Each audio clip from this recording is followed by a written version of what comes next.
a public meeting where we will be recording the meeting so that we can have this available for public consumption later. On the website, the Environmental Justice Council website, there are some materials that were provided ahead of time. There is the agenda packet information, which has an introduction to the speakers that will be speaking today from the Environmental Justice Council, natural resource agencies, as well as a staff report that I will be making as the Environmental Justice Coordinator, and a presentation from the Environmental Protection Agency. So if you are participating in the audience, feel free to refer to the materials before we start the meeting. And for all of our council members, we are hoping for a lot of engagement today, as this is our first meeting in 2023. So to start the meeting, I do want to make sure that we have a roll call of Environmental Justice Council members so that we are confirming quorum. So I'm going to start from the top, and we actually have one member missing from this list because she is excused from this meeting. And this is Amanda Sullivan Astor. She has notified us ahead of time that she will be unavailable today. So let's start from the top for roll call. Chair Joel Garcia Iboa. Let's see, just Iboa, Vaughn. Just Iboa? Okay, yeah. Perfect. Thank you. Hey, y'all. And member Ben Duncan. Hi, good to see you folks. Member Jim Kreider. Present and accounted for. Thank you. Member Marilyn McClellan. Morning. Thank you. Member Tiffany Monroe. Good morning, everyone. Thank you. Member Gustavo Morales. Good morning, present. Thank you. Member Katie Murray. Katie Murray is here. Thank you. Good morning. Thank you. Member Quinn Reed. Morning, everyone. Good to see you. Good morning. Member Valentin Sanchez.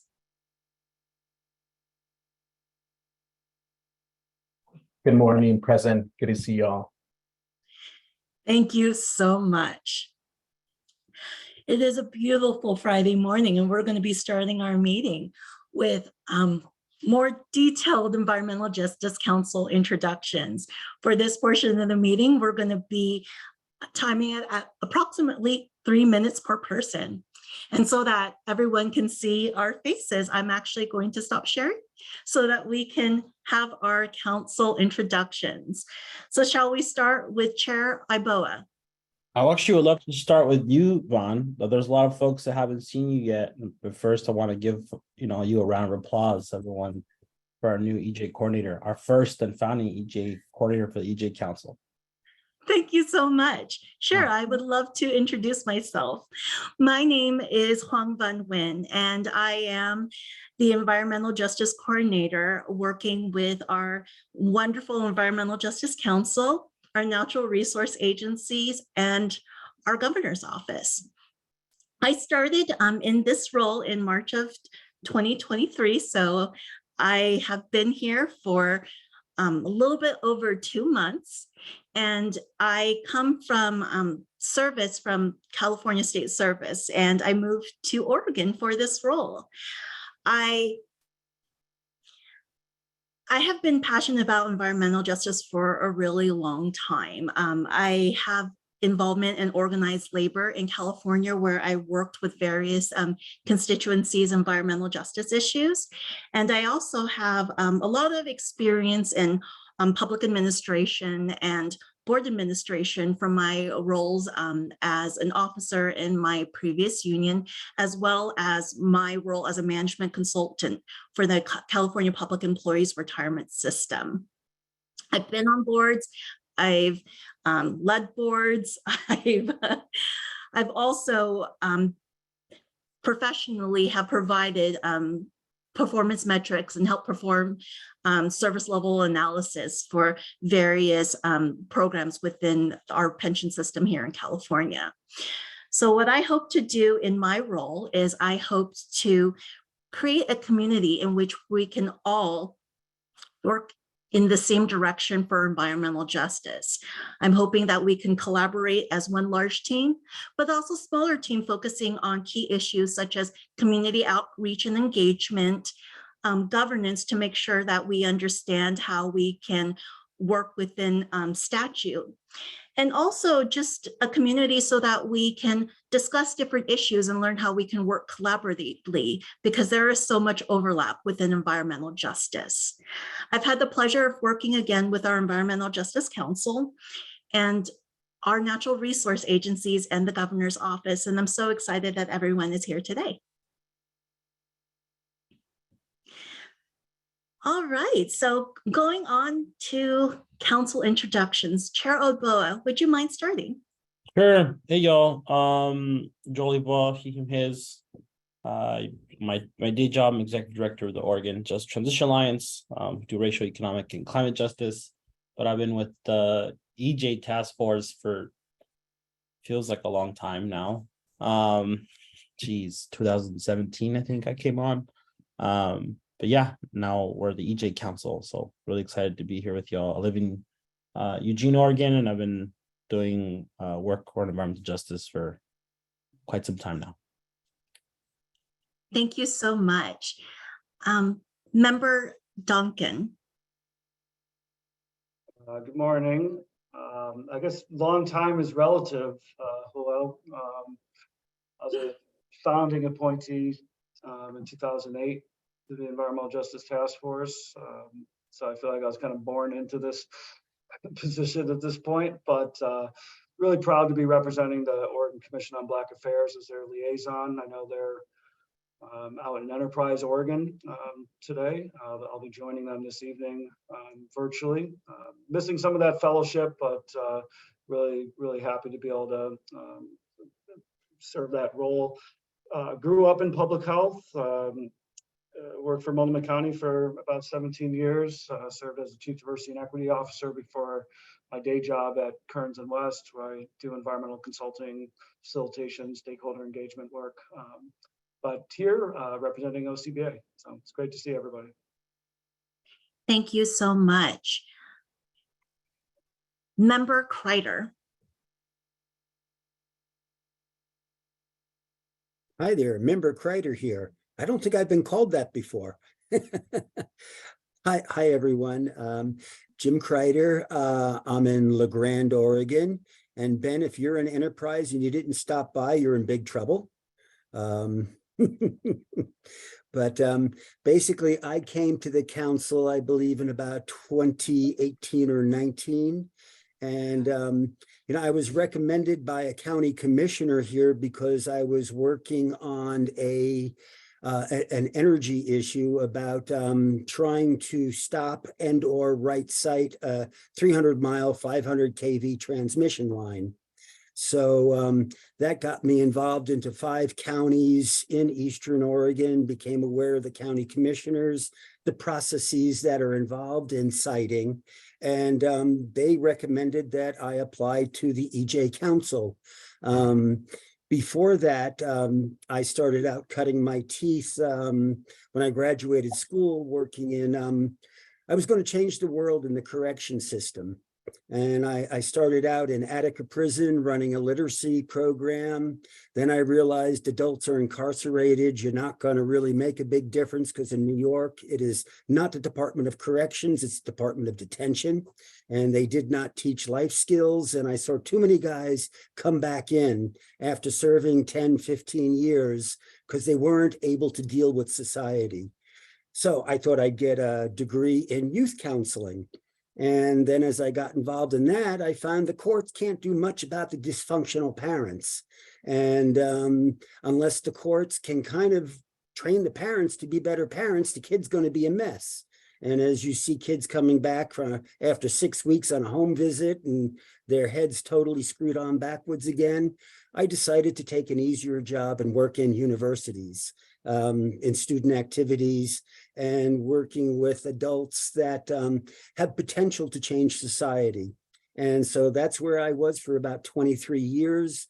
running student unions, outdoor programs, advising student groups, newspapers, radio stations, the whole 9 yards. Then I retired from education in 2023 and started an international career, worked in Kosovo, Ukraine, Albania, and definitely got my eyes open to a world prospect. In Albania, I represented the LGBTQ population to the public in the Council of Europe because they could not be out.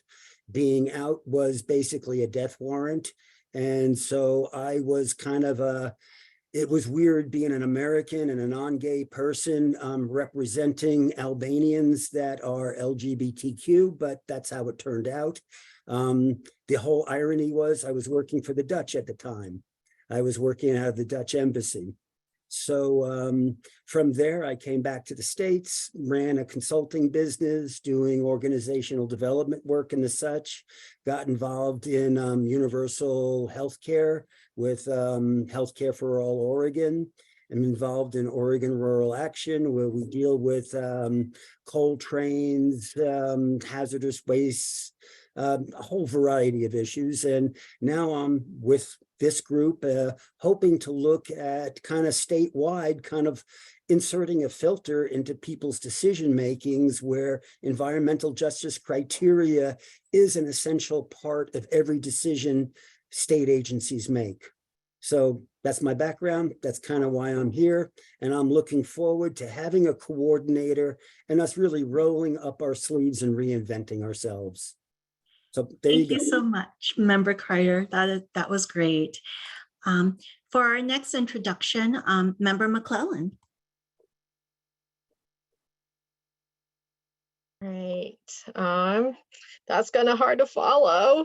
Good morning, everyone. I'm Marilyn McClellan. I'm actually representing the Oregon Commission on Asian and Pacific Islanders, short for CAPIA. I'm new to this member, so it's nice. This is a really big, large group. Thank you for inviting me. Let me see. My background is actually law enforcement. Came from Department of Corrections. I was 18 years in Department of Corrections.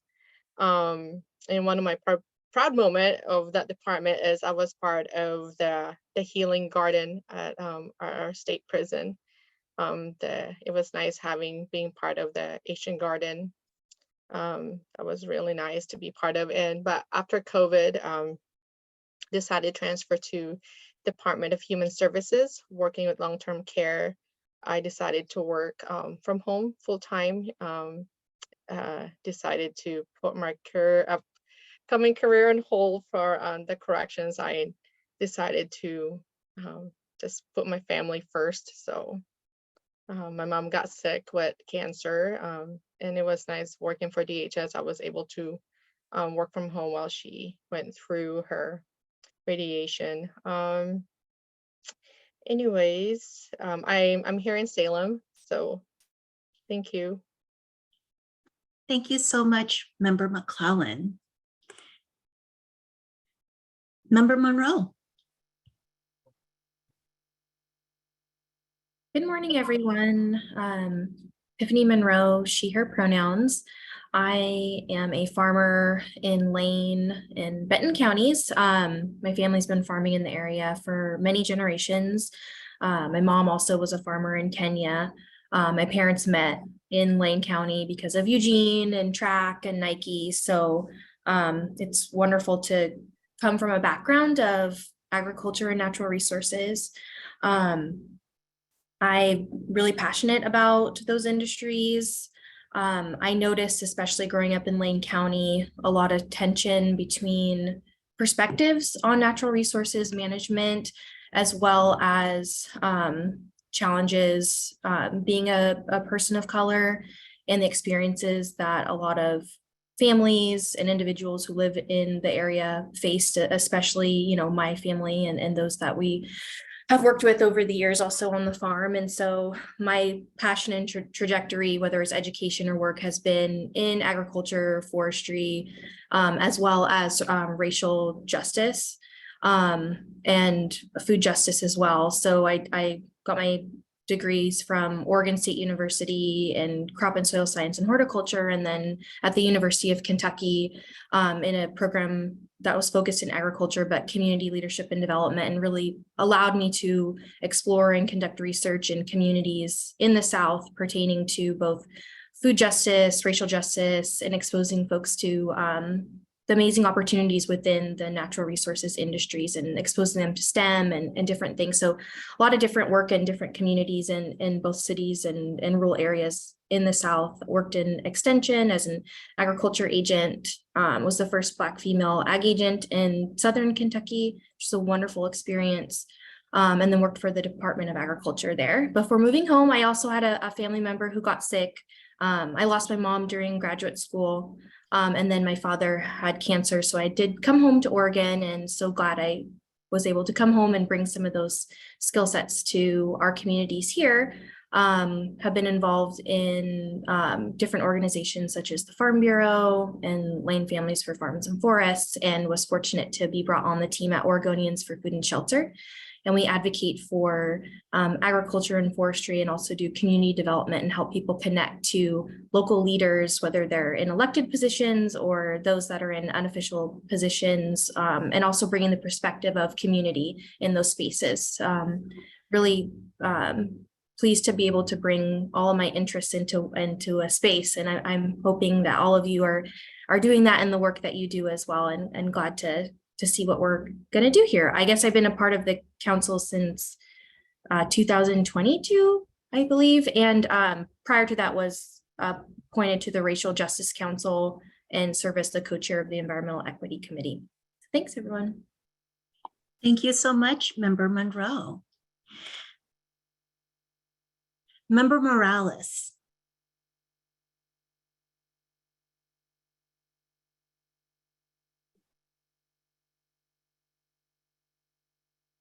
Good morning. Can you hear me? Yes, we can. Great. I apologize. I'm not able to join you via camera. I mentioned to Van earlier that I will be jumping in and out of today's meeting, unfortunately, to take care of a few matters that have come to my attention, but I will do my best to be as present as possible and contribute where I can. I too am excited to see where EJC goes over the next year as we begin to develop. It's great to hear everybody's voices, and I do look forward to our next in-person meeting to rekindle the work of EJC and enjoy some of that Panam that Hui was talking about. My name is Gustavo Morales. In my day job, I serve as executive director of Yuvakri, a nonprofit in Eastern Oregon, serving 8 counties. We're fortunate enough to be able to have a large team serving more than 25,000 community members a year in the areas of healthcare, immigration, education, housing, built environment, community economic development, and environmental justice. And our work with agriculture and working with agriculture industry has been on the top of our list, given the nature of our community's primary employer, and ensuring that our communities are safe, our industries are safe, and that we're able to move forward in a positive and effective light. And so I'm looking forward to EJC and what's to come. Thank you. Thank you so much, Member Morales. And one more note about Member Morales is he is also part of the OCHA as well. So just wanted to make sure that everyone is aware of that. Next introduction, Member Murray. Hi, everyone. Katie Murray. I'm currently Executive Director of Oregonians for Food and Shelter. I work with Tiffany. I am an Alabamian by roots. My parents are both from a very rural area in Alabama. Most of my family still lives there. My dad was in the Army, so we moved around the South a little bit. And so I ended up in Oregon 20 years ago after serving in the Peace Corps for 2 years in Mongolia, where I taught English and also worked on economic opportunities for traditionally herding populations who were needing to grow food for animals. I came to Oregon to do a master's program at Oregon State in applied anthropology, which had a focus on natural resources and communities. So I came into a program called the Sustainable Rural Communities Initiative and really focused on natural resource communities around the state and the impacts of a lot of different policies on the economic opportunities for those communities. So over the last 20 years in Oregon, I've really worked closely with a lot of different natural resource communities. I was at Oregon State University in the Integrated Pest Management Center for almost 15 years, largely working across a number of different food crops, looking at pests and pest management, pesticides, all of those topics. I also did a little bit of work internationally while I was at Oregon State, working with smallholder farmers in Kenya and Malawi and other African countries who are trying to manage against a devastating pest to maize crops, fall armyworm. So we did work around pesticide risk management for those farmers. A lot of that work was published in a paper that was in the Lancet Planetary Health, which I was a co-author on, but that work also underlies some of the international global certification programs, like Rainforest Alliance uses that pesticide standard. So a lot of work related to pesticides over the years. So I'm here to represent kind of the natural resources perspective and have a lot of background on the rules and regulations around pesticides, and just really pleased to be here, excited to see what this council can do, and really appreciate having a coordinator now, and all of your work and organization has been amazing. So thank you to everyone, and I'll pass it off now. Thank you, Member Murray. And I want to acknowledge that we have another member that wasn't on the list for the roll call that I want to introduce. We have a member, Hui Hong, that is joining us today. And I would love for him to be able to share an introduction with us. Morning, everyone. Hui Ong, he, him, pronouns, please. Yeah, I refugeed here when I was 3 from Vietnam. My family is ethnically Chinese. I first and foremost am a dad to a wonderful 8-year-old, Rosalia. I bring 20 years of community organizing to this body here. My last kind of position was as executive director of OPAL Environmental Justice Oregon, where we build power for community by doing direct action organizing with directly impacted frontline and fence line communities. Yeah, I bring over those years of experiences in my role representing OPAL on the Grassroots Global Justice Coordinating Committee, the Climate Justice Alliance, leadership body as well. And super excited to be here, providing both the community organizing and community engagement kind of experience to this body here. And I'll leave it at that. Thank you all. Thank you so much, Member Ong. Our next introduction is Member Reed. Good morning, everyone. My name is Quinn Reed. I use she, her pronouns. I've been on the council, formerly the task force, since 2018.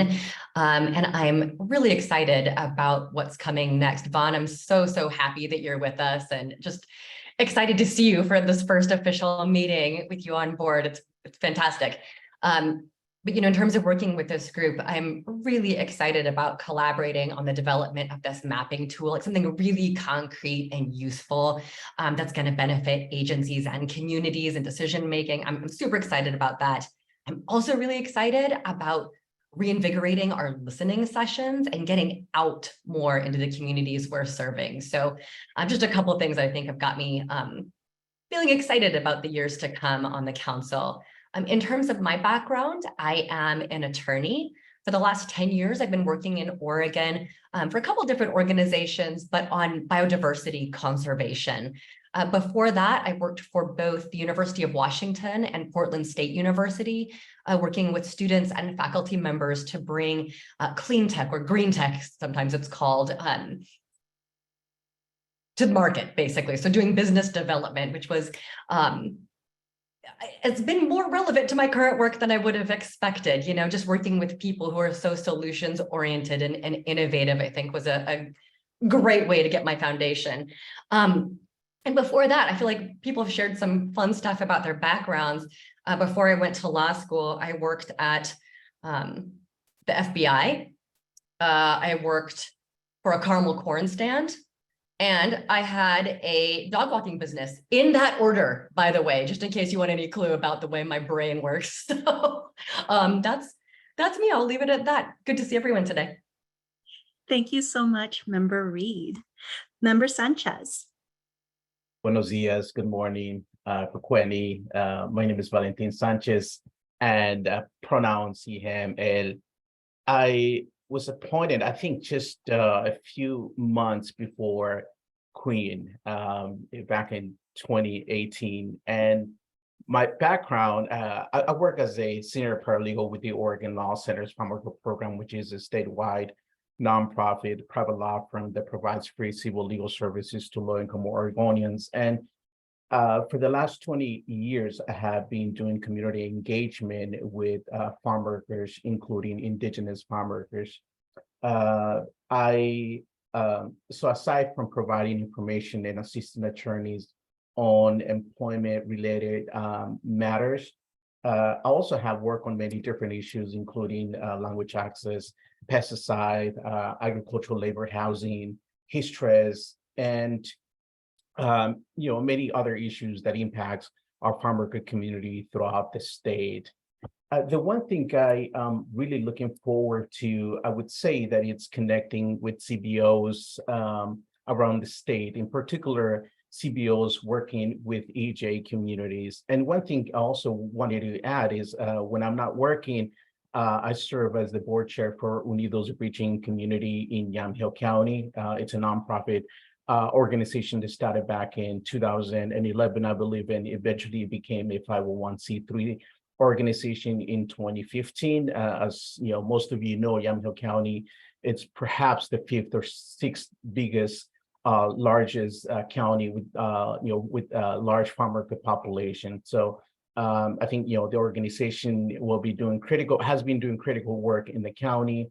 I'm also attending Linfield University, majoring in sociology, and thanks to the influence of the Environmental Justice Council, I also made the decision to get a minor in environmental studies, where I have learned a lot. And so I had an opportunity to work with one of our professors on a peer-reviewed journal on student-led, divestment, fossil fuel divestment campaign. So I had an opportunity to interview 5 students in several different countries, and so that is still in the peer review process. We're hoping that it will be published fairly soon. Thank you. Thank you so much. And our last member today, it has been excused, but I would like to share her bio with everyone so that we can get to know her a little bit better. So what I'm going to do is I'm going to share the list of Environmental Justice Council members again, just so that everyone can see our full list of our membership. And I've also included member Ong and our excused member Amanda Sullivan Astor. And I'm going to read the bio so that we can get to know her a little bit better. Amanda Sullivan Astor is a forest policy manager for the Associated Oregon Loggers and a Society of American Foresters certified forester. She serves the small business forest operator community as their forestry subject matter expert for policy making, government affairs, and public relations. She also works with partners to promote sustainable forest management across the state that enhances the small business forest contracting workforce and forest sector infrastructure as a whole. Her issue portfolio is broad, spanning climate regulation, forest practices, business taxation, wildfire mitigation, water quality, workers' compensation, workforce development, and much more. Amanda consistently advocates for legally sound and science-based risk-based management practices that acknowledge environmental, social, and economic trade-offs. She proactively pursues new opportunities for the forest contracting sector through policymaking and program development, helping people to advance goals and solutions rather than simply exploring and analyzing current problems. She obtained undergraduate degrees in forest management and forest biology from Colorado State University and a graduate certificate in forest carbon science management and policy from Michigan State University. She is a new member that has joined us in the Environmental Justice Council in August of 2022. And she is again associated with the Associated Oregon Loggers. I definitely look forward to continuing to work with her. I've met with her one-on-one and she's shared some wonderful insights of what she can contribute to the council. And I very much look forward to having her join us on future meetings. And yes, we also have Danny Cage, who is our youth representative. And just for a check, Ms. Parker, could you verify if Danny has been able to log into our meeting today? I do not see Danny Cage on the list unless he is coming in under a different name. So Danny, if you're out there in the attendees world, just let us know. Yes, Danny, if you are here in the attendance world, you can send me an email or message us in the chat as well. He is our youth representative, and our youth representative is a little bit different than the rest of our council members because the youth representative serves 2-year terms as opposed to 4-year terms with the rest of the members of the council. And when he gets a chance to join on, we can pause for a moment to allow him to introduce himself. Thanks, All Bob. right. We got a little bit of time left. I would love to hear from agencies in the room. Folks can just say their name, what agency they're from. I'd love to say hi to you. Actually, Mr. Iboa, or Chair Iboa, we also have a whole section for agency introductions. Oh, great. So we're definitely going to get to know them as well as what their agencies are doing on behalf of environmental justice. Great. So we are doing actually quite fantastic with time. Yeah, we are. We're way ahead of schedule. Thanks, Mom. Thank you. And I actually want to pause a little bit before we transition to the next portion. So today's meeting and its structure is meant to be introductory and team meeting building in nature. And what that means is we have so many people in Oregon working in this environmental justice space. So we're hoping to make some familiar connections, also introduce some new members who are working in this space. So we started our meeting with Environmental Justice Council introductions. The next portion of the meeting, we're going to have our Natural Resources and Climate Advisor, Karin Power, share some information from the governor's office. Then we'll be transitioning to introductions from our natural resource agencies and OSHA. And then following that, we're also going to be having EPA share some information from Region 10. Lastly, at the conclusion of the meeting, we'll have a staff update that I will be making to share the activities from the Environmental Justice Coordinator. We will also have a public comment section at the end of the meeting, and that time can vary based on how quickly we go through the other portions of the agenda. So if you are attending as a member of the public, please do hang on till the end of the meeting because that is when we'll have the opportunity for public comment. I just wanted to give everyone an idea of where the agenda is, and also the agenda is available in writing on the EGC website. And without further ado, let's move to the next portion of our meeting. And yes, we have our Governor's Office introduction and report from Natural Resources and Climate Advisor, Karin Power. Thanks, Vaughn. And Hallie, are you able to load? We've got a exciting welcome from the governor. Yes, let me, where's my share? Why have I lost my share button? Because technology never works smoothly, no It matter. never does. Oh, you mean that big green button that's right in front of me? It's okay, guys. I promise I'll have some more coffee. Okay, can you see? Can Yep. you? Okay. And let me hit, okay, let's also make sure that volume's gonna work. Let me hit play. Fun. Okay. Volume is not tracking. Fun. How do we share volume? If there is anybody who is an expert, I would love any information you have. When you share your screen, you need to, there's a button on the bottom that you need to click share audio to. Okay, when I click share screen, thank you.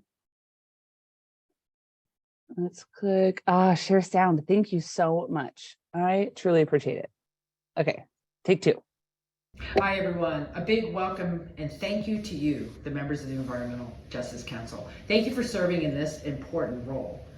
The work of the Council to center the lives and experiences of all Oregonians, especially frontline communities most impacted by environmental injustice, is incredibly important to me and to our state's march to a beloved community. From climate change to protecting clean air and water, we must reduce disparate impacts and lift up resiliency and health equitably across our beautiful state. We're collectively working hard to meet our climate goals, but we know it's not time to let up.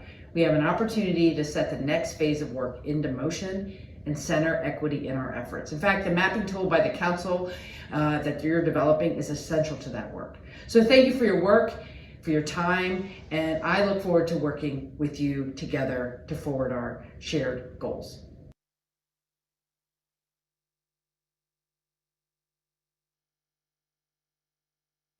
As part of our new transition and on behalf of the governor, just really excited to be able to share her statement and her welcome to you all. We're excited to help support you and Vaughn, work alongside Vaughn. So just quickly by way of background, since I think I know many of you, but not all of you. My name is Karen Power. I'm the governor's natural resource and climate advisor. And I'm part of a team of 3 currently within our natural resource, climate, and energy team within the governor's administration. So I wanted to share a little bit about our structure so you know who we are and our background. And I know Hallie needs to step out for a few minutes to help kick off another meeting in just a few. So I will do my best to take over any technical needs for a bit. But I joined the governor's administration in late January after a couple of terms in public service. And my background is as a nonprofit environmental lawyer working on habitat restoration, segueing most recently into running a couple of sustainable business associations or triple bottom line focused organizations. So it's great to bring that sort of nexus in aligned work to change government systems so that they work for people, especially folks who don't have access to systems or don't have the time and bandwidth structurally to engage in government. So I appreciate the space that you're all creating here to lift up voices. My boss, Jeff Huntington, is the governor's senior natural resource advisor. He comes to our team after several decades in philanthropic, academic, government and private sector work around natural resource-based issues. And he leads our team on some of the largest and more complex forestry, fish, and natural resource-based sector conversations.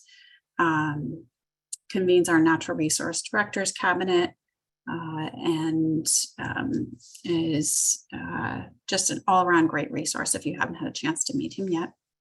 And then Courtney Crowell is based in Eastern Oregon.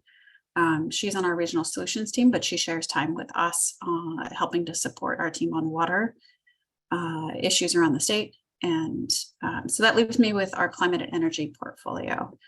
If you saw the news earlier this year, the Oregon Global Warming Commission reviewed our state programs and efforts, and their assessment validated that we are on track to meet near-term climate goals, but there's a lot more work to be done.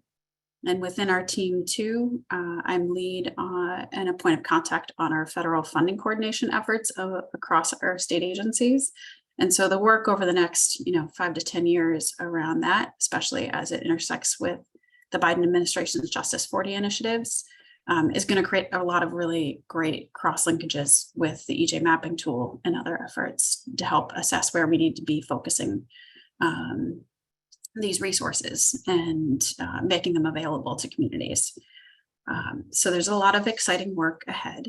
And I'm just really grateful to be in this space with you all. There's the work that you've done to get the task force formalized as a council within our office was no small feat. And I really value the topics, issues, and communities you've been able to lift up through this work. So I'm looking forward to supporting them and working closely with you. Thank you so much. I would like the opportunity for council members to ask some questions. And council members, when you come on camera, please do share your name as well so that we have your name on the recording. And yes, let's start with council questions. I don't know if we're like raising our hands. This is Ben Duncan. Thanks, Karin. I guess I'm curious around, I mean, I'm always interested in kind of the intersections with other, particularly governor boards, bodies, commissions. I mean, I was intrigued by the director's resource cabinet. And I guess I'm curious, like, where do you see intersections or opportunities for more overlap of the work that we're doing? Or how do we stay informed of each other's work? How do we collaborate more effectively? So I guess maybe that's too big of a question for the moment, but I'd love your thoughts on how EJ Council can do a better job of being connected to, influence, advise, be informed, all the things that collaboration and awareness would lead to. Yeah, and I want to acknowledge that Von's been doing some deep thinking on this as well. It is sometimes surprises me that she's only been here for a handful of months, because she already has a number of different structural documents underway for you all to help formalize and support your work. She's reached out to all of our state agencies. She's already meeting with our Racial Justice Council team in the governor's office. I think there's going to be some more at the end of the day on updates and next steps. But I think now that we have two councils housed within the governor's office working towards racial justice and racial and equity issues, there's an opportunity to more clearly develop those spaces. I think the EJC advises is a resource for natural resource agencies, but not exclusively so, whereas the Racial Justice Council advises the governor on some of those issues. I think there are overlapping interests, but not exclusive spaces. So there's I'd say it's also up to council members' ability to spend time on this. I know it is a volunteer role, and sort of figuring out that right balance of your time and your capacity to work alongside our natural resource agencies will be something that I know Von's continuing to identify over the coming months. Yeah, it's a conversation too, Ben. I know you've been a part of, I've been a part of briefly, it's in the change administration. Also, Joel, you both here. As folks have shifted into new positions, I think, and we were in the middle of a long session. It's been I know an interesting time trying to ramp up, right? We had to get senior advisors in, and then had to get wonderful staff like Von in place. But I think now, as we're coming to this summer, I'm hoping that folks can start cross-pollinating more. I know that Becca Oberlau the Racial Justice Council and with some really brilliant folks that are working on these issues. Tiffany and I have ran to each other a couple of times in the halls of the legislature and talking about how can we make the Racial Justice Council, the work of the EJ Council, as well as our advocacy commissions, how can we all cross-pollinate more and maybe, you know, make some direction. And also there's some changes too. The Global Warming Commission is currently going through some potential changes, and there increasingly is, especially in the last 3 years, due to all these extreme weather events, from heat waves to the wildfires to, you know, these strange weather patterns, more and more agencies and more government spaces are contending with how do we stay resilient. And I think our task as council, right, is how do we make sure that we're aware of what's happening and we're pushing where we can to make sure that frontline communities are protected. But we have one thing's for sure, we have more capacity than we used to, which is exciting to me. But any other council members have questions for Karen? I do. This is Jim Kreider. A question, and it's a bigger one, and it's going to take a couple of meetings to answer, but you know, I believe that our working with the agencies is also very important, and there has to be linkage of our work with the agencies, with the governor's office, to kind of keep everybody in the loop. I kind of more believe that the lower level work you do, like the agency level, I think that's more important than the governor on everyday stuff. It's kind of when the agencies run into roadblocks, we probably need to facilitate a conversation with the governor to identify and address those roadblocks. And I guess I'm looking for more of a bigger kind of discussion of how do we interact with the governor's office and the agencies to fulfill our mission. And I know the bylaws will probably deal with that a little bit, but that's more of a structural document. The communications we have is more informal. And I'm just curious about how we develop that informal communications network, because I think that's more important than the formal networks on a lot of occasions. So that's kind of my big question picture, if you will. Yeah, thanks for that, Jim. Well, I want to underscore what Chair Iboa mentioned in mapping out ways to communicate across different councils and different groups in this space. Our team has also talked about sort of what are the multi-year, aside from the EJ mapping tool, what are the sort of multi-year systemic challenges facing our state, and how can we bring them alongside, the EJC in partnership in providing recommendations to natural resource agencies, or especially interagency teams who are working on some of these complex natural resource-based challenges, so that we get your feedback and input. I think fun is, and I won't get a jump on the coordinator update later, but now our natural resource agencies have a point of contact for you all, who's staffed on a and who will be able to help facilitate conversations on a regular basis. And she's learning where I'm just observing, Van's learning where you all are each interested in and what your particular skill sets are, so she can help connect you with particular topics as they come up. It feels like sometimes our administration's been here for much longer than just, a bit over 5 months, 6 months. But I think we've got a pretty good sense of where there are opportunities that are a great use of your time ahead. And we'll get a little bit more of a briefing document for you all before we meet again next to identify some of those and see how you'd like to plug in. In the meantime, if you have ideas or things that you are whiteboarding on your own or together, I know our Racial Justice Council uses a Jamboard towards the end of their meetings. So I think there's some synergies we can help to facilitate across technology to capture iterative thinking or stuff that have popped up. In the meantime, if something comes across your radar and you have a question, please feel free to reach out to Vaughn and copy me. And we can try to run it down or connect you with the right folks in the meantime, in between, formal meetings.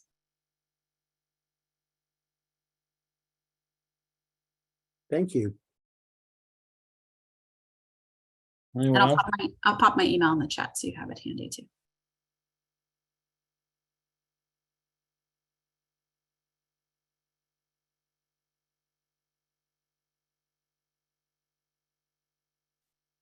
Thanks, Karen. So glad you're with us.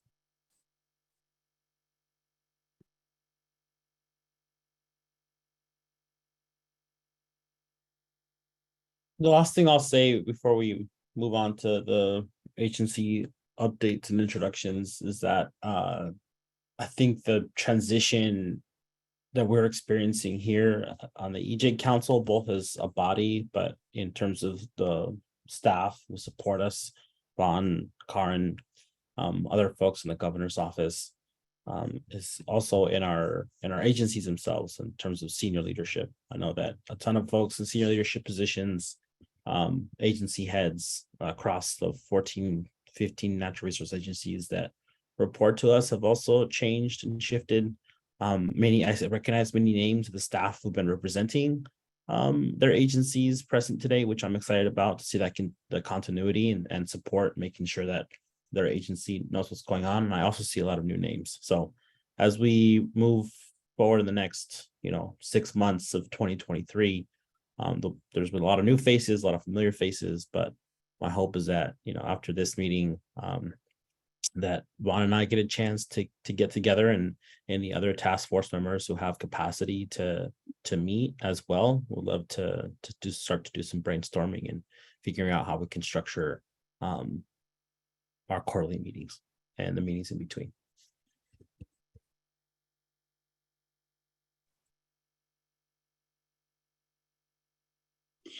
Thank you so much, Advisor Power, for sharing your insights. And thank you for council for your thoughtful discussion. We will be moving on to our next part of the presentation, which is Natural Resource Agency introductions.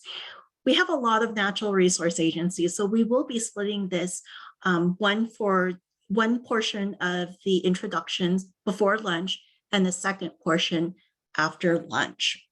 So I do want to give a preview of who you will be hearing from. And here is the list of natural resource agencies that we will be hearing from today. The actual order should be somewhat similar to this list, but if there are some people who are representing their agencies who want to present in the morning after we have our morning introductions, since we're running a little bit early, please do let me know and we can move your introduction up. So the morning introductions will include Department of Agriculture, Department of Environmental Quality, the State Fire Marshal, Department of Forestry, Department of Geology and Mineral Industries, and Oregon Health Authority. So we shall get started with our agency introduction, starting with ODA. Well, good morning, everybody. For the record, my name is Christina Higbee, and I am the Citizen Advocate and Tribal Liaison with the Oregon Department of Agriculture. And I have been in this role since 2016, when they had originally first created this position in 2015. And then I became the Tribal Liaison, I think 2018. So I've been in this role for 7 years. ODA's mission, I'd like to say, is to ensure healthy natural resources, environment, and economy for Oregonians now and in the future through inspection and certification, regulation, and promotion of agricultural food. And I was asked to kind of highlight what kind of work that we've been doing in our agency to address environmental justice. I have a lot of stuff written down, but we only do have 3 minutes, so I will try and get as much as I possibly can. So part of it is I'd like to address is our continued outreach efforts to increase representation of Oregonians' diversity in agriculture, which has positively impacted participation on our boards, committees, and commissions. I'd also like to highlight that we participate in the Oregon Global Warming Commission's Natural and Working Lands Work Group, as well as the U.S. Climate Alliance Natural and Working Lands Policy Work Group. These efforts have led to creating a soil health position within our agency.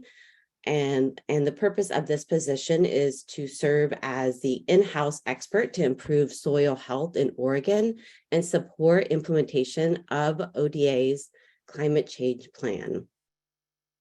In our food safety program, we have requested funding in our budget to conduct an analytical review of facilities compliance history to determine if there's any inequities that are consistent with potential biases in our food safety regulations. And our hope is that this review will help us make modifications or changes to eliminate any kind of cultural or systemic inequities while continuing to ensure all Oregonians have safe food. Another highlight in the water quality program I'd like to mention is the Upper Klamath Lake Phosphorus Reduction Project and monitoring collaborative efforts that we've been doing between our agency, landowners, the Klamath Tribe, conservation partners, and state and federal agencies, which has led to an estimated 72% reduction in phosphorus loading from agricultural pumps around Upper Klamath Lake between 2018 and 2021. The reduction was even greater in 2022. In our pesticide program, we are currently working on creating school integrated pest management modules that are going to be available on YouTube.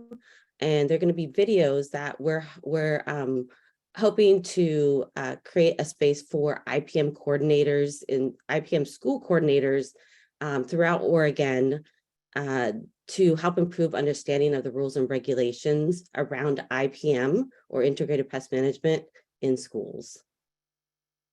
ODA's Noxious Weed Control Program, I'd like to mention we partner with the Oregon State Weed Board, and we provide about $3 million in grant funding to tackle noxious weeds in Oregon. These grants help to enhance and protect fish and wildlife habitats, water quality, water quantity, and overall watershed health, which is great for everybody in Oregon. And the last thing I kind of want to highlight is our agency continues to use an equity lens in the selection of specialty crop block grants and farm to school infrastructure grants applications during the review process, making an emphasis on considering BIPOC owned businesses, veterans, and socially disadvantaged farmers as a priority. So these are the few highlights that I have. A lot of them are in our 2021-2022 agency environmental justice report that we submitted last year, but those are just a few that I want to highlight, and I'm happy to take any questions. Council members, if there are any questions, please do share your name before asking your question.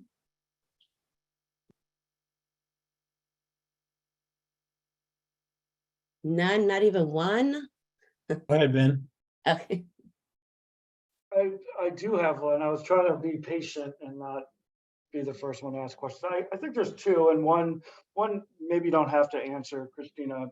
This is Ben Duncan, because I think it might be something we hear from a variety of agencies.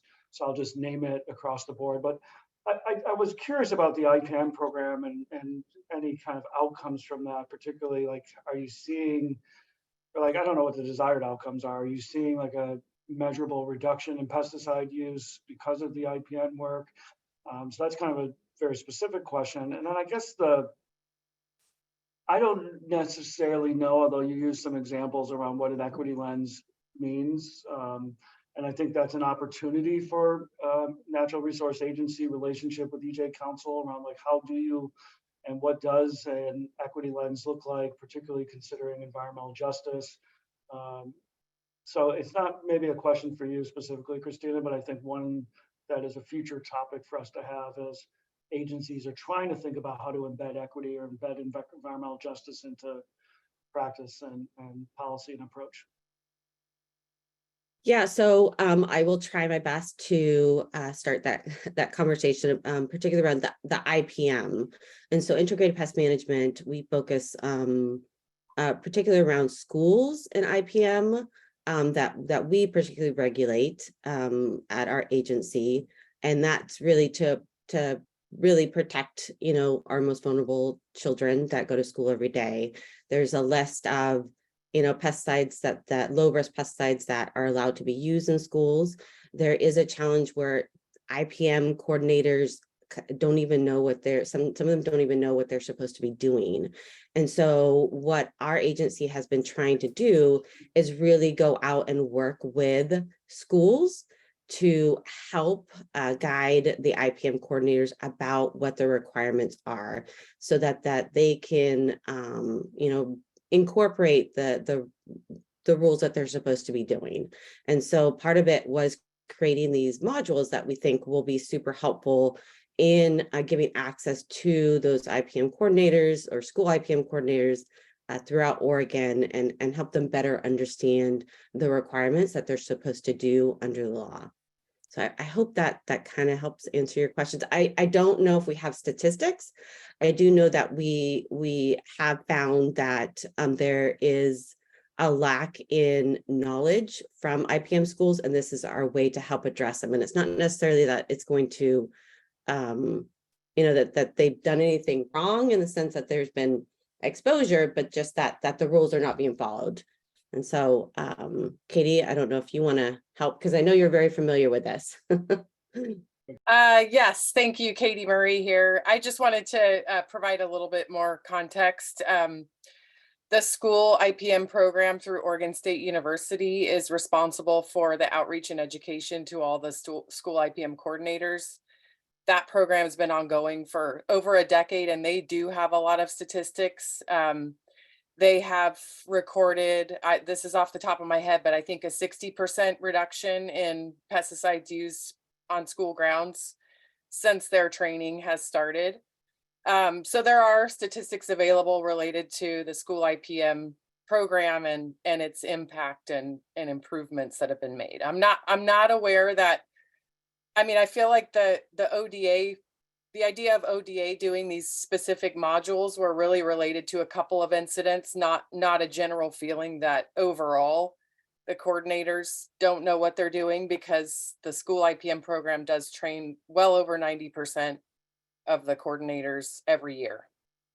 Yeah, thank you for that clarification. I didn't want to negatively say anything about school IPM coordinators, but I think this is related to when we have investigators go out and do inspections, we're finding a lot of holes in their documentation. And so that's where our agency comes in, is looking at those and being able to create these modules to help to address those gaps in the documentation that we've been seeing. So thank you for that clarification, Katie. And that's really the focus that I was talking about with our agency. Go ahead, Valentin. Valentin Sanchez.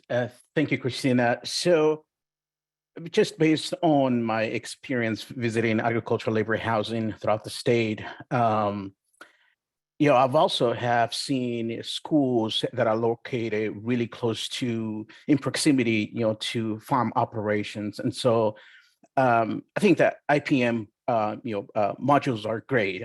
And so I'm just wondering whether the IPM modules will also be touching base or have information about potential pesticide drift.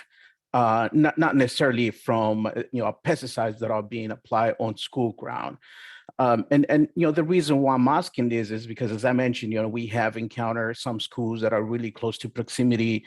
There were a couple of incidents where we met with a group of migrant parents who talked about how pesticide made its way onto school campuses. And so would you be able to tell me more if that element is incorporated, and also if the modules are in other languages?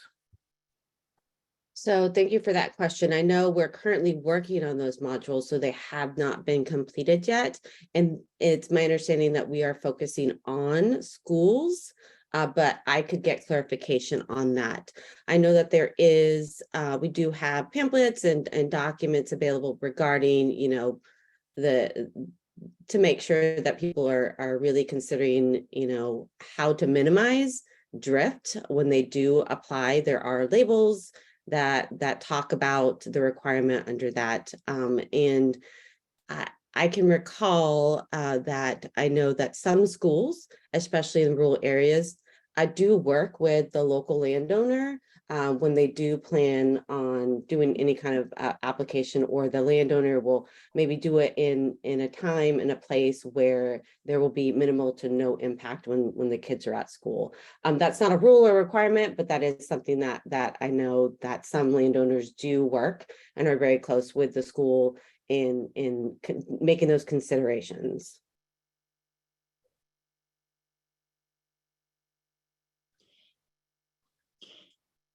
Thank you so much, Christina, for sharing your presentation. I do see that we have a hand up from Councilmember Creeder. But in the interest of time, I do think we need to move on to our next agency. But since this topic is creating robust discussion, I will schedule some follow-up meetings so that we can really dig deep into this topic and learn more. And this will apply to all the other agencies as well for topics that are of high council interest. So thank you so much for your interest. Jim, if you could lower your hand, I would very much appreciate that. And yes, I would love for us to move on to our next agency, which will be the Department of Environmental Quality. Thanks, Vaughn. And I saw a note that Director Melcher's on. I know he had some scheduling challenges. I don't know if you want to let him go now. I don't have any scheduling conflicts, so I'm happy to jump in after Director Melcher. Thank you so much. Yes. Director Melcher, if you are available to speak on behalf of ODFW, you are welcome to start your presentation now. Thank you. Well, my only scheduling conflict is I was trying to eat my muffin, and you all called me right in the middle, so apologies for that. I'm happy to go now if you'd like. I'm clear. I made it back from the Capitol, but I'm happy to speak now since I have the microphone if you'd like. As I swallow, my name is Kurt Melcher. I am the director of the Oregon Department of Fish and Wildlife, and I've been participating in first in the EJ Task Force meetings and now the EJ Council meetings since the beginning. I believe our first meeting was in 2008. Probably Ben and I are probably the only ones left from that era, but happy to be here. And I will say that when I started in this role as the deputy director, and when I was hired as the director in 2014, I kind of wanted to keep this role as the agency citizen advocate and linked to the then EJ Task Force. But I also recognized that my time is very limited, and I did at that time make the offer to I believe the chair at that time was Bob Collin, or it might have been Robin Collin, I'm not sure which, but that I could either stay as the agency liaison or I could appoint someone else. It was really their decision if they wanted to keep me, recognized I'd have conflicts. And at that time they said they wanted to keep me. So I make the same offer to you all. And if you decide that you want someone that's always available at every meeting, then you all just have to tell me that and we'll move forward. But enough about that. I know I only have 3 minutes, so I'll talk quickly. The Department of Fish and Wildlife, our mission is to protect and enhance Oregon's fish and wildlife and their habitats for use and enjoyment by present and future generations. We have a lot of regulatory authority as it relates to the actual act of harvesting or impacting these species. We have very little, and in fact, with the exception of in-water blasting permits, we have very little regulatory authority over fish and wildlife habitat. So we have to work very closely with the landowning community, other state and federal agencies, private landowners, and our and all of our partners, all of our conservation partners, to hopefully have meaningful impacts on fish and wildlife habitat, beneficial impacts, or at least preventing deleterious impacts, or at least knowing what they are in advance.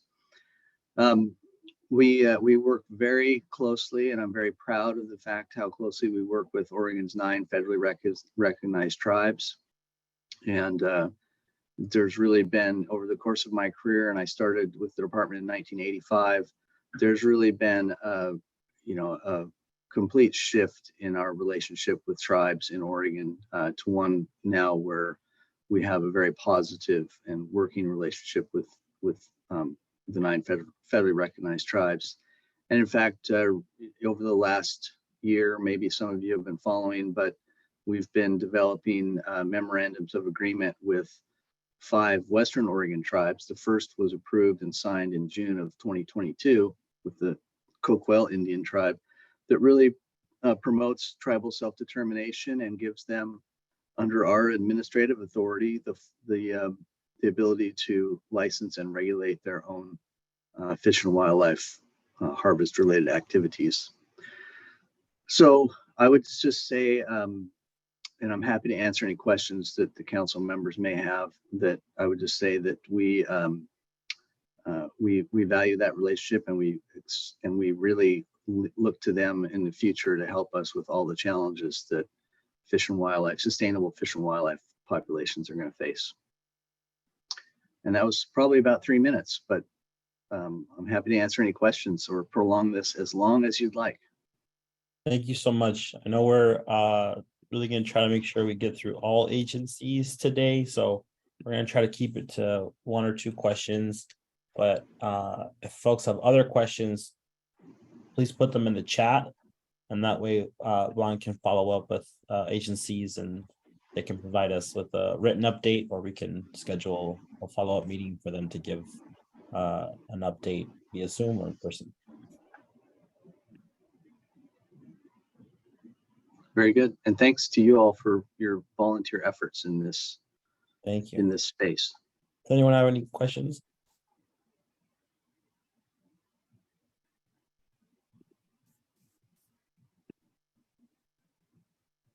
Okay, thank you. Thank you so much, Director Melcher, for your update. And I do look forward to continuing to work with you and your agency. Our next agency that we will have share their introduction is the Department of Environmental Quality.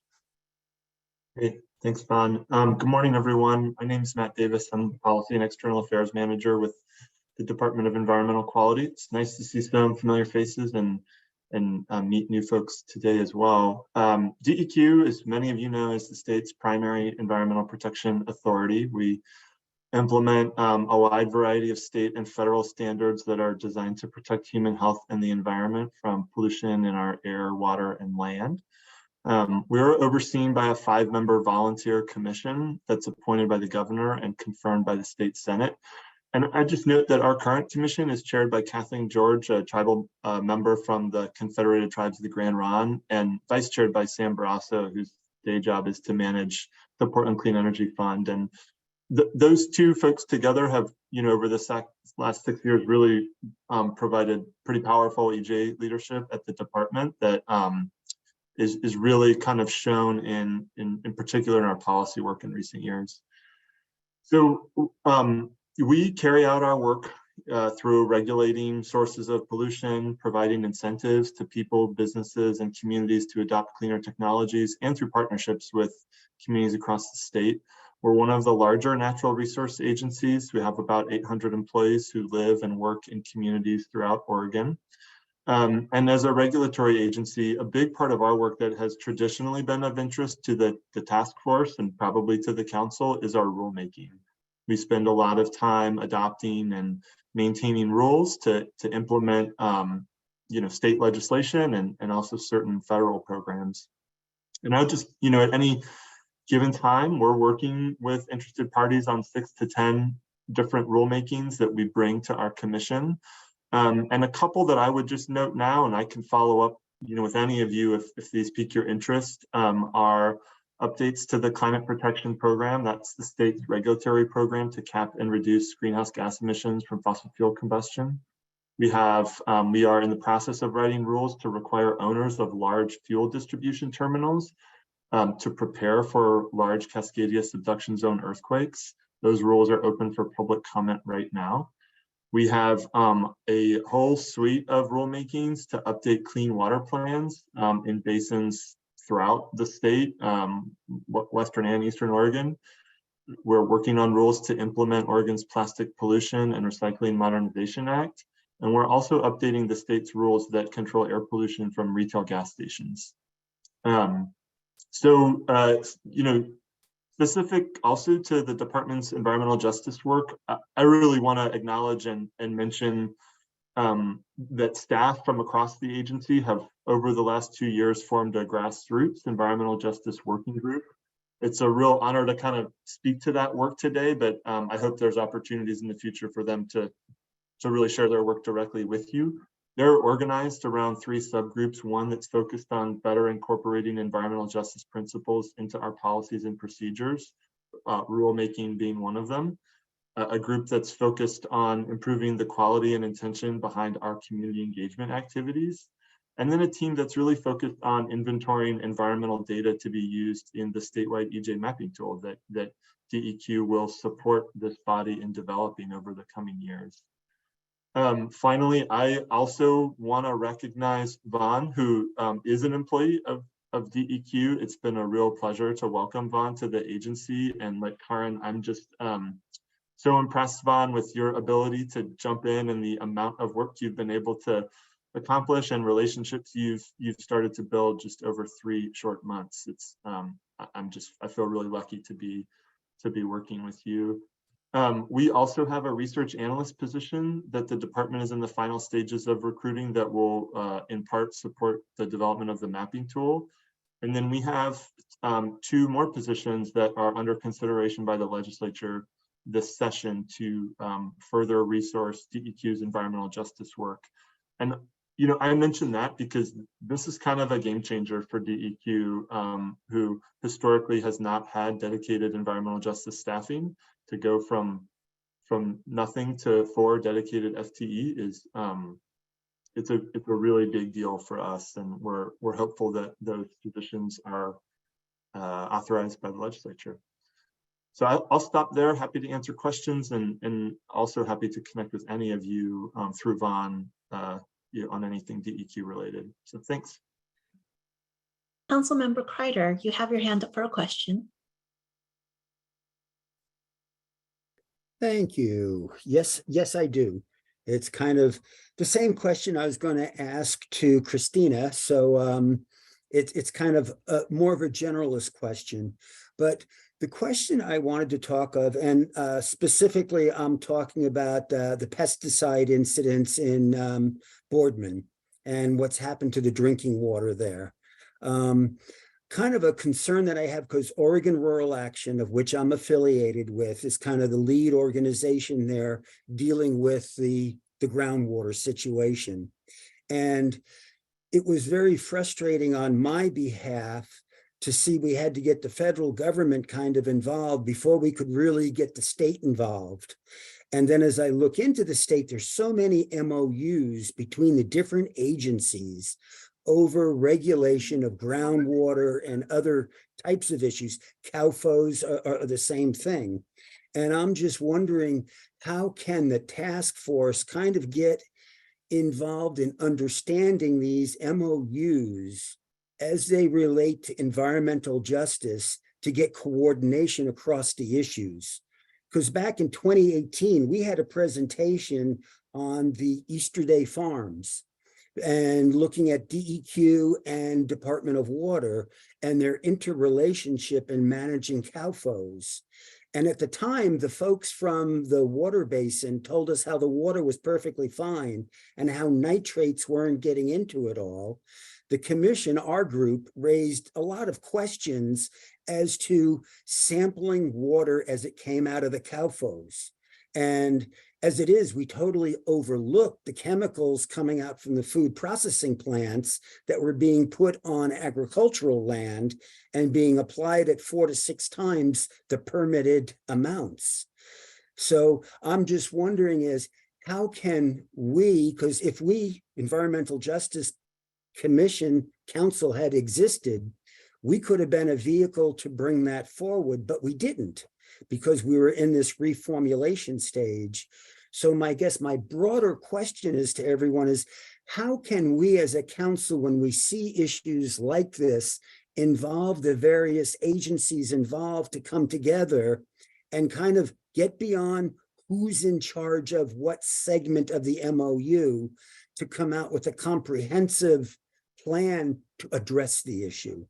And I don't think we're going to get a question or an answer to that now. Matt, I'm sorry for asking such a broad thing to you, but I just thought I'd get that out there for the bigger discussion as we move through the other agency presentations. Yeah, I appreciate that, Jim. I definitely think nitrate contamination in the lower Uinta Basin is going to be is longer than a 3-minute agency update and involves lots of other agencies that are here today too. And I hear the spirit of your question, and I suspect it's going to be something that Vaughn and you as council members think about. There's language in the new statutes that carried over from the task force days, but there's also kind of new roles defined in the statute about how the council can advise natural resource agencies, and it feels like that there's a lot of opportunity to kind of define what that means and how it can happen, which is what that's kind of what I'm hearing in your question. So I appreciate it. My old Adam is work smarter, not harder. And a lot of the times communications is that hard part, but it solves the hard part at the back end of the equation. Councilmember Carter, if I may add, one of the things I hope to do in the long term and also in the short term is continuing to build relationships with our natural resource agency partners so that we have a better communication network should issues arise, and we know they will. Also, in addition to building these more robust communication networks, which will flow in multiple directions, one of my hopes as your council coordinator is also to build processes so that if there are issues that agencies want to bring to the council for further discussion and deliberation, we can have these structures, templates in place, and also vice versa, so that if council members see certain issues that need to be brought to agencies' attentions, we have processes and templates for that as well. That is work that we're going to be embarking on shortly after this meeting. And I am meeting with our agency liaisons on a monthly basis now, so there is a lot more regular communication. I'm hoping this news is reassuring for you, but it is definitely something that will be an ongoing work in process because we'll want to continue to optimize so that all parties feel like they are heard and that we're making meaningful progress towards issues. Thank you so much, Councilmember Kreider. And since we will be going further into that in my staff update, I would like to give the opportunity for our next agency to make an introduction. And the next agency we have up is the State Fire Marshal.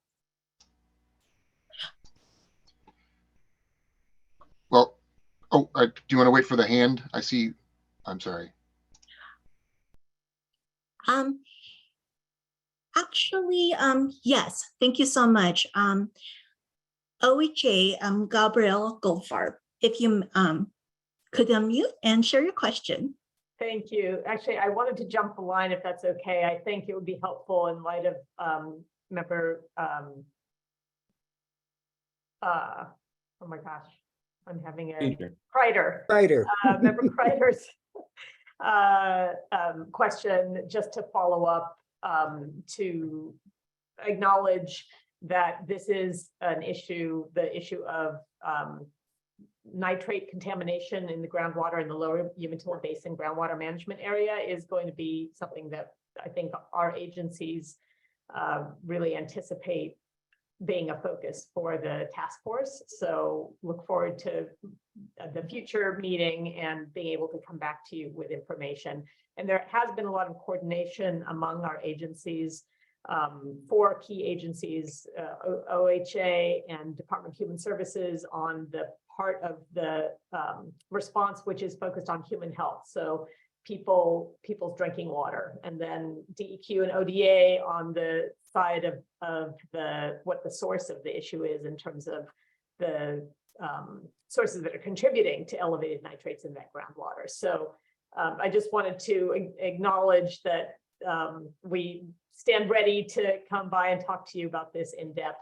I'm also happy to go forward with, I can wait in line, or go forward with kind of the OHA introduction, Vaughn, whatever you'd like. Yes, I would love for you to continue with your OHA introduction.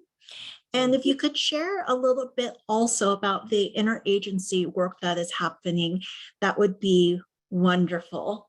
Great. Well, to introduce myself to some of you, reintroduce myself to many of you, Gabriela Goldfarb. I'm the Environmental Public Health Section Manager in the Public Health Division at the Oregon Health Authority. I also have a second role now. I've been assigned as the Governor's Project Manager for the public health response in the Lower Umatilla Basin groundwater management area. So I might go a minute extra because I have two roles.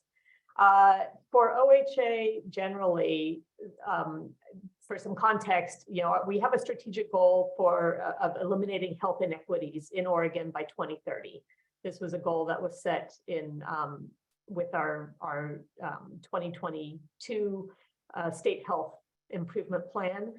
And we are in environmental health, which is the team that I oversee of about 20 different programs. For us, that translates into, in all of that work, thinking about how do we eliminate environmental public health inequities. I'm not going to have the opportunity to go over all of those programs, but I wanted to highlight a couple of, or a few kind of key examples in the range of making Vaughn for public health.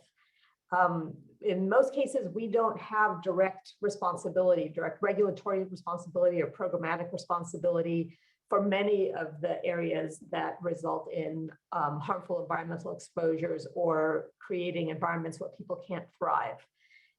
So we have to work in partnership with all of our fellow agencies, as well as our local public health partners and the community-based organization partners to advance this work. So it really is very much about striving for health in all policies, health in all programs. With the few things that I'll flag today, I'll describe the domains that we operate in and some examples. So we have, for example, a Healthy Homes and Schools program that addresses everything from toxics in children's products to radon awareness and a lot of lead paint related stuff. But a new responsibility that we were very happy to get from the legislature was establishing a Healthy Homes grant program. And that program is we're hoping to have grant opportunities rolling out this fall and the first awards by the end of the year. And it's an important housing retention opportunity, but also a way to help people live in homes that are resilient, for example, to climate change by having safe temperatures and protection from indoor and outdoor air quality impacts. So that's an exciting new development. And that is under the umbrella of, again, Healthy Homes and Schools. And in that work, as an example of the cross-agency focus that we need to have, we are really interested in being at all the tables where the Inflation Reduction Act funding that's going to be coming to Oregon, millions of dollars for heat pumps and weatherization and other climate change related investments that also have the opportunity to maximize health co-benefits, but those are prioritized for frontline communities and communities where we see the greatest risks and disparities and vulnerabilities to climate impact. So we are working with our agency partners to sit at those tables and bring the data and information that can inform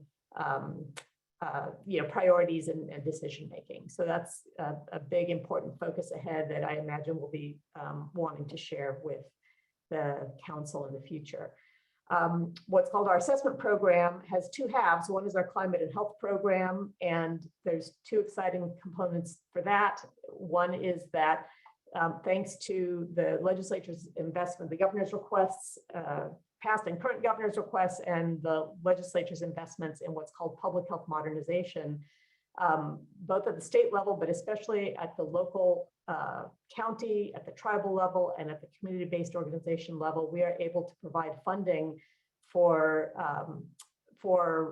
that broad public health system, governmental and non-governmental, to develop, identify climate impacted communities, who is at risk, what are the hazards, and what are the strategies and plans we need to develop to intervene, to increase climate resilience in our communities. So that is happening under the umbrella of something called public health modernization. What do we need to do to have a modern public health system? And a modern public health system is one that has environmental health as a core capability.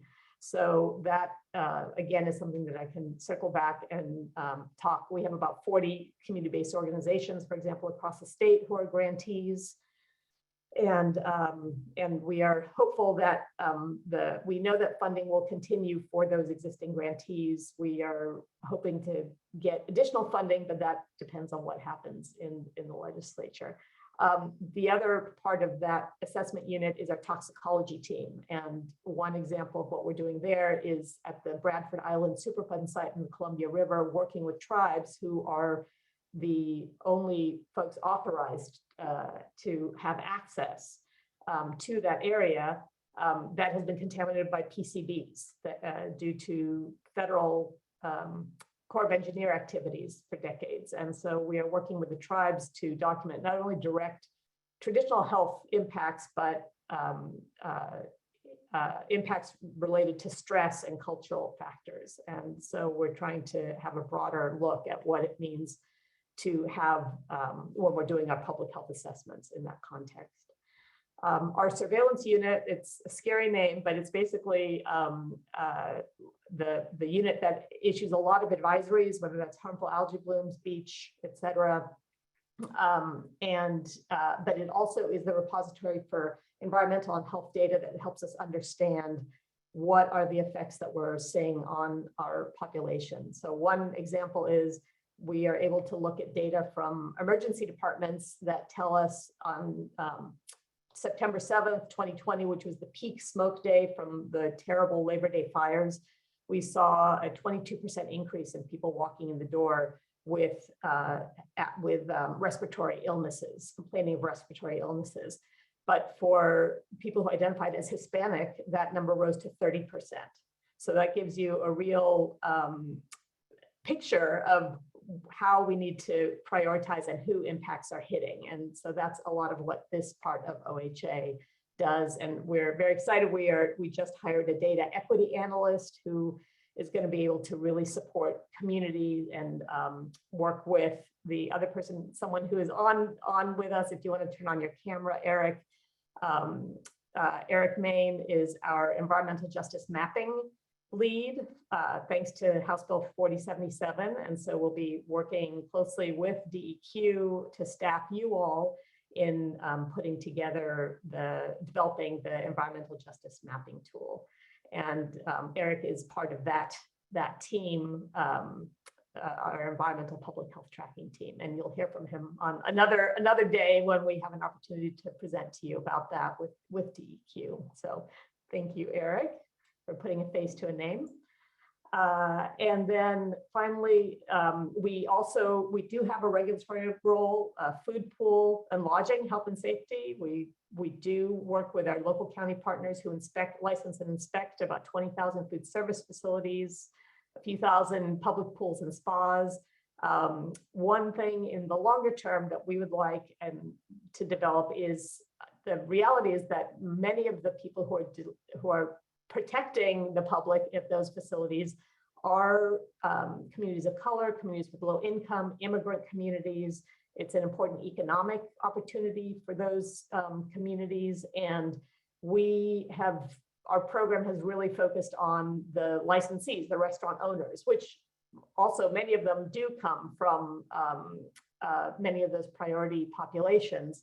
And so how can we think about serving, not only carrying out that regulatory role, but serving the needs of those people who are actually implementing the food safety activities? So that's something in the longer term that we are interested in terms of incorporating equity into all of our work. I will stop there. I know I've gone more than 3 minutes and happy to answer questions, but expect to be circling back with you all over time. Thanks, Gabriella. Good to see you.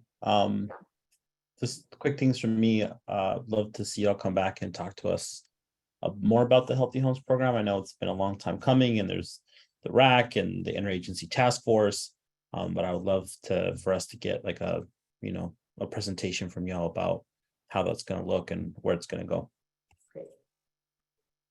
Chair Iboa, we can queue that up as an agenda item for the next meeting for sure. Thank you so much. Thank you so much, Gabriella, for sharing your update on behalf of OHA. That was really helpful, and we look forward to hearing more from you soon. And I do look forward to working with you and Eric on the mapping tool. Same. Very happy to have you here. Thanks.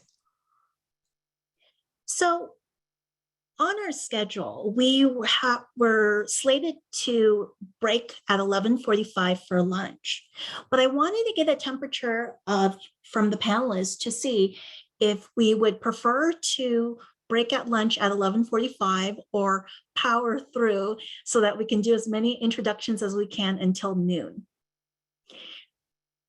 Are there any objections to leaving right now?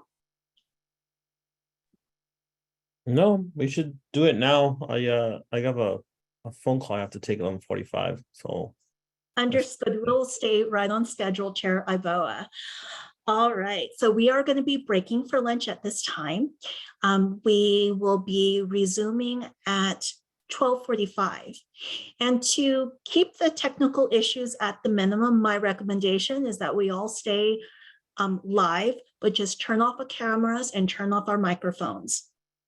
And for all attendees that are attending, you may do the same. And we very much appreciate you taking the time to join us today. So breaking for lunch just slightly early with a 12:45 return time. There will be a slide reminding everyone when we're coming back. So yes, thank you everyone for your introductions so far, and I look forward to continuing with our natural agency introductions at 12:45. Have a great lunch, everyone.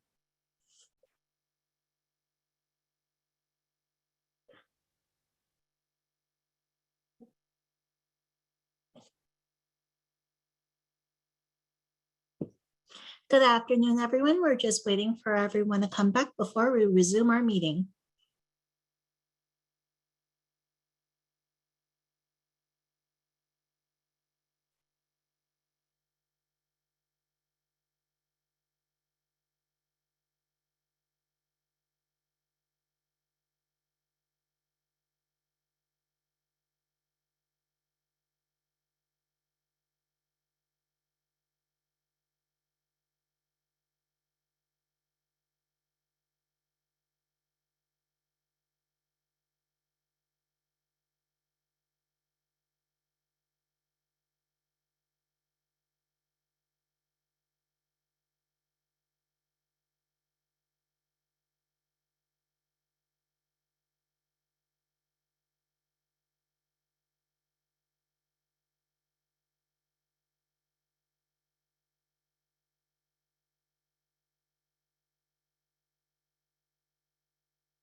Good afternoon. It is 12:45 and we have officially returned from lunch. I hope everyone had a nice break. We will be continuing our meeting today with agency presentations. And up to this point, we actually have gone through quite a few presentations, but just to help everyone keep track of where we are, I am going to share screen and show you the agencies that have already presented.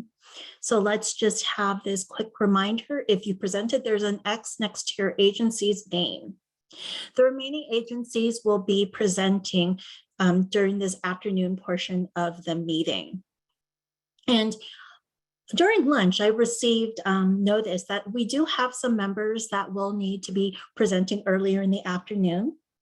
So I would like to check if there's any objections to Public Utilities Commission and the Watershed Enhancement Board from presenting earlier. Actually, pardon me, it is the Water Resources Department from presenting a bit earlier today.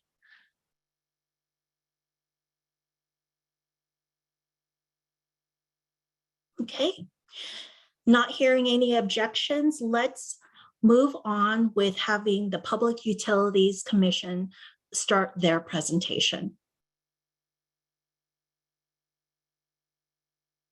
Hi, thank you. I appreciate the accommodation. So thank you for the absence of objections, I guess. Good morning, everyone. My name is Michelle Scala. I use she, her pronouns, and I am here before you today as the Oregon Public Utility Commission's Environmental Justice Coordinator. And then within the PUC, I serve as the Energy Justice Program Manager.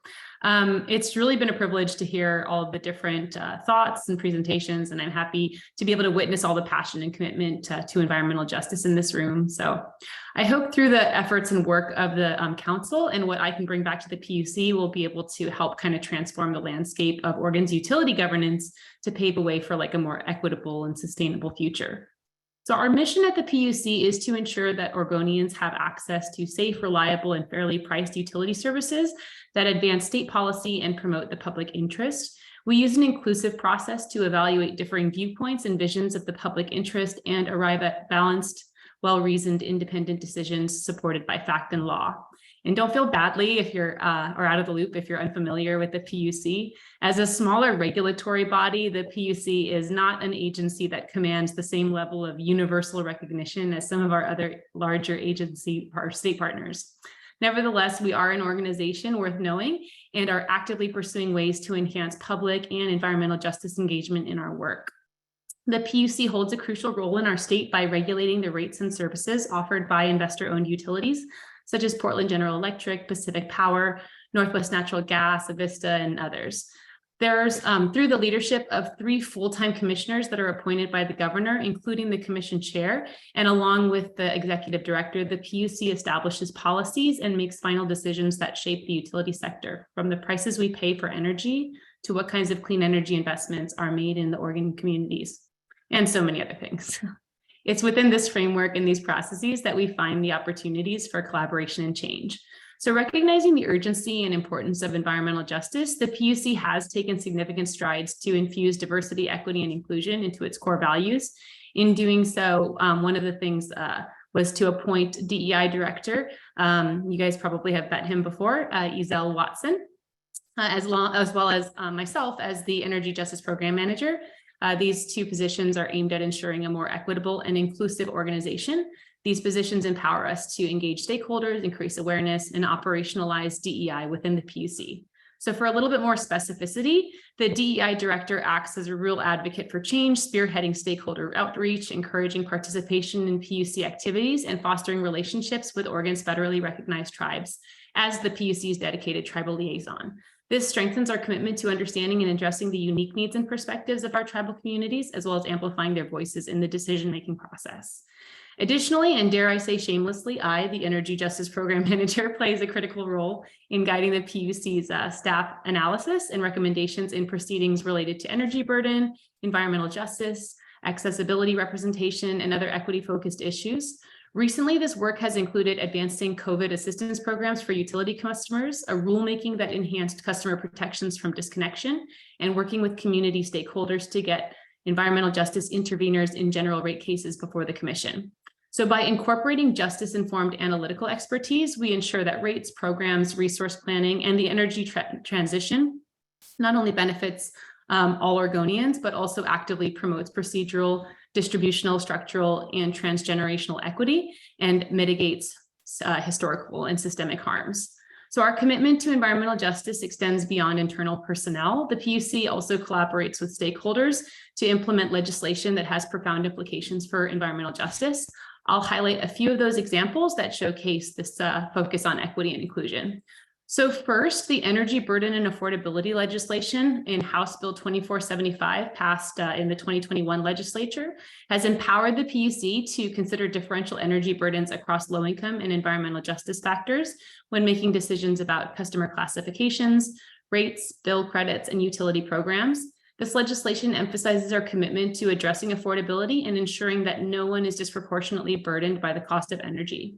With our utility and community partners, we've been able to implement 5 low barrier bill discount programs for energy burdened households. And I just want to emphasize how important this legislation was, because it wasn't as if energy burden mitigation programs hadn't been pursued in the past, but we had often come up against legal roadblocks because of our inability to legally consider energy burden when it came to rate classifications. But this legislation changes that and allows us to move forward with really targeted programs.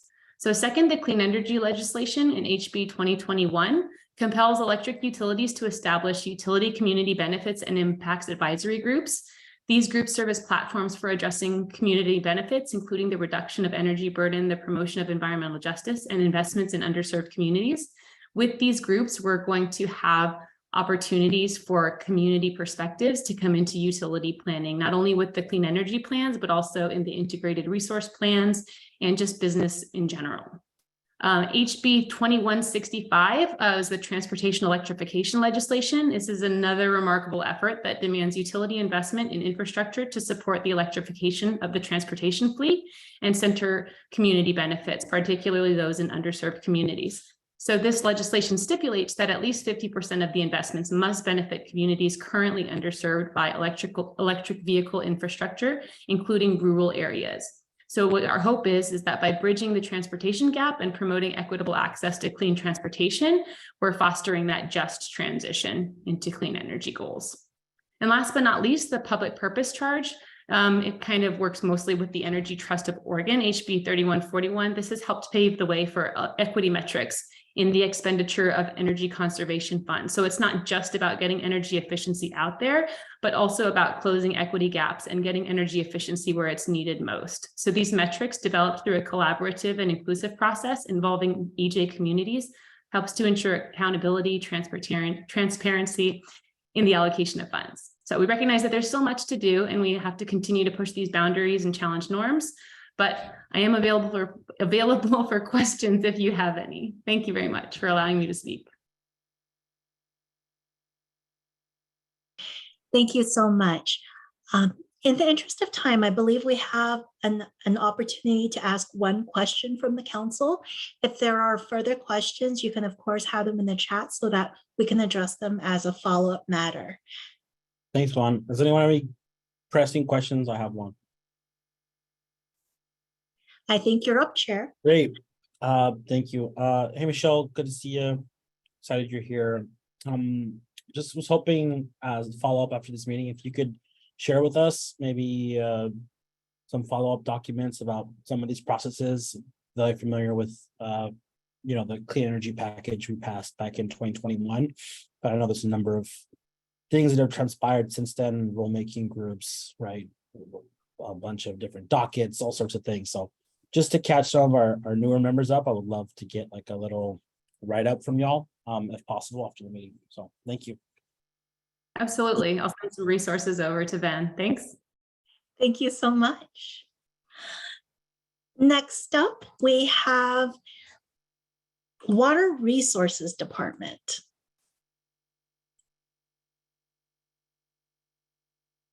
Hi there. Hi there, everybody. My name is Bryn Hudson. I am the legislative coordinator for the Oregon Water Resources Department. I'll echo Michelle's gratitude for allowing us to sneak up on the agenda. I am filling in for Danielle Gonzalez, who is our policy manager. I'm wearing a few different hats today. The Oregon Water Resources Department is the lead agency responsible for ensuring sustainable and sufficient water supplies for in-stream and out-of-stream needs for currently and future uses and for the state of Oregon. So we do this by issuing and managing water rights. We also have a dam safety program that regulates non-federal dams. We also have a public safety component there as well with our nexus with well construction and compliance. And we also have a branch of our agency focused on funding opportunities for water planning as well as implementation of water projects. So we are working right now to prioritize equity and environmental justice principles and then really embed those throughout the department's foundational plans and processes. We are in the very beginning stages as an agency in this work. So we're really excited about the progress that we've made, but also acknowledge we do have a long way to go.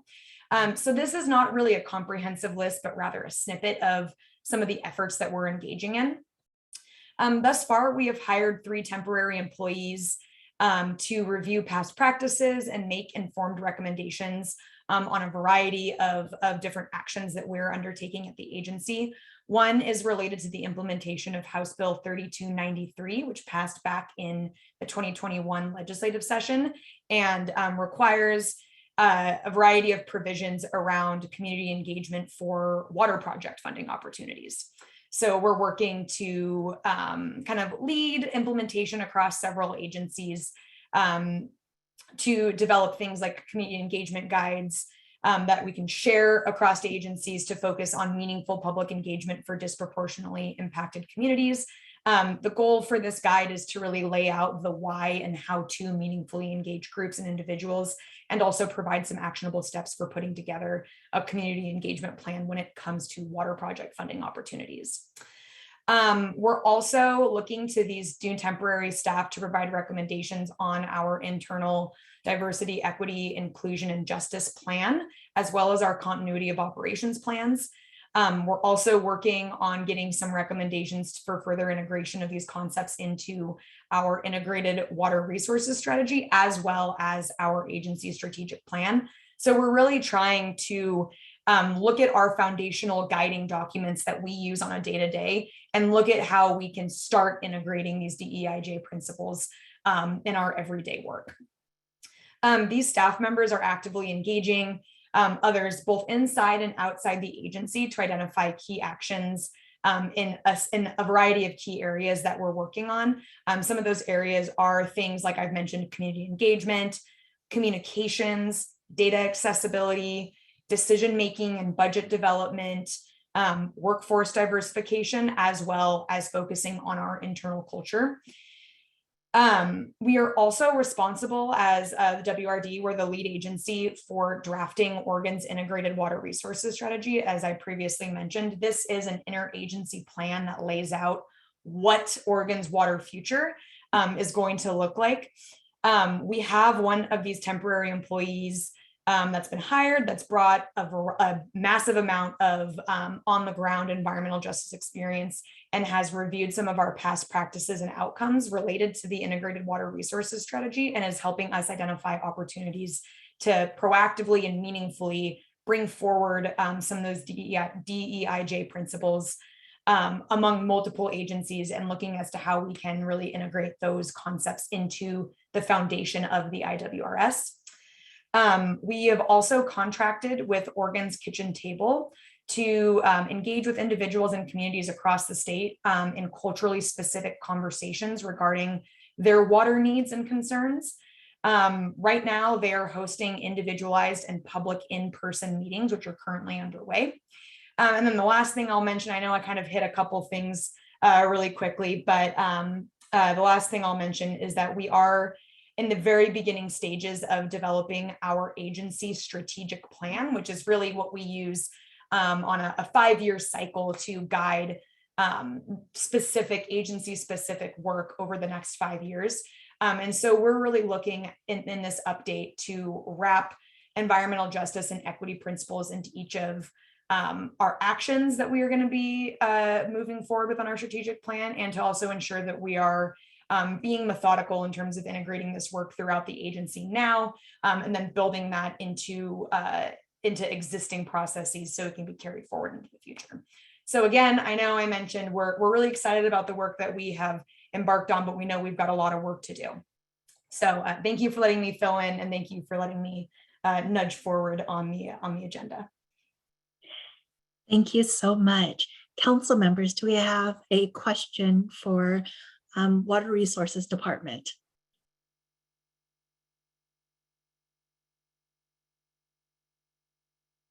Hearing none, thank you so much, I have Bryn, one. for Sorry, Bryn. sharing. Oh, sorry. Yeah, I'm just waiting for folks to go. I remember before COVID hit, there was a big plan to talk about this 100-year water vision. I'm just curious if you could talk to us about, because I know it's no longer the case, but is there something similar that's emerging?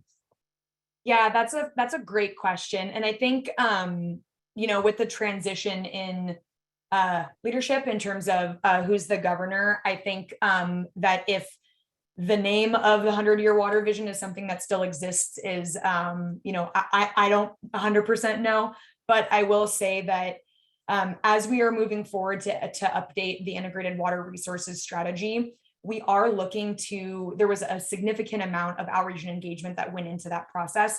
We are looking to the work that was already done with that water vision work to incorporate principles and lessons learned and concepts that were heard during that outreach and engagement process, to bring those into the IWRS conversation. So WRD is leveraging that outreach and engagement work.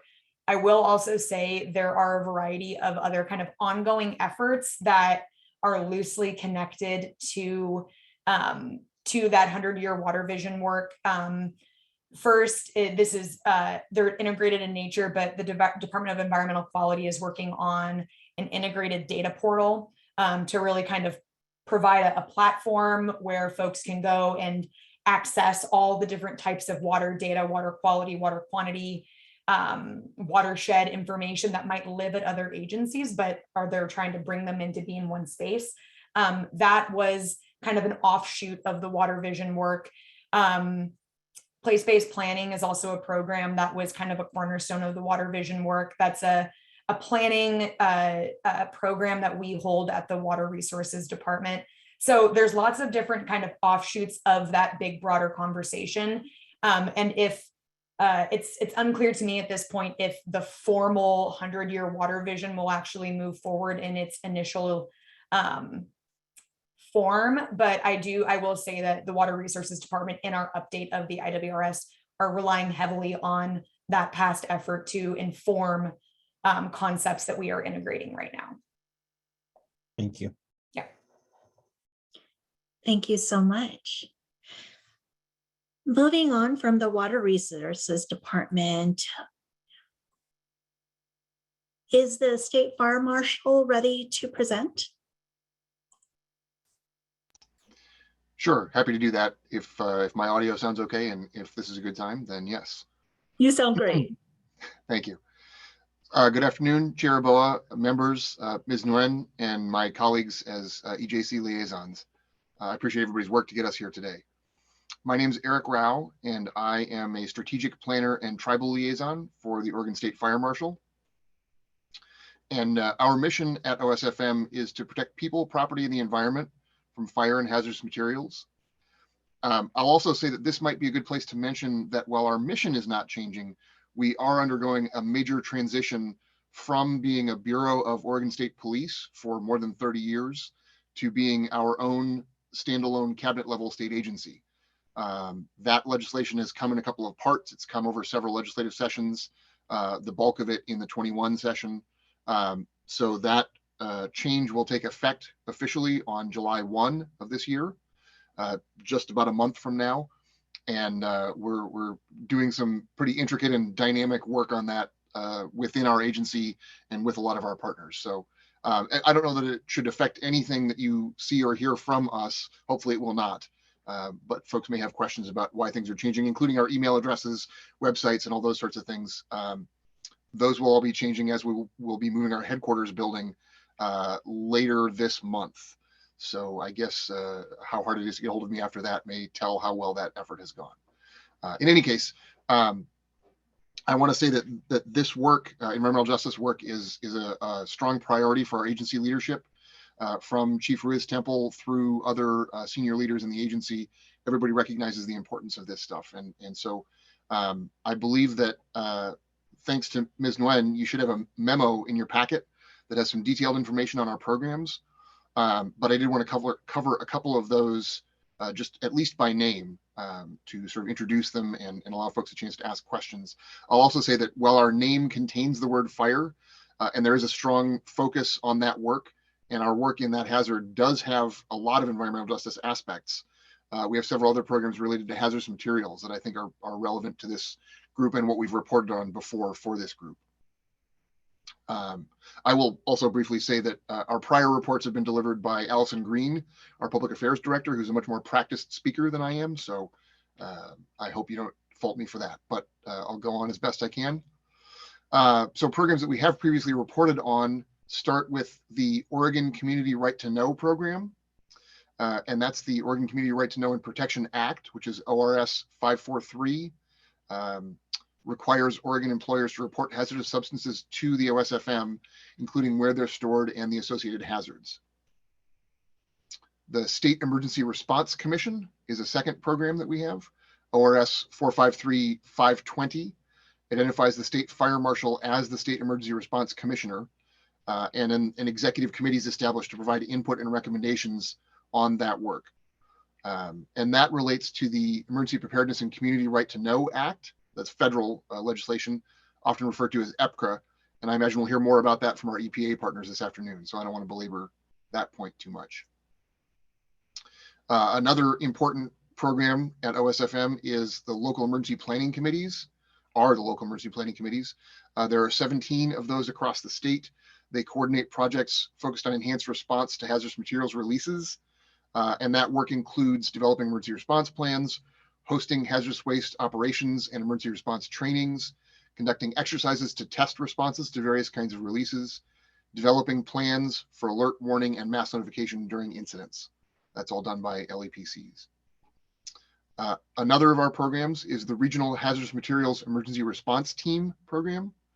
OSFM administers Oregon's 13 regional hazardous materials response teams. Those consist primarily of career and volunteer firefighters from a variety of local agencies. Also, some law enforcement and public works employees are parts of those teams as well. And we work with them to ensure that each team member has proper training equipment and medical exams. And then lastly, I'll mention the Hazardous Materials Transported by Rail program. And in 2022, at least, that OSFM worked directly with partner agencies and industry representatives from Class 1 railroads. That partnership took form through trainings primarily. There's some equipment as well. And some of the other agencies on this group also have responsibilities related to that. So I'll let them speak to that. I'll pause for a moment for questions. Although I do have one correction on my printed materials as well. So. Eric, if you could proceed with your correction and then we can take the question after. Sure, no problem. So on my printed materials, I listed a couple of advisory groups that are part of OSFM's governance. The State Emergency Response Commission was one of those, and the State Fire Defense Board is another, but I omitted, perhaps conspicuously to the governor's office folks, the Wildfire Programs Advisory Council, and that's an important one as well. So I just wanted to offer that back as a correction, and I can submit the URL to that website if folks have questions about that. Otherwise, I'll submit it to you, Van, and we'll go from there. Yes, but absolutely. Any questions? Thank you. Councilmember Kreider. Good afternoon. Hi, Eric. Love your shirt. I'm a Hawaiian shirt guy too. It is Aloha Friday, so yes. That's right. My question kind of, and it's for several other agencies about wildfire. Myself living in a WUI, we're all quite concerned. We've established a FireWise community, but we're also seeing in some instances not great handshaking between the different agencies in coordination. I know ODF has been doing a great job, at least in Eastern Oregon, coming out and doing some thinning and stuff. But I'm just wondering, you mentioned at the last bit that wildfire committee, and I believe Mark Bennett, our Baker County ex-commissioner, is the chair of that. How is the integration of that going? Because the wildfire plan was pulled, less than 30 days after it was put out. And I know people here are losing insurance, homeowner insurance, because of the fire ratings. So as an environmental justice issue across not just the fire marshal, but all agencies, again, my theme has been more of a general coordination, cooperation across agencies so that the public is more informed of how folks are working together. Because our legislature seems to be working at opposite odds, but if our agencies can show a togetherness, I think that shows more confidence to the public. So that's a question and a comment. Apologies. No, thank you. And if I may, Member Kreider, I'll take a little piece of that, and certainly there are other folks here who have other pieces as well. I want to defer to my ODF colleague for anything that she has, but I will just say that a large part of our transition as an agency has been to include new programs specifically aimed at protecting homes and keeping fires small and out of communities. So that ranges everywhere from us learning how to administer grant programs, which we've never done before. And we've now passed out in the last 2 years quite large sums of grant funding to both to local fire agencies, but also to community groups and CBOs and a number of other entities. And certainly I know that we do deconflict those groups with our ODF partners, with other folks who are working in that space, since there are a number of them. And I'll also say that we now have a staff of community risk reduction specialists whose job is exclusively to go out into the communities and meet with folks and develop strategies that fit those communities, including connecting them with grant opportunities, including bringing local fire agencies to the table if they're not already there, and a number of other activities. And that's been a tremendously well-received program so far from what I've heard. I know that Allison Green, our public affairs director, is on here, and she's spoken to this group before and perhaps has some other relevant information to pass along. So I'll pause for Allison or other colleagues. Awesome. Thank you, Eric. And so maybe just a little bit more around our staff that are now based in communities. So kind of where you're out in Eastern Oregon. Chris Paul is the fire risk reduction specialist out there, right? And his entire goal is connecting folks where they need to be connected. I would say, to your point around making sure that agencies are also connected, not just community members with community members or community members with one agency. We are, as an agency, stepping more into a role around community wildfire protection plans, which is in coordination with ODF, who has really been leading the charge in that for a number of years. And I would say one of the primary goals of those documents is for the community to build partnerships and communication pathways with our federal land management agencies, to actually talk to them about where they want to see hazardous fuel reduction. It helps communities be eligible for federal grants and things like that. So I would love to come and talk about CWPPs. Prior to my public affairs work here at OSFM, I was a community organizer around wildfire. So this is near and dear to my heart. So if we want to dig into community wildfire protection plans, making sure, frankly, the folks that are most impacted by wildfire are the most prepared and have the most resources. Again, that is something that is near and dear to my heart. So I may pause there and see if there's any additional questions.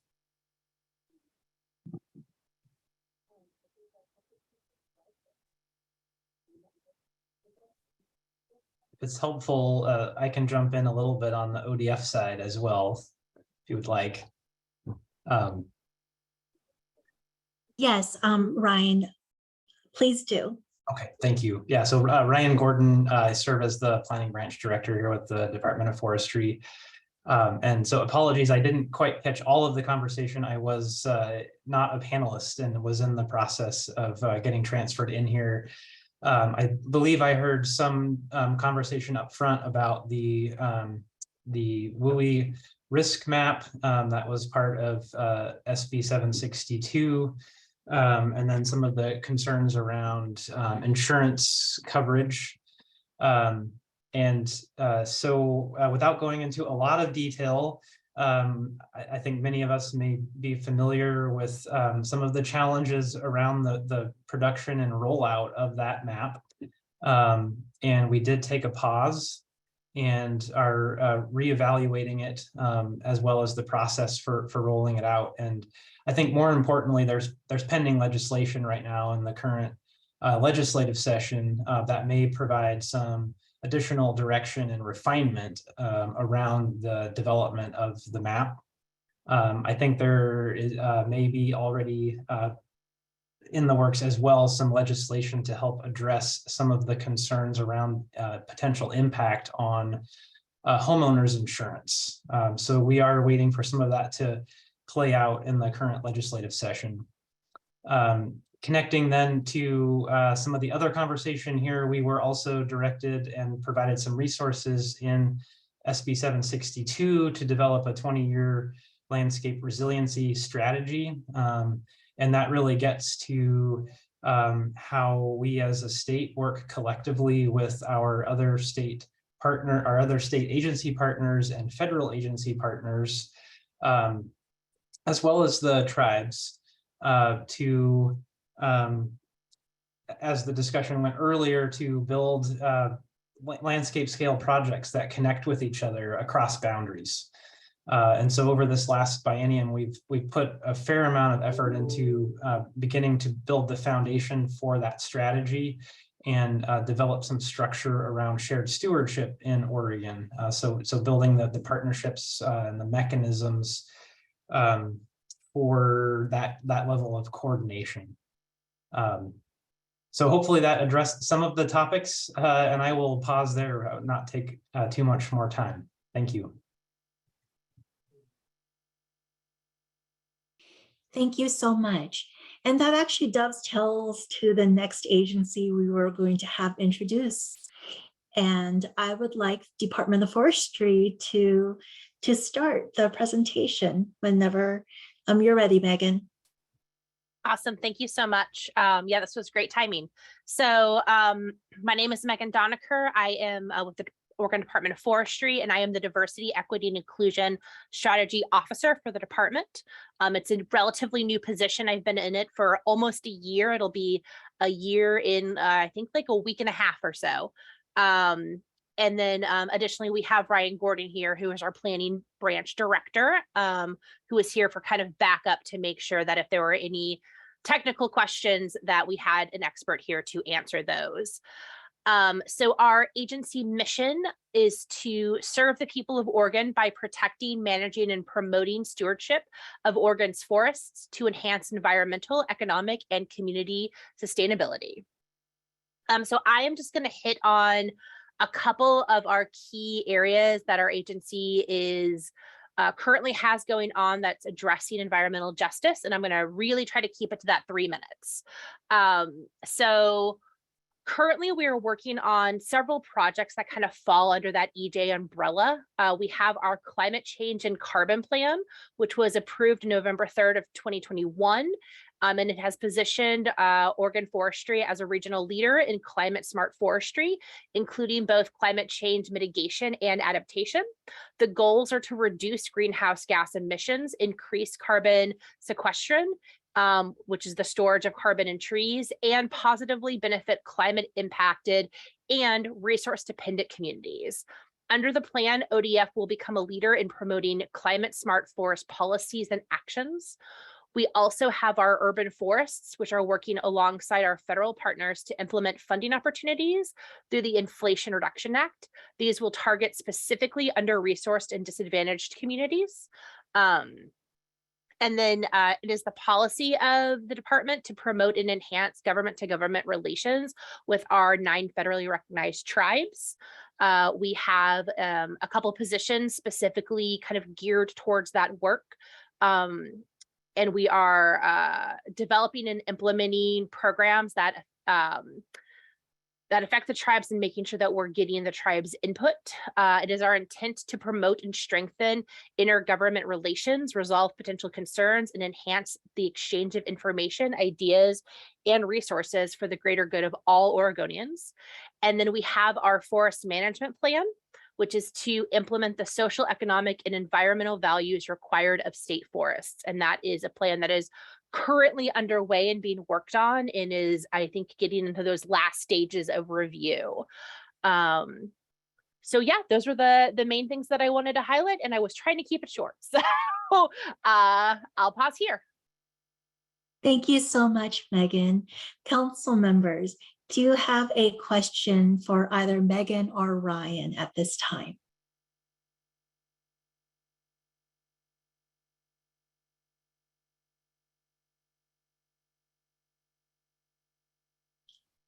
Hearing none, thank you so much, Department of Forestry, for sharing your update and providing additional insights. And we will be moving on to our next agency, which will be Department of Land Conservation and Development.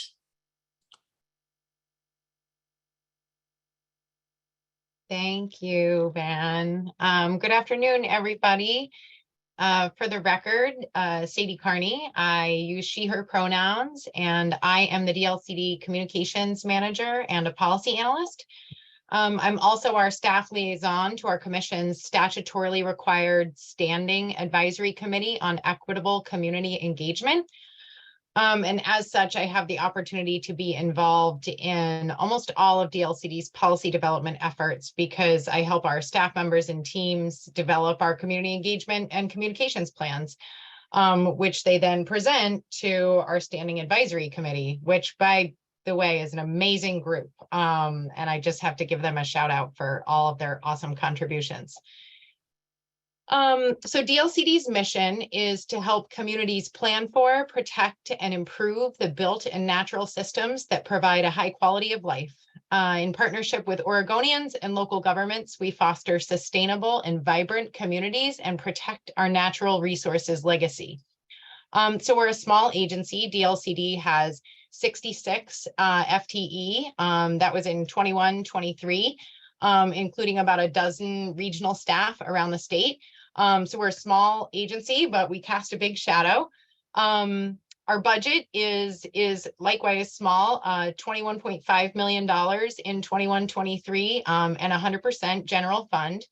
And a big part of our budget is grant money that we provide to local governments for technical assistance and planning support. And we recently updated our grants allocation plan to require that all technical assistance grants include deliverables related to inclusive outreach and engagement strategies, which I think is a great benefit. And we're working hard to evolve that further to a point that we can provide assistance to local governments that need it in creating inclusive engagement strategies. We did have a Secretary of State audit in 2018 that identified our agency as lacking the capacity to support our statutorily required work. So we struggle against the size of our mission. And we have a governor-appointed 7-member volunteer commission. That's in the packet materials that I submitted to the EJ Council. Right now, our commission is historically diverse. It's an amazing group of people. And if you have spare time, which I don't think any of you do, we have 2 open seats on our commission right now, which we just announced and I posted on LinkedIn. If you're not following me on LinkedIn, please do. We have a lot of recruitments coming up in addition to our commissioner recruitments, and that's a great place to sort of stay in touch with all of that. Also in your packet, you can see the different leadership and advisory groups for DLCD, the Citizen Involvement Advisory Committee, the Local Officials Advisory Committee, the Ocean Policy Advisory Committee, and what we aren't mentioning in there, but I also want to recognize is we have a really strong and well-integrated tribal liaison team that is doing some fantastic work on behalf of the agency, and those reports are available on our website. I'm also happy to share them with this group directly. So in our program, we have 19 statewide land use planning goals, and they address things that matter to all of us every day: transportation, housing, economic development, but also our agricultural and forest lands, our natural spaces, our coast. And first among those goals is goal 1, which is community engagement. And we've heard a lot about community engagement today. So I just wanted to call that out as an integral part of our program and of the land use planning processes across the state at all levels of government. And one thing that I wanted to flag for this group, because I think it is related, is a tool that I think has the potential for great utility and is somewhat underutilized at this point. And that's the fact that every state agency in the enterprise is required to have a state agency coordination program with DLCD that assures that the rules and programs that that agency's rules and programs affecting land use comply with the statewide land use planning goals. So we do have these in place today. Many of them are out of date. I'm like 20, 25, 30 years old. And they would require resources to update, but I think that the tool has the potential to really powerfully align state agency work in a direction that would be useful to the outcomes I think this group is invested in. So moving on, last week we celebrated the 50th anniversary of the signing of Senate Bill 100, which is the 1973 legislation that established the Oregon Land Use Planning Program. We had a great program. It was a great party. It was a great day. We were very honored to have the governor in attendance and to speak to those gathered there. And I just want to give a shout out to our director, Brenda Bateman, who has been with our agency for just over a year now. In her remarks, Director Bateman recognized the ways that systemic racism has had disparate outcomes on wealth, health, and community. And in her comments, she committed to avoiding inflicting, perpetuating, or allowing harm to result from our future work and correcting historic injustice when we have the opportunity. So we are just incredibly grateful for her leadership and vision, I think, in that space. And then I'll quickly touch on a few things that we are doing currently in our work, and then I'm happy to take any questions. Earlier this week, we submitted our agency diversity, equity, inclusion, and racial justice plan to the governor's office.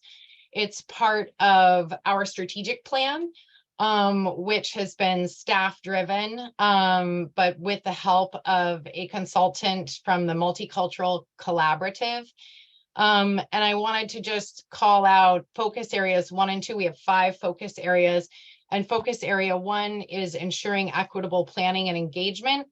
And focus area 2 is investing in robust operations. And just for transparency, that includes data equity, staff development and training, DEI training, eliminating bias and barriers in our hiring process, and improving our public-facing resources to make them overall more accessible, because we know that state government is not always the most welcoming environment for folks.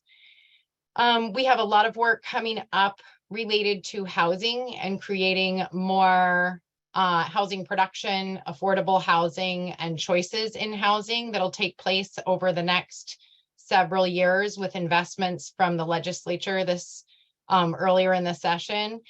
And last, as an update for this group, we adopted, or excuse me, our commission adopted in July 2022, a pretty comprehensive package of rules called Climate Friendly and Equitable Communities. It started that program.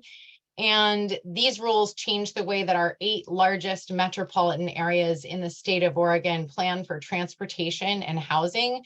And they really focus on things like requiring investments in active transportation, requiring mixed development so people can walk to goods and services, requiring that parts of your city that you plan to densify are well served by public transportation. They deregulate parking so people aren't paying for parking in addition to their housing. Pretty exciting stuff. And we're updating those rules on a continual basis. So that's a rulemaking that's happening right now. And then, sorry, I said that was the last thing. This is really the last thing. Our commission and our director right now are very focused and interested, as I know this group is, on understanding and appreciating the differences, the different challenges, the different opportunities for rural and urban Oregonians.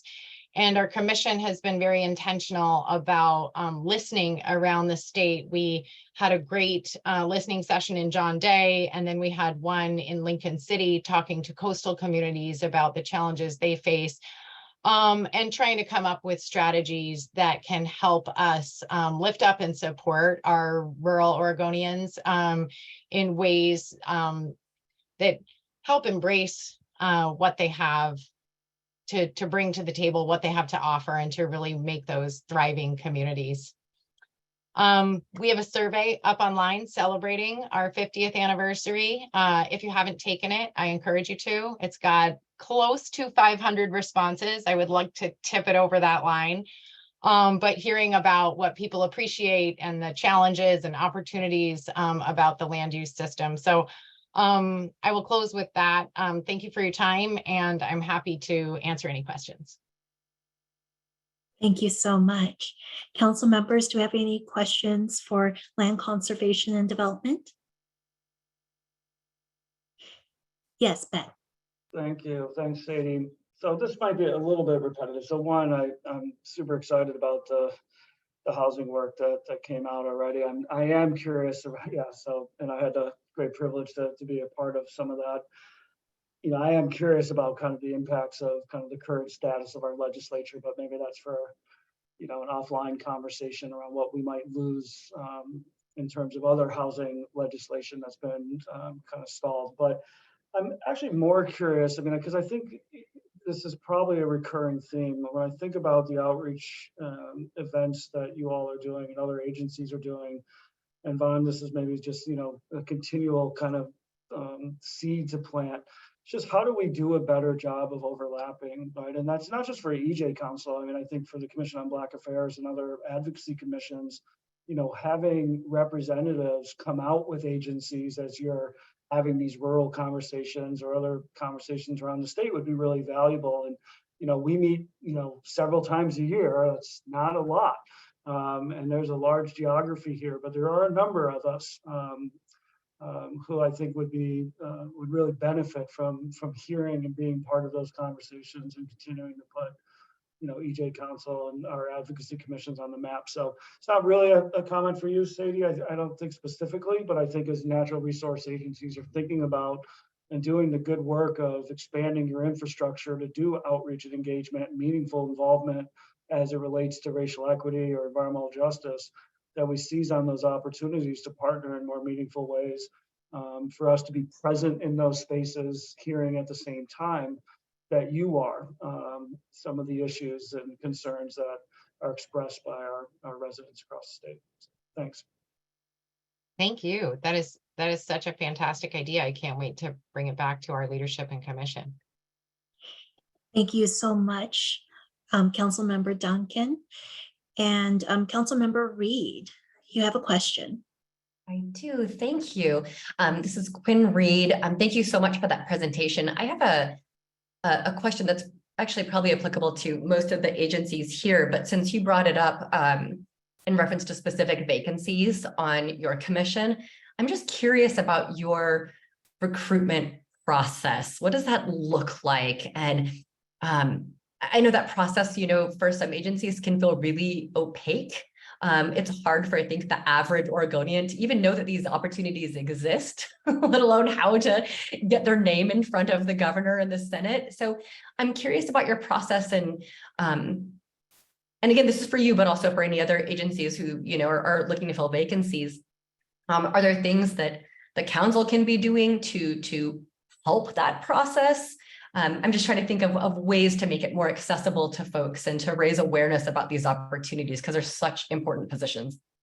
Yes, I could not agree more. And thank you so much for the question.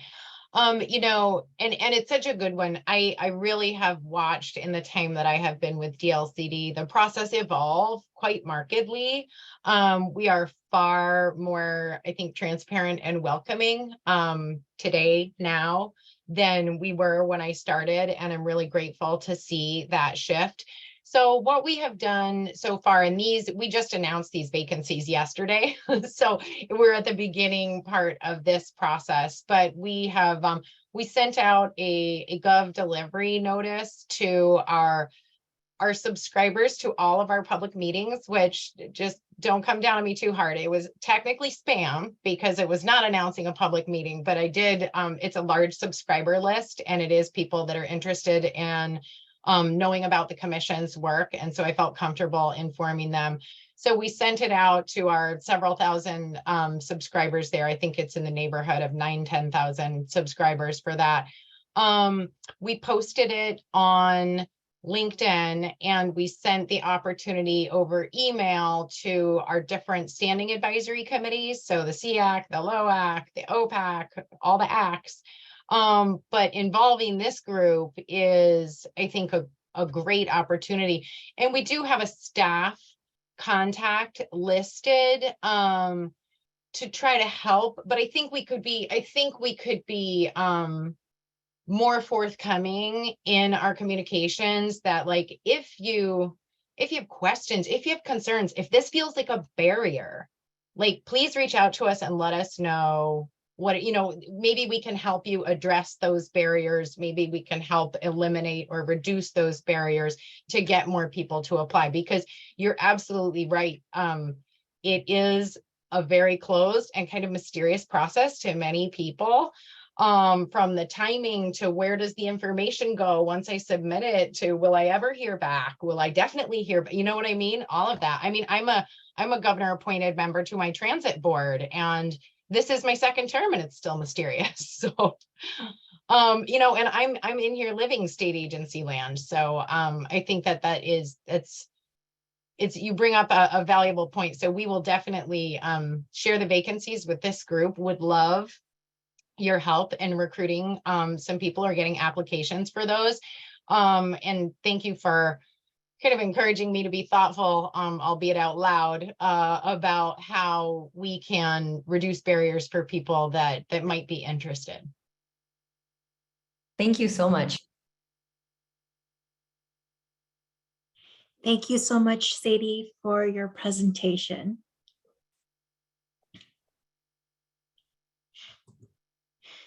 So moving on, we will be chatting with the Department of Energy. Thank you. Hi, everyone. My name is Ruchi Sevier, she, her. I'm Associate Director for Strategic Engagement at Oregon Department of Energy.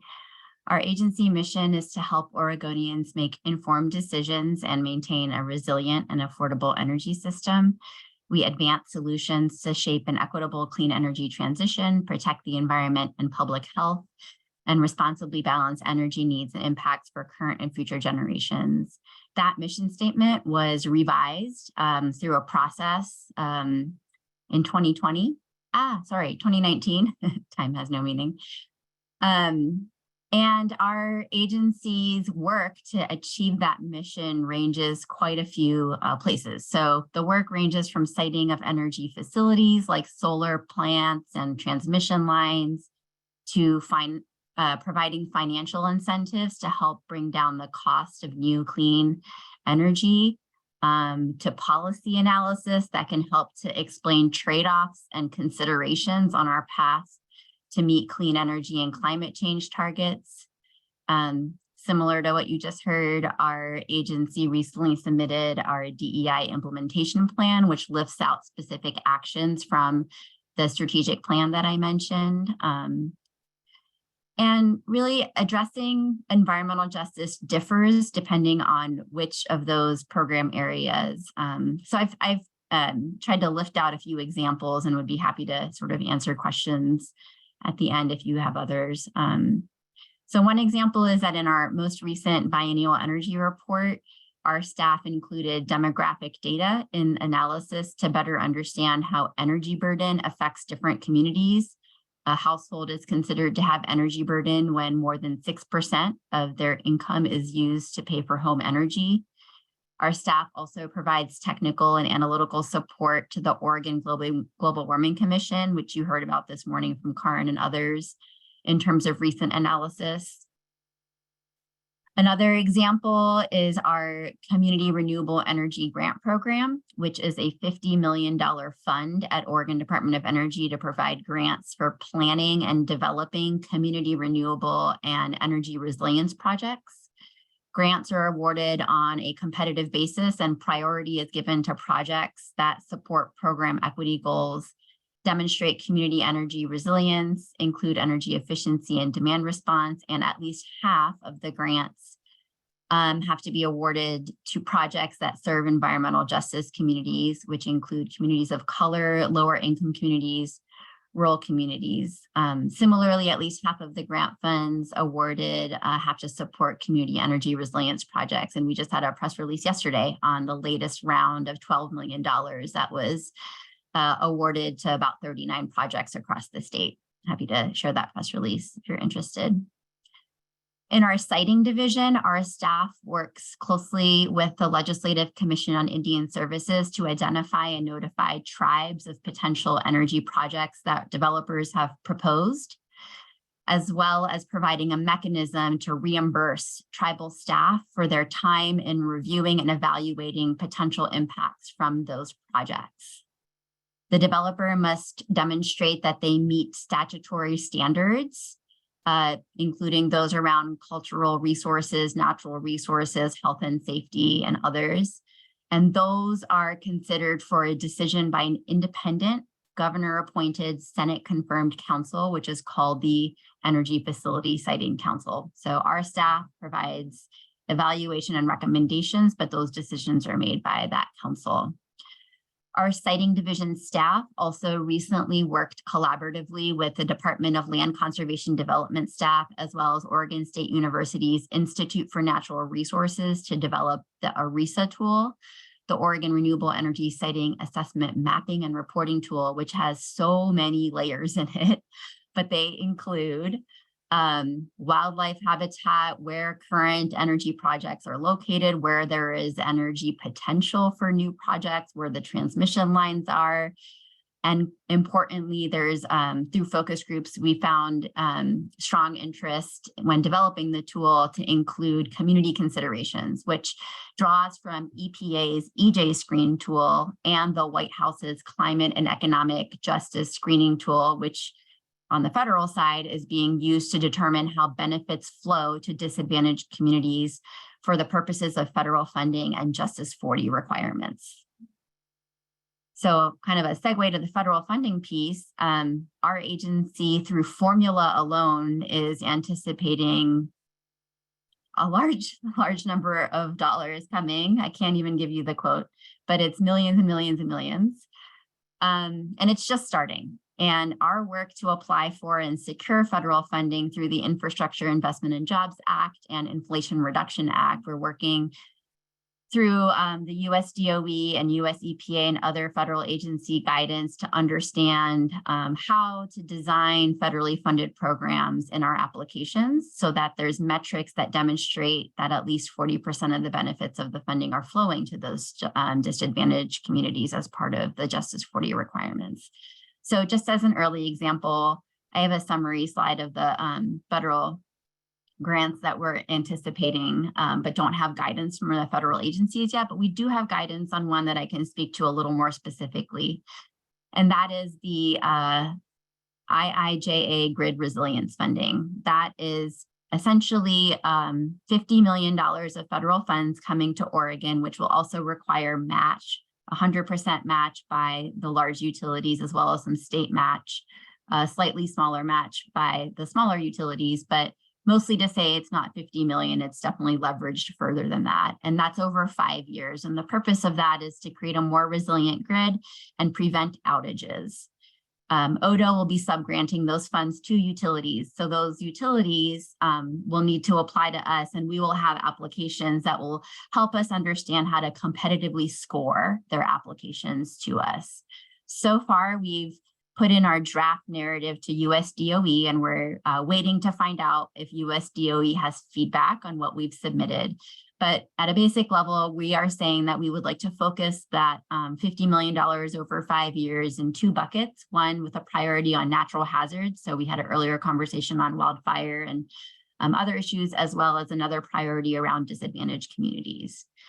So we're in the space now where we're continuing to seek feedback on what kind of specific criteria we can put in our own applications that would help us to score when utilities submit to us as to what is scoring higher in terms of community benefits and protection against natural hazards. We're also expecting to use the help of an external evaluation committee. We use this process in our Community Renewable Energy Grant Program, which is state funded.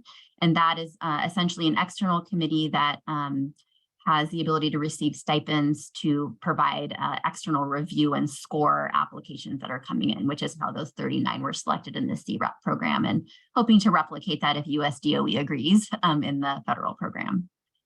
So that's a kind of snapshot of our activities, but looking forward, I wanted to mention one thing, that I'm the interim environmental justice coordinator that's tagged for our agency. I say that because I'm really pleased to see that a budget and position request is included in our agency budget bill, which is HB 5016, which is passed out of the House. And that position would be our public advocate. And we would expect that position to conduct research and provide advice back to ODO programs and teams about environmental justice, diversity, equity, inclusion in the energy sector, and with a focus on requirements and policies in HB 4077, this body here, EJC, as well as the equity components in our strategic plan. In addition, we have an agency bill, SB 852, which would create a community navigator program and position at our agency, and that person would help local governments, tribal governments, and environmental justice communities improve the effectiveness of meeting their own energy goals by connecting them to funding and other technical resources available at the state, as well as utilities and any other funding that might help them meet their goals for their own energy projects and capacity building. I'll end by saying that we're really excited about the work of this council and the mapping tool and the suggestions about recruitment on our advisory bodies as well. We actually advocated in 2022 through HB 4077 for ODO to be officially added to this list. We were sort of on the outside hoping to be part of it, I suppose, but we were successfully added, and just really honored to be part of the conversation here. I'm happy to answer any questions. Thank you so much. This portion of the meeting is, we have about half an hour left and 5 more agencies. So for agency questions from now to the end of the agency presentations, I am going to request that council questions are in the chat, and I can verbally read them after all the agency presentations so that they can be responded to after the meeting. So thank you so much, Department of Energy, for sharing your presentation. And one last highlight about Department of Energy to note is environmental justice related legislation. There was a pretty extensive list provided by Department of Energy. If there is interest in the council to examine that in a closer way. Thank you. So thank you so much, Ruchi. And let's move on to our next agency, which is Geology and Dogami. I'm so sorry. It's a really long acronym. No problem, no problem. Thank you, Vaughn. And thank you to members of the council, Chair Boa. My name is Alex Lopez. I am the Public Affairs Coordinator for the Oregon Department of Geology and Mineral Industries. It's a little bit of a mouthful, but we generally go by Dogami, so you'll hear me say that quite a few times. I am also the Environmental Justice Coordinator for the agencies. I think, Vaughn, when we were talking previously, I was the interim coordinator. That is, I am no longer interim. So, so just a little introduction about myself. I'm actually a geologist registered in the states of Oregon and Washington and have over 15 years of experience working in environmental remediation. Generally, that's been on administering cleanup projects for contaminated properties across the state. And I also have a master's degree in social work with a specialization in working with communities, particularly environmental justice communities, on issues related to environmental contamination and natural hazards. So just a little bit of introduction for the agency as well. We're a relatively small agency within the state system, but our mission is to provide earth science information and regulation to make Oregon safe and prosperous. And so in order to meet that mission, we have two primary program areas. The first is the Geological Survey and Services Program that develops maps, reports, and data to help Oregon manage natural resources and prepare for natural hazards. And core programs within that area include studying hazards such as earthquakes, tsunamis, landslides, floods, coastal erosion, community vulnerabilities to those hazards, and ways to reduce risk. Geologic mapping to support healthy ecosystems and guide rural and urban development. And collection of LiDAR data, which provides accurate, high-resolution images of the Earth's surface for use in generating maps, natural resource management, planning, and many other applications. The second program that we have is the Mineral Land Regulation and Reclamation Program, which oversees the state's mineral production and works to minimize the impacts of natural resource extraction and to maximize the opportunities for land reclamation. That program, the MLRR program, is a fee-based statewide program that regulates all upland and underground mining on lands within the state and works collaboratively with other state agencies, local governments, Oregon's federally recognized tribes, industry, and the public. So just based on the descriptions of the agency's two main programs, it's clear that environmental justice plays a big role in the work that the agency does. On the Geological Survey and Services side, it's important that Dogami's work on natural hazards and risk reduction reach all communities in the state, particularly those that have historically had less access to statewide risk reduction resources. Additionally, it's vitally important that research efforts, whether that's in geologic mapping, exploration of geothermal resources, are done in coordination with communities in the research area, including rural communities that are often left out of research planning conversations.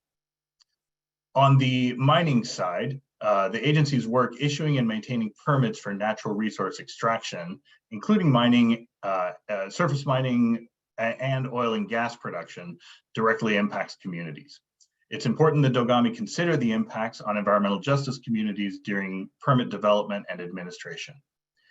And finally, the agency as a whole is committed to addressing the historical challenges of diversity in the geosciences and earth sciences, so that future geologists and earth scientists represent the diversity of Oregon's communities. And that's just the tip of the iceberg. I'll talk a little bit about some specific work that we're doing. So with respect to hiring, retention, and building diversity at the agency and within the geosciences more as a whole, a few examples of things that the agency is doing include utilizing internalized bias training for hiring committee members, also rotating membership on those hiring committees to make sure that we have representation from all parts of the agency and from the diversity that exists currently within the agency.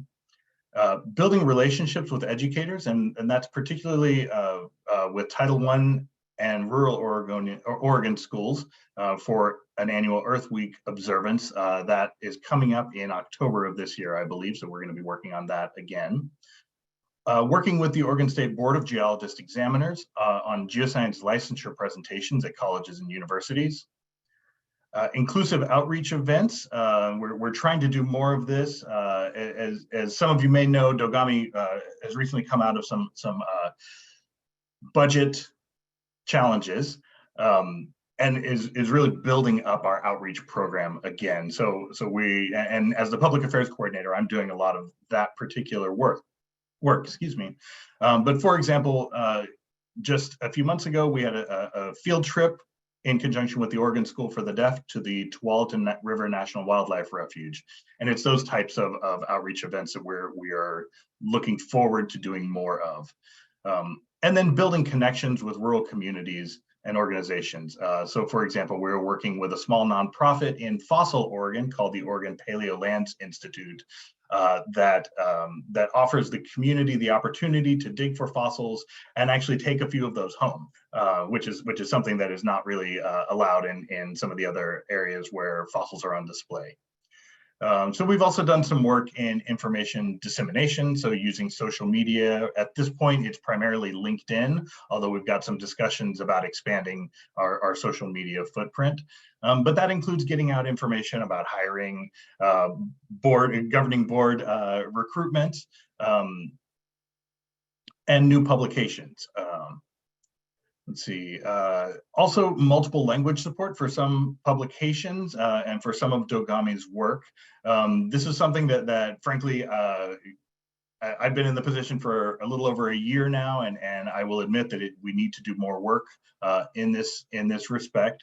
But for example, recently we received information from Oregon Department of Emergency Management that specifically the Slavic community, there was some misinformation about a recent discovery about the Cascadia subduction zone that was out there. So as the Department of Geology, we took it upon ourselves to create an FAQ that kind of to try to address some of that misinformation. But we also did some extra work of translating that into Russian, Ukrainian, as well as Spanish, and that's available on our website.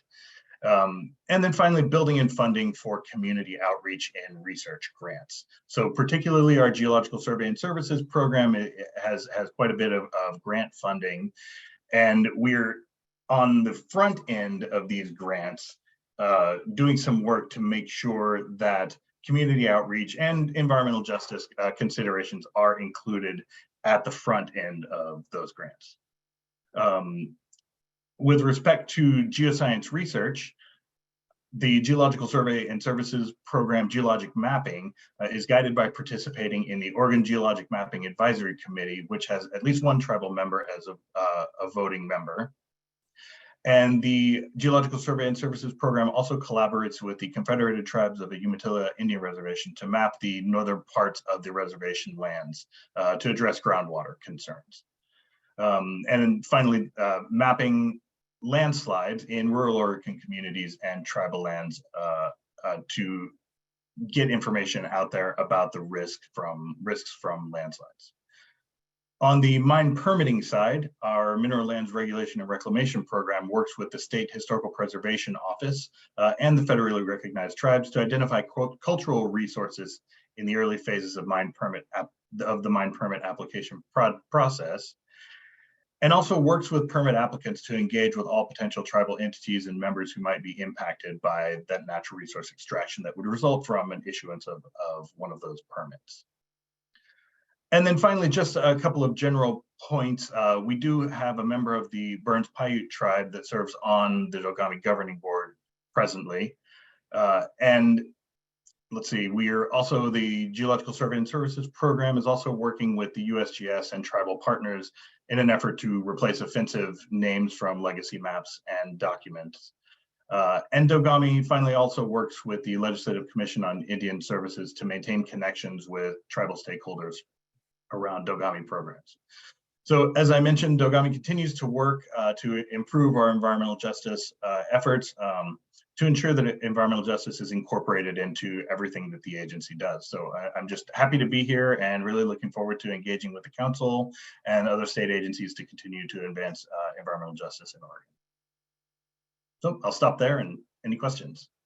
Or I guess we're waiting for questions. Thank you so much, Alex. If there are any questions for Dagami, please share them in chat and they will be relayed to the whole team when we close out our agency section. Thank you again. State Marine Board, are you ready to share your presentation? Yeah. Hi, everyone. Tony Morin here for the Oregon State Marine Board. I guess I'll start off with our mission. Our mission is serving Oregon's recreational boating public through education, enforcement, access, and environmental stewardship for a safe and enjoyable experience. I guess I'll start off with facilities. So it's I'm part of the facilities group. I'm our designer. So something pretty unique about facilities, our Oregon State Marine Board. Our facilities department actually will help in the design of new facilities and also the updating of not established sites, established sites, and sites that are just in disrepair or in need of repair. Such would be like Depot Bay currently had some docks that were fairly old, pressure treated wood, so not environmentally not great for the environment. And so we updated those to aluminum, and that's something that we've just been doing as of, I believe, the last 5 years. Just we switched from pressure treated to aluminum. So in the boating facilities section, we administer a statewide competitive recreational boating facility access grant program. Eligible applicants are city, county, ports, park districts, state and federal agencies, and Oregon's 9 federally recognized tribal governments. And like I said, this is for repair, expansions, renovations, and to actually establish facilities. The grant application goes through a ranking process, and it takes into consideration state, regional, and local plans, and including the statewide comprehensive outdoor recreation plan, statewide boating access improvement plan, and the triennial survey of boaters. It also takes into consideration the U.S. Census data, recreational boating opportunities within 30 miles. So if there's already one within 30 miles, it's kind of great to have another one that you can take out at. And then it also takes into consideration the location and ADA accessibility. Several boating facility grants were approved that enhanced ADA accessibility recently. They were also replaced unsafe structures and used environmentally friendly materials such as the aluminum docks. And also concrete and just proper construction methods. One such facility would be in Westport. The boating ramp there implements a 120-foot long gangway so that you never go below, or I guess, go steeper than an 8% slope. So this is something that we go above and beyond. That's what's required. So our due to the fact that we're on the water and not so much on land anymore, we don't have to adhere to ADA specifications that are on land. So, I think the minimum is a 30-foot gangway, and it doesn't really matter what slope it is. It can be a 30 degrees or something worse and still be considered okay. But yeah, like I said, we go above and beyond, and we make sure that all users are able to get down and use the water and access the water. I'll move on to our safety and education. So OSMB staff expanded social media outreach and to include Spanish messaging. I'm actually a part of that as well. I help translate quite a bit of our messages that we put on Facebook or our own government website. And so we'll also post, like I said, we'll post in English and Spanish, and then we also we'll have some signs in simple Chinese and Russian as well, and several other ones, other languages. Wrote that down somewhere here. But yeah, we've also had some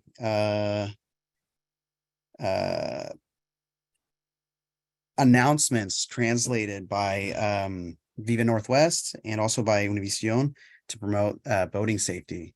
And that's something that we've greatly improved on recently, is as we're getting more users with the pandemic, everybody wanted to go out. And so a lot of people went out and bought boats, kayaks, and were able to, and we knew that with more people on the water, more accidents would occur. And it's with new people on the water, what we really needed to concentrate on was safety and education, or safety through education.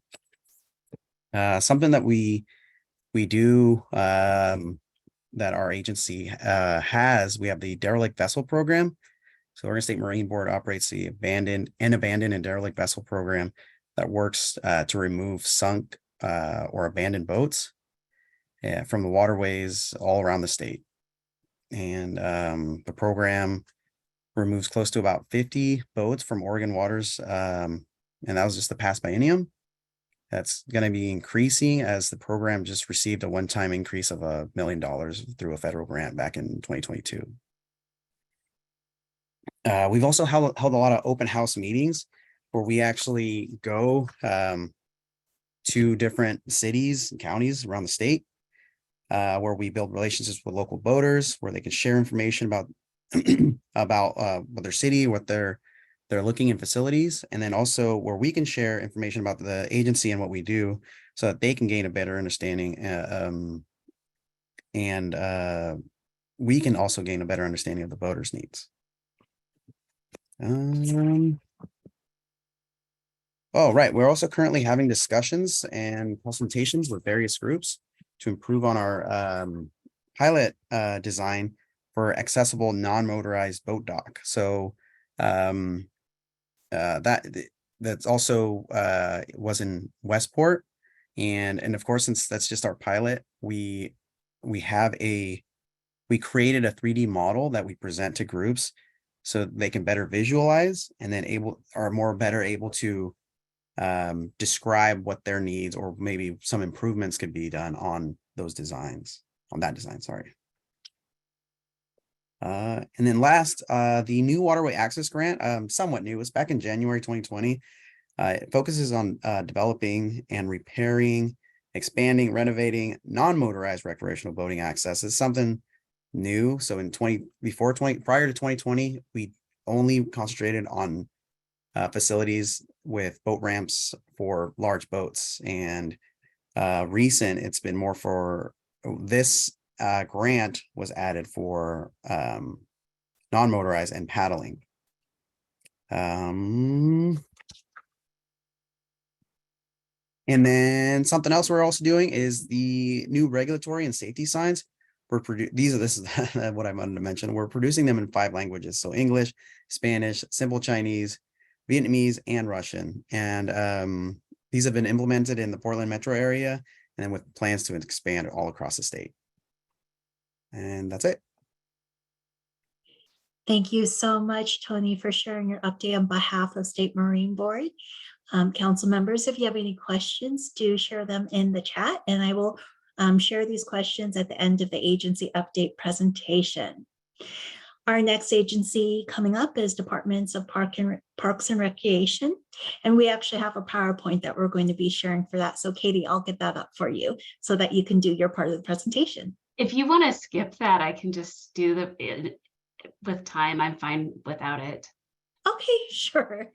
Well, please proceed. Thank you so much. Great. So good afternoon, Chair Avo, members of the council. I'm Katie Gauthier, Government Relations and Policy Manager for Oregon Parks and Recreation Department.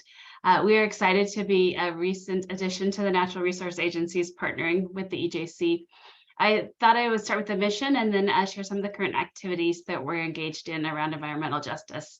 The mission of Oregon Parks and Recreation Department is to provide and protect outstanding natural, scenic, cultural, historic, and recreational sites for the enjoyment and education of present and future generations. Improving welcoming is one of the 4 strategic priorities of the agency, and welcoming work to us is both focusing on making the agency more welcoming to diverse and traditionally underrepresented employees and visitors. So some of the activities, we have a Park Explorer series, which includes a number of outreach initiatives to support the department's working towards inclusivity and accessibility. One piece of this is a cabin and yurt program grant that are awarded to organizations to have 5 cabins or yurts for 2 nights during a weekend over the summer. And this summer that we're awarding 12 grants for organizations, and then the organization selects members of their organization and helps them get ready to go camping, and then they get a weekend camping trip. And so far, it's been really well received. We have a universal design standards that are being created. House Bill 2171 during the 21 legislative session required the agency to develop standards around universal design. We have staff and an advisory group that included other state agencies and people with lived experience and some consultants to help us develop a guidebook around universal design standards for accessible park features. The book has been developed. It will be a resource online for multiple partner agencies, and then all new park projects will follow those design standards moving forward. The book has been developed and it's in the review process right now. We've done accessible training. All park staff went through an in-person training as part of our staff meetings this year. The ADA training raised awareness about the accessible law and our ADA transition plan, an effort to remediate barriers identified in the transition plan. And this training then will be available online, and all new staff will be required to take the training. So it's an effort to have our staff have an accessibility lens as they're moving forward with the work, no matter what area of the agency they work for. We have Go Bond projects that are a major effort for the entire agency. During the 2021 legislative session, OPRD received $50 million in general obligation bonds that are spent on facility improvement projects over the next 6 years. And many of these projects are upgrades to facility and infrastructure. And we're focusing on accessibility as a priority on many of these projects. And just one exciting project that is opening this month at Silver Falls, we've developed a new accessible trail that is a viewpoint to North Falls, and it'll be one of the best views of a waterfall that is the completely accessible trail. So if you're at Silver Falls this summer, you can go and view the North Falls. It also helps to spread out the crowd, so it's not quite so crowded there. We have electrical vehicle charging stations through a partnership with Rivian Electric Vehicles, Adopted Charger, and Entech Polymers. We have just installed 7 electric vehicle charging stations in 7 parks around the state. They were donated to the agency, and then there are donations that will cover the cost of charging for the next 2 years. It's a pilot project to see how charging works and how it will be successful. And then we'll look at what we need to do ongoing. They're level 2 charging stations. We have a new tribal relations policy that was adopted last year that did include the addition of a tribal relations position in the director's office. And our new tribal relations coordinator has been instrumental in ensuring staff training on tribal relations, increasing communications with tribes, and then coordinating the consultation process. So we think that's going well. This summer, we're beginning the process of updating administrative rules that guide the visitor behavior in the state parks. So we're recruiting members for a rule advisory committee that will look at how rules may be creating barriers to make state parks less welcoming. And so if anyone has suggestions for who would be interested in serving on a rural advisory committee, or if any of you are interested in serving on a rural advisory committee, I would welcome feedback on who would like to help us in developing rules or refining the rules that we have. And then lastly, just thought I'd touch on some of the recruitment efforts that we've been looking at. We have staff that have really focused on going to recruitment fairs throughout the state and looking at local communities and attending high school, college, and regional career fairs. We've been partnering our local park staff with a statewide staff member and talking about positions across the state. We've created a high school student worker position that is a seasonal worker position to help recruit early for new employees. And then we've created a website that I'll put in chat that helps explain what the role of state parks and state park employees are, and specifically put links to our positions, because we've had some feedback that it's hard, especially in some of our more rural areas, to find positions looking through statewide sites. So this specifically hits our sites. And that's it. Thanks so much. Thank you so much, Katie, for presenting on behalf of Parks and Recreation Department. We have 3 more agencies left. So we're getting there, but we are at 2:15, which was going to be our break. I propose that we keep going so we can finalize the last 3 presentations, which include Department of State Lands, Department of Transportation, and Watershed Enhancement Board. There are the 3 last natural resource agencies, and we also have one more agency that's not official natural resource, but they do, they are very, very mindful of environmental justice issues, and that is OSHA. So hearing who is up next, does anyone volunteer to go next? State Lands, Transportation, Watershed Enhancement, or OSHA? I'm happy to. All right. Thank you so much, Allison, on behalf of State Lands. Yes, thank you. Good afternoon. And hello, nice to see you all. My name is Allison Daniel. I'm the Policy and Legislative Analyst for the Department of State Lands, and I'm presenting today on behalf of our Environmental Justice Liaison and Public Engagement Officer, Kate McCusker, who is unable to join us today. So by way of background, DSL is the administrative arm of the State Land Board and oversees the Common School Fund, which sends millions of dollars to Oregon public schools annually. And as the Land Board's administrative agency, we manage over 770,000 acres of land that benefit schools, protect waters and wetlands through stewardship, and oversee the South Slough Reserve near Coos Bay. To kick off a few updates around what we are working on, a big one right now is that we've begun our DEI planning process in accordance with the governor's recommendation. And our work begins this month. That's led by our HR manager, who's also our affirmative action lead, alongside our EJ liaison, Kate, and a team of DSL staff, myself included. Our strategies there focus on diversifying workforce and internal culture, inclusive communications, and community engagement. And we do hope to engage the council in the development of our DEI plan as that unrolls in the coming year.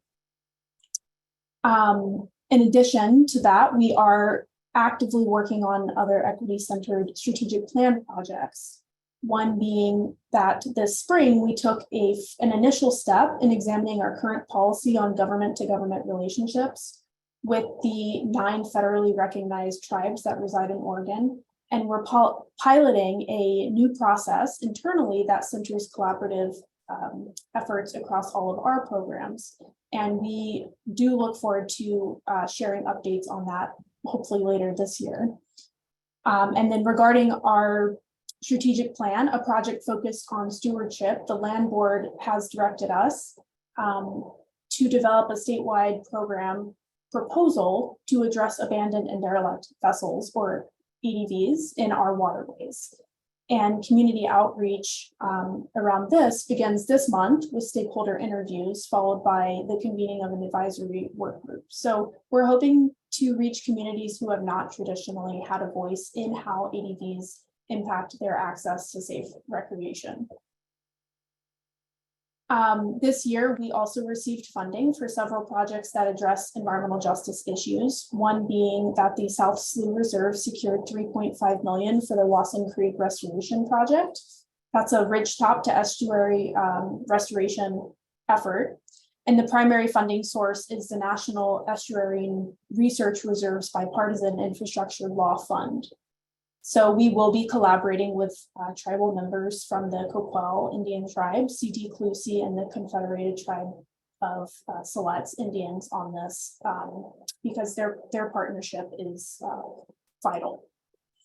And finally, last week, the EPA granted DSL $1 million for a state-led environmental cleanup of in-water sediment at Moore and Wright Islands natural area in the Columbia Slough near North Portland. And DEQ will oversee the cleanup to address contamination from the former Pacific Carbide manufacturing plant and aim to improve habitat and provide safer recreation for the community. And grant funds will also be used to develop a public participation plan, conduct 7 community meetings, and perform other outreach activities. So I'll leave it there, but we look forward to coming back and sharing additional updates at a later meeting. And thank you for the time. Thank you so much, State Lands. And if there are any questions for State Lands, share them in the chat. We look forward to continuing to work with you. Department of Transportation, are you ready to present? Sure. Thank you, Van. Happy to. Hopefully I'm coming through and you're hearing me. Yes, you sound great. Excellent. Thank you. Hi, everyone. Hi, Chair Alboa, counselors and state agency colleagues. Nice to see many of you again today. My name is David Morrissey. I serve as ODOT's program manager for environmental justice for Title VI of the Civil Rights Act and for the Americans with Disabilities Act. I use he, him pronouns and have been with the agency for 4 years now. I'm based in the Office of Equity and Civil Rights. Formerly, you may have known us as the Office of Civil Rights. Our new name changed at the beginning of the new year under the direction of our agency assistant director for equity, Erica McAlpine, who joined the agency last year, and I hope you will get to interact with and meet in the future. ODOT is led by Director Christopher Strickler, and the 5-member Oregon Transportation Commission, or OTC, establishes state transportation policies and oversees department activities. ODOT's mission is to provide a safe and reliable multimodal transportation system that connects people and helps Oregon's communities and economy thrive. Our agency values guide our work internally with our partners and with the communities we serve.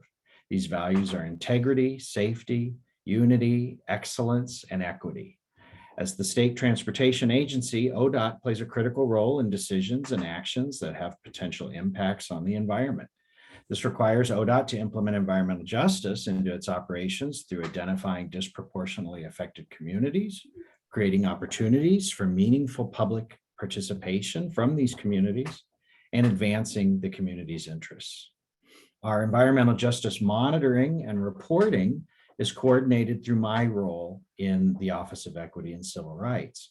But our environmental justice implementation, doing the work of advancing EJ, is implemented by staff across ODOT, project managers, planners, outreach and engagement specialists, and many others across the agency and in all regions of the state implement environmental justice through public participation, inclusive outreach, data analysis, environmental reviews, and enforcement of relevant state and federal civil rights protections.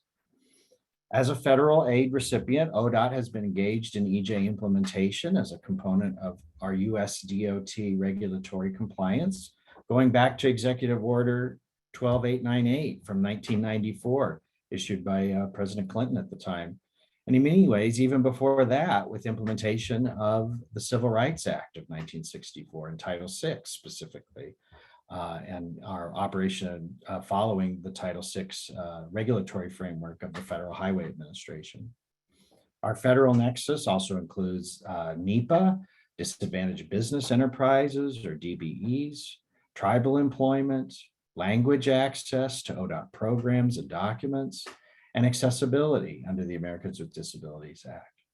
In our federal policy monitoring, of course, we noticed President Biden's April 21st executive order titled Revitalizing Our Nation's Commitment to Environmental Justice for All. Council members and our agency colleagues on the line today may have noticed this announcement as well. While this whole of government approach to expanding EJ that the executive order describes has a focus on federal agencies and federal leadership engagement, as a major recipient of federal aid, ODOT will continue to monitor and engage our USDOT partners in future directions that may emerge for state transportation agencies under this EO. Quarterly, I lead an EJ at ODOT coordination meeting to bring together all of the colleagues and programs within ODOT for knowledge sharing around EJ, program building to advance EJ, planning our reporting to you, the EJ Council, and conceptualizing ways to expand the impact of our work. Participating programs include ODOT's Climate Office, our NEPA, or National Environmental Policy Act staff, ODOT Planning, the Urban Mobility Office, our equity practitioners, and others. I hope the State Council, you all may have observed over the last 3 years as a result of this effort at greater internal coordination, that our annual EJ report for you includes more information about what ODOT is doing across the state. The report includes extensive project level reports now of how community participation and environmental analysis occurs at the most local project level by ODOT staff who are local and or regionally based. Approximately 50 of these project profiles were included in the last annual report, and they spanned all 5 regions of the state that make up our statewide structure. My organizing approach to the annual EJ report has been to consider both that 4-point annual report criteria described in ORS 182.550 and providing agency updates that address topics relevant to the council members' interests that we discuss, and I hear you discuss and explore through these meetings. Last time, for example, we profiled ODOT's creation of the Climate Office, which was created in 2020, and its initiatives around greenhouse gas emission reduction and goal setting, transportation electrification, and climate adaptation and our resilience program, as well as our social equity mapping initiative. Likewise, requests for future presentations or engagement of these ODOT professional staff with me to address your interests are always welcome.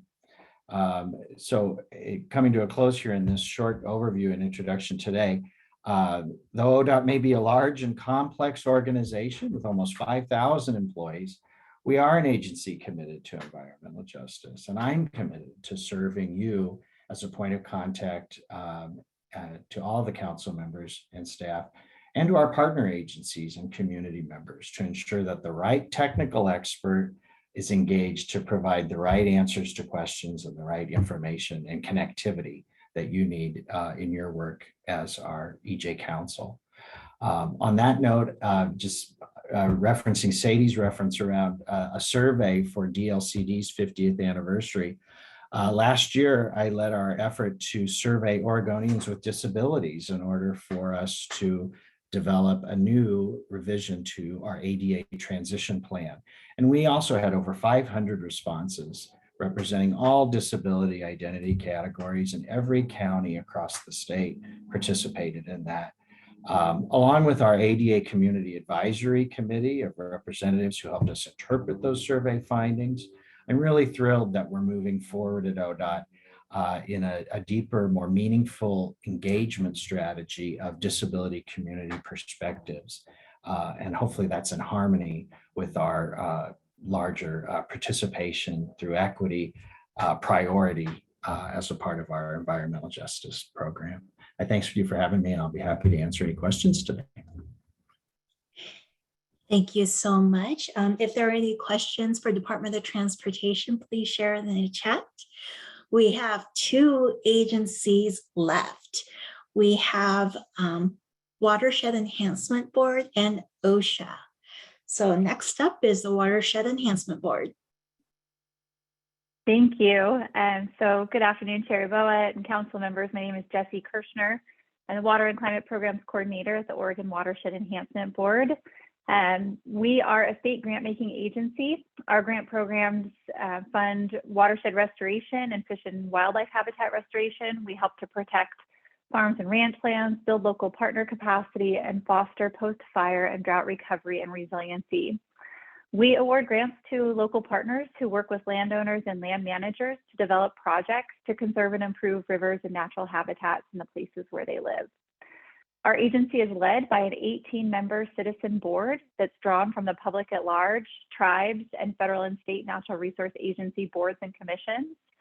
I am going to try and keep my summary brief. I just wanted to highlight a couple of things that our agency has been working on and doing to further environmental justice.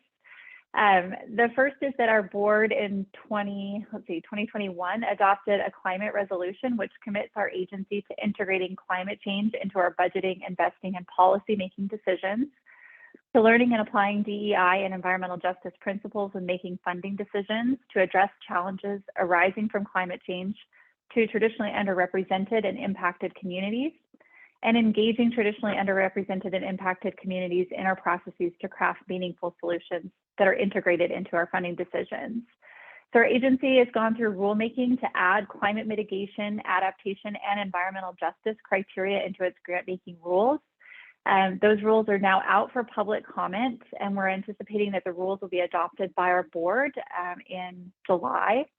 And effectively, what this means is that once those rules are adopted, going forward, our grant applications will include these criteria. So we'll be asking our applicants to describe how they address mitigation, adaptation, and environmental justice criteria in the projects that they're proposing to us for funding. The next that I wanted to mention is that in partnership with a Portland State University grad student, we completed an assessment of our grant programs to better understand how our practices impact federally recognized tribes' ability to apply for and receive agency grants. There's a number of recommendations that were identified in that report, and in April of this year, we led a training with tribes to dismantle some of the barriers that had been identified to having them engage in our grant programs. We've also been looking more holistically at our granting practices and identifying barriers, and one barrier that was recently identified was that our matching requirements are challenging and burdensome to meet. So historically, we have had a 25% match requirement for our grant applicants. But just this year, our OWEB board adopted new rules to allow more flexibility related to those match requirements, both in terms of the amount of match that is required and the timing of when that match needs to be committed. So that has changed recently as well.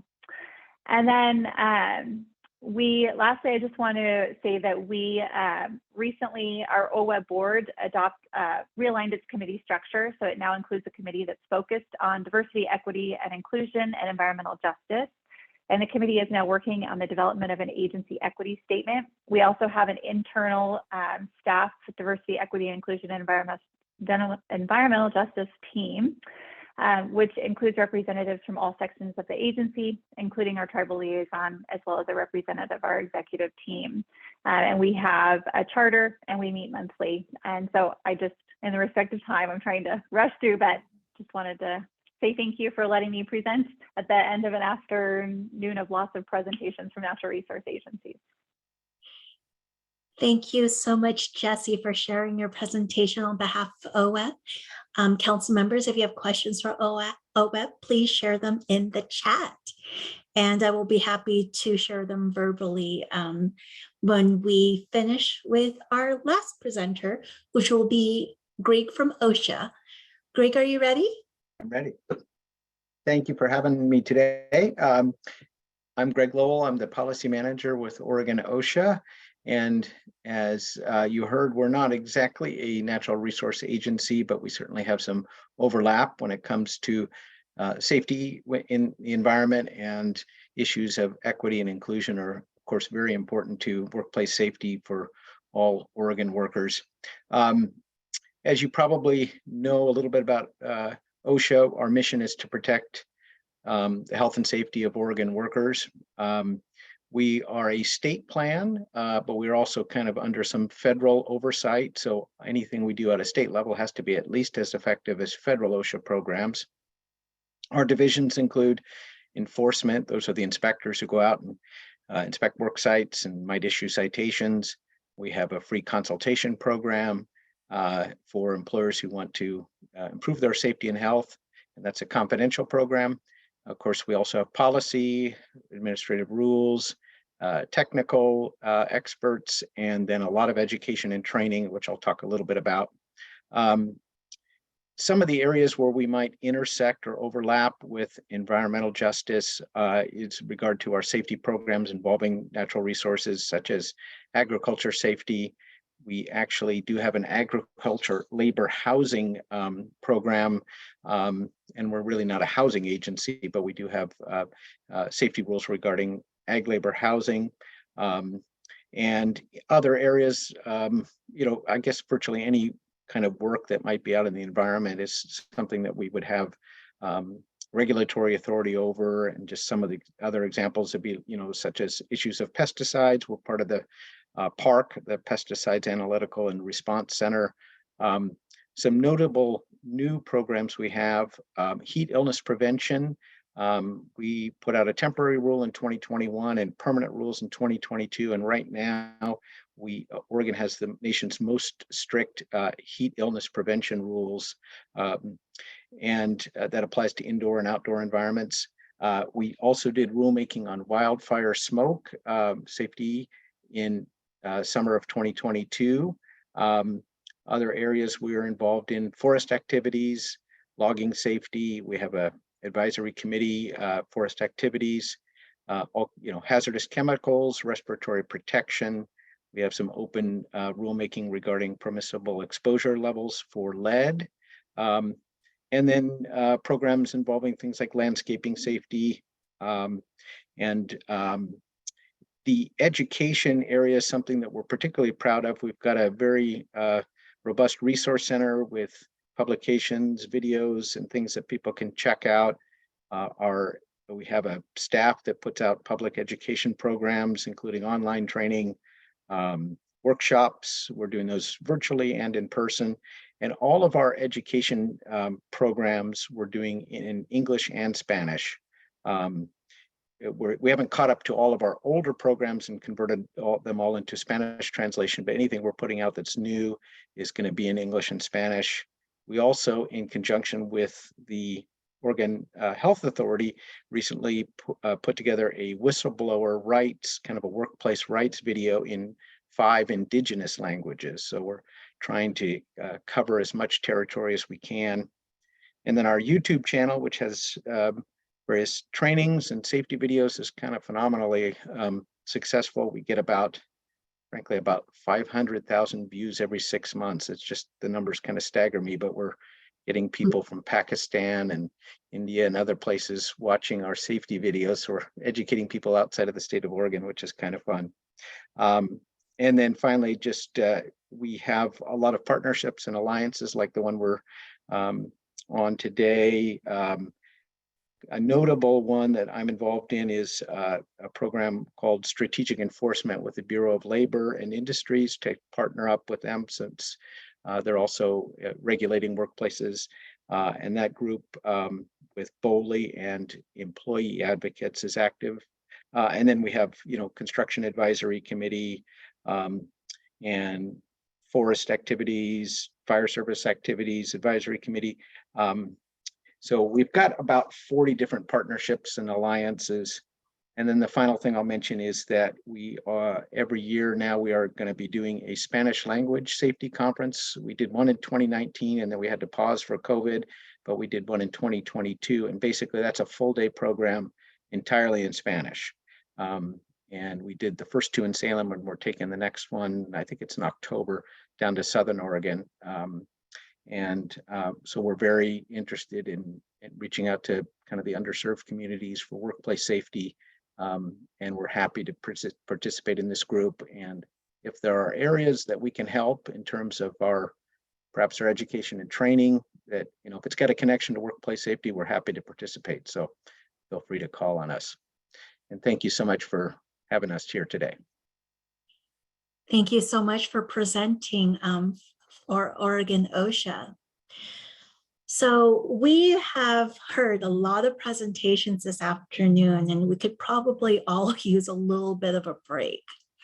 So let's take a 5-minute break, returning at 2:45.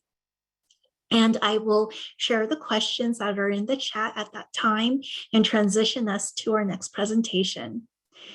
Thank you so much, everyone. Let's take a brief break and come back in about 5 minutes. Good afternoon. It is 12:45 and we are returning from break at this time.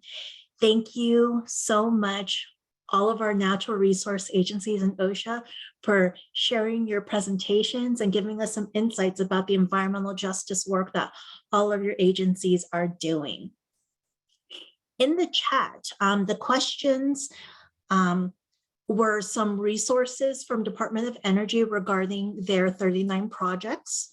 We also have a question about siting for renewable energy facilities from Council Member Creeder, which we will follow up on.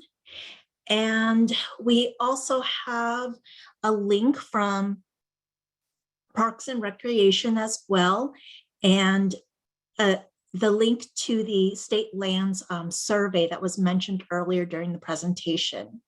And lastly, we have a question from Councilmember Duncan for OSHA discussing farm worker housing standards. These questions will be shared after the meeting in writing so that they can be kept track by all of our attendees as well. But in the meantime, I wanted to make sure that we acknowledge the questions that were addressed in the chat, as well as the resources shared by our agencies. Again, thank you everyone for your engagement and participation. The next portion of the agenda will actually be from our federal partners. We will be hearing from Scott Schleif, who is from the Environmental Protection Agency, Region 10. And he has a presentation to share with you about what is going on the federal landscape. Scott, I do have your PowerPoint presentation available, so let me know when you'd like for me to start sharing. Yeah, anytime. We can go ahead and start with that. Great. Let me get this started for you then. Just a moment, please. Thank you so much.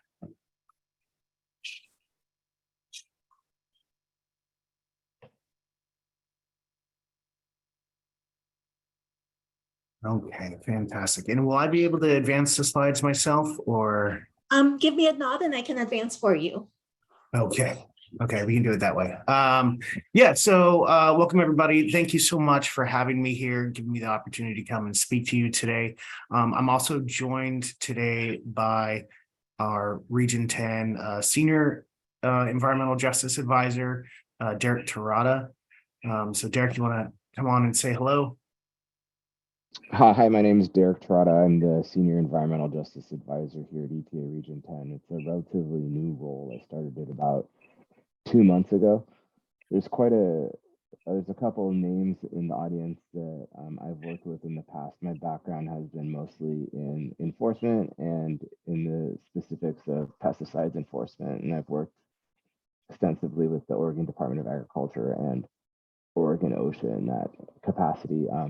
But yeah, no, thanks for inviting me. I'm excited to be in this new role, and yeah, I think Scott will have contact information for our entire team at the end of his presentation, but I look forward to working with you all in the future.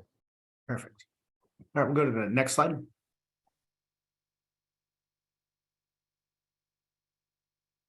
Okay, so I want to start off just a little bit about me, so you know where I come from. I was born in Minnesota, but I grew up in Oregon and I've spent a majority of my life here. I've lived kind of all over the state, graduated from North Medford High School, left for about 9 years in the military, but came back in 2011 and just fell in love with being outside and in the wilds in Oregon, learning to fish. That persuaded me to go get my bachelor's in environmental science management from Portland State, where, while I was going through school, I had a chance to work with a lot of Portland-based nonprofits, and I specifically sought out opportunities with organizations that were focused on environmental justice topics and improving environmental justice. Later, I worked for the city of Portland, the Bureau of Environmental Services, doing stream and wetland restoration work. And when I had an opportunity to join EPA back in 2021, I jumped at that opportunity. I've been working on environmental justice ever since. Want to acknowledge that I no longer live in Oregon.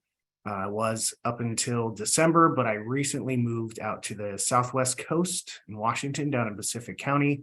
And my presentation is brought to you today from my home, which is on the ancestral homes of the Chehalis, Chinook, Shoalwater Bay, and other tribal nations. Next slide, please. So obviously, a lot of folks in here are very familiar with EJ, but we wanted to give you a bit of a national historic perspective. We started off with a few regulations, but a lot of what we have going on now is really been ramping up over the last several years.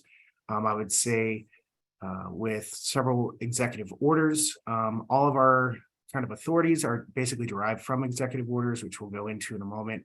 But 2014, we had the Plan EJ come out. We released EJ Screen, which I'm sure many of you have heard of in 2015. And then we've had several other documents and executive orders and changes come out in the last 3 years during the Biden administration. Next slide, please.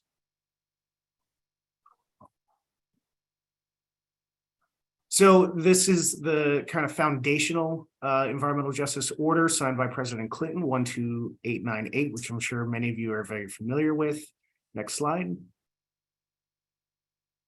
When President Biden came in, there was a kind of renewal of that effort with Executive Order 14008, which established the EJ Interagency Council, established the WEJAC, and also the Justice 40 initiative, which several of the presenters today have spoken about.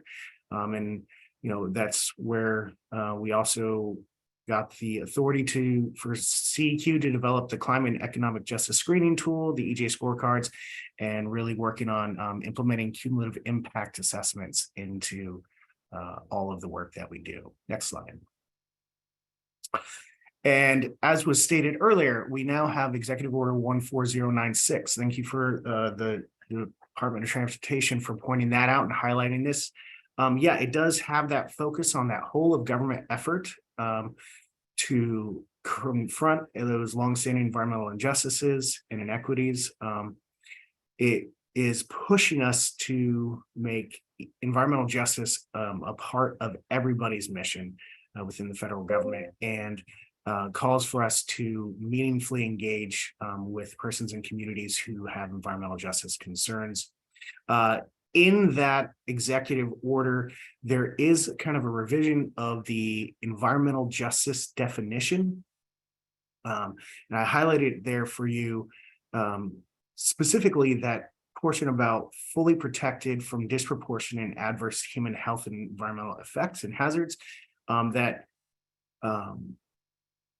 used to say disproportionately high in adverse effects. So essentially, we've kind of lowered the bar for what can be considered environmental justice, which essentially just expands the work that we do to communities. It no longer has to be disproportionately high in adverse.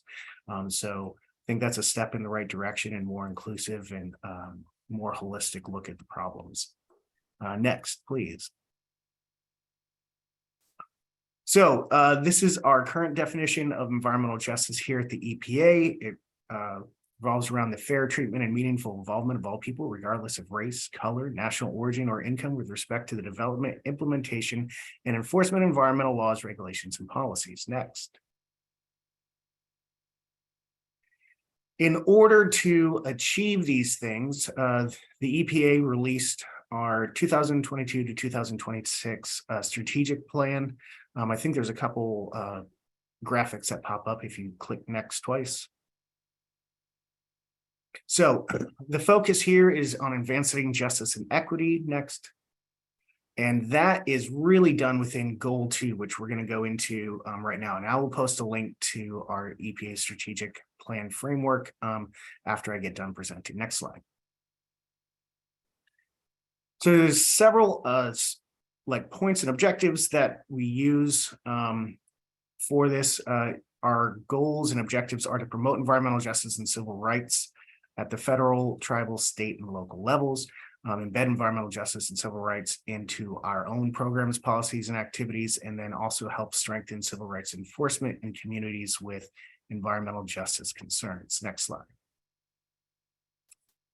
The way we do this in the environmental justice team is supporting environmental justice integration at the EPA. That's working with our other divisions, making sure that they've embedded environmental justice in their decision-making. We also are engaging with external stakeholders and partners, such as the Oregon Environmental Justice Council and Oregon DEQ, and a lot of the other partners that we work with on a direct basis. And some of the folks that I met in a meeting just a couple of weeks ago from the other state agencies that are now on this call. So it's lovely to see you all again. But we also do support and engage directly with communities with environmental justice concerns. Most of that support comes through either the technical assistance that we provide or through the grant opportunities that we also provide. Next slide. In order to really enact this, in order to really promote and advance environmental justice, we actually have elevated the Office of Environmental Justice into a national level program that has a Senate confirmed position. Next slide. It also combines the Office of Environmental Justice with our Office of External Civil Rights and also the Conflict Prevention and Resolution Center. And as I said, yeah, it's going to be led by a Senate confirmed assistant administrator. And it really does a lot to say within the agency and to other agencies across the federal government that environmental justice is here to stay. It is important work. It is something that we all need to be looking at and factoring into our decision making. Next slide. This is kind of the structure of the office as it sits right now.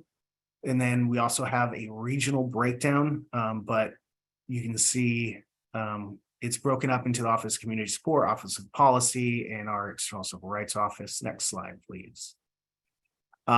More specifically to you all in this meeting is our regional team here. As you just met Derek, he is our senior advisor. I am kind of the geographic focus lead for the state of Oregon. I also focus on a lot of Clean Water Act issues. And then we have other folks who focus on things like brownfields, Safe Drinking Water Act, Clean Air, Superfund, bunch of different focus areas. So if you have any needs related to those things, you can contact me directly or contact the people available, and we'll make these slides available to you so you know who those folks are. Next slide, please. So we work a lot with EJ Screen. That's kind of our go-to tool. I know, Van and I have talked about you all developing your own GIS tool. In the interim, I know that the Oregon Performance Partnership Agreement with the EPA recommends the utilization of EJ Screen in the interim. If anybody is unfamiliar with EJ Screen, would like any training tutorials, you can contact us. We can possibly set up some training for you. That's one of the things that we provide to help promote environmental justice across state and federal agencies. Next slide. The Climate and Economic Justice Screening Tool is that CEQ tool I referred to earlier. This is not an EPA tool, but it is how we are tracking the benefits for Justice 40. If you're not familiar with that tool, would like some help kind of navigating through that or understanding what you're looking at, you can contact me. I'll be happy to sit down with you and explain kind of how to utilize that tool to maybe start calculating some of those benefits yourself. Next slide. Other program work that we do was helping with the development of the performance partnership agreement between DEQ and EPA. I was really excited to help work on this.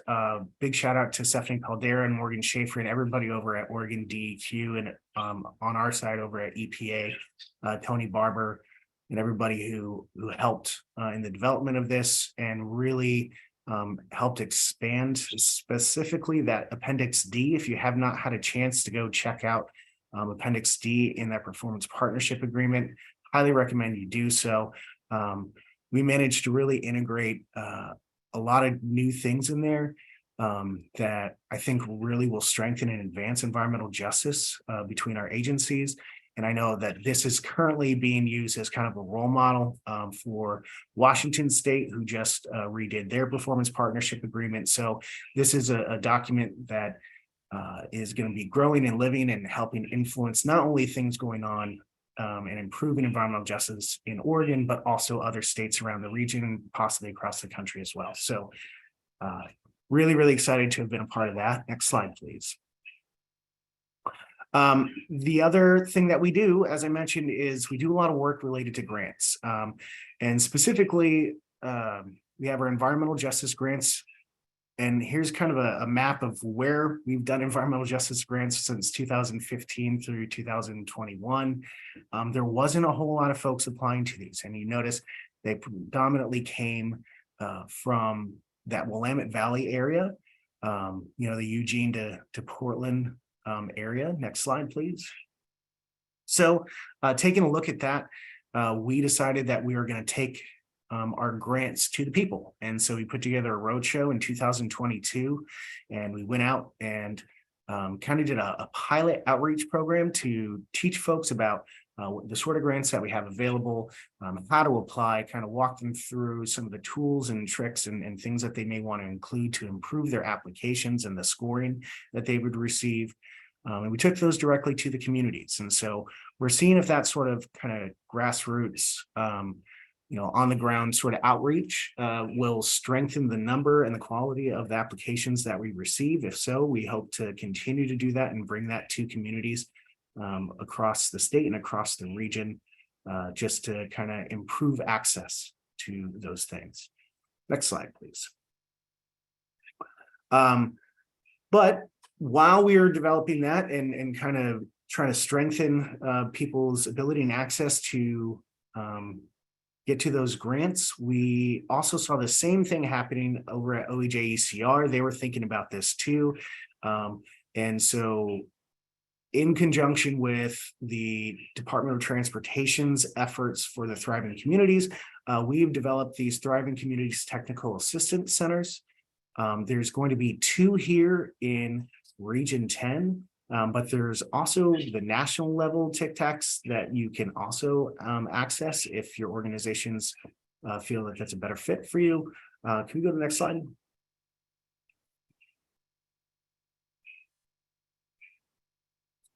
So it was just named a few weeks ago, and you probably saw the announcements, but the 2 here in Region 10 are the Willamette Partnership and the University of Washington. Those are our 2 Region 10 TICTACs. These organizations are going to be your one-stop shop for going to, if you're looking for funding for a project, if you need some sort of technical assistance. We're providing each of these organizations $10 million over a 5-year period. So they basically have $2 million a year to just be there for community-based organizations and nonprofits to help them find and apply for funding. So I think that's a really good start to reducing the barriers for especially newer, smaller community-based organizations and rural organizations in particular, being able to make sure that they have access to the sort of funding.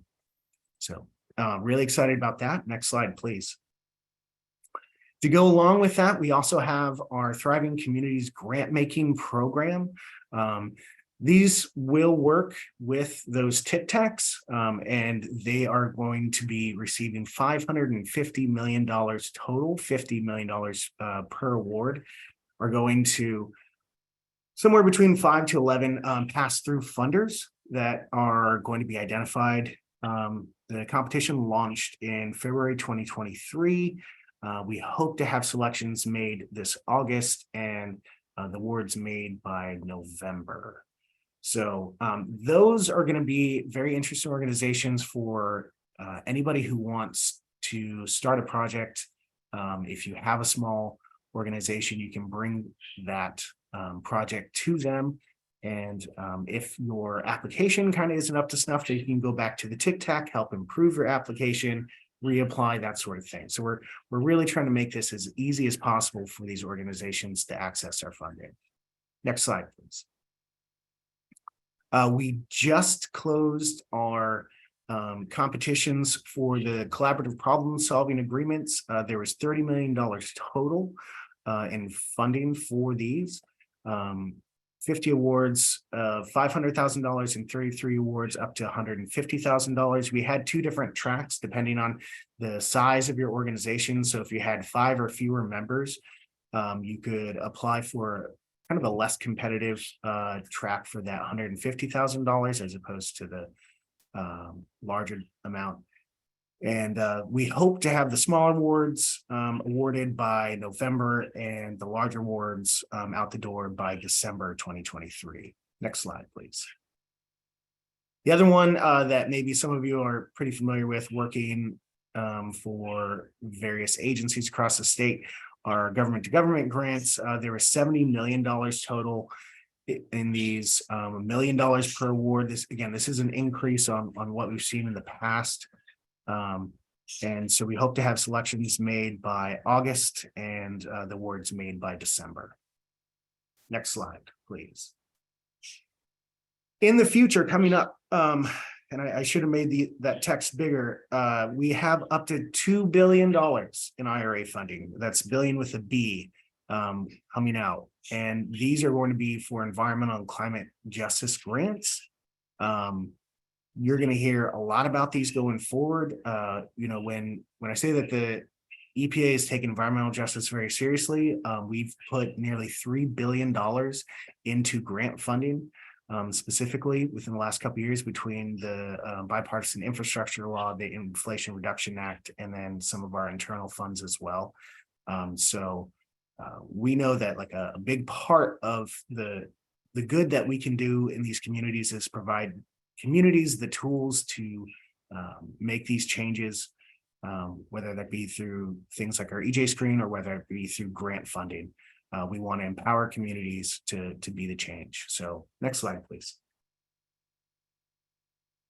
Okay, I kind of burned through that because we're running a little bit behind. Here is my email, contact information, etc. But if you have any questions at this point, I know I went through that pretty quick, but it was getting late in the day and I wanted to just kind of make that overall introduction to you folks. So you can go ahead and stop sharing. And then if anybody has any questions, I'm happy to answer what I can.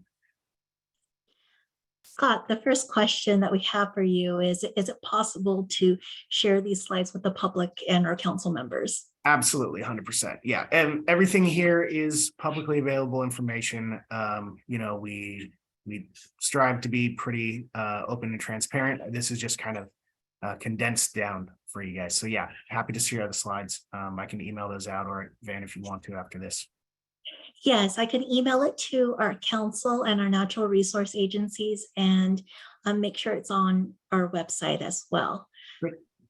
So great, thank you so much. Council members, do we have any questions for Mr. Schleif?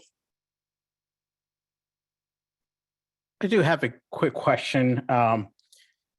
It's truly amazing, how all of the money that is becoming available to address a lot of EJ issues that our communities have been facing for a really long time. So I'm very optimistic about what will be happening in the near future.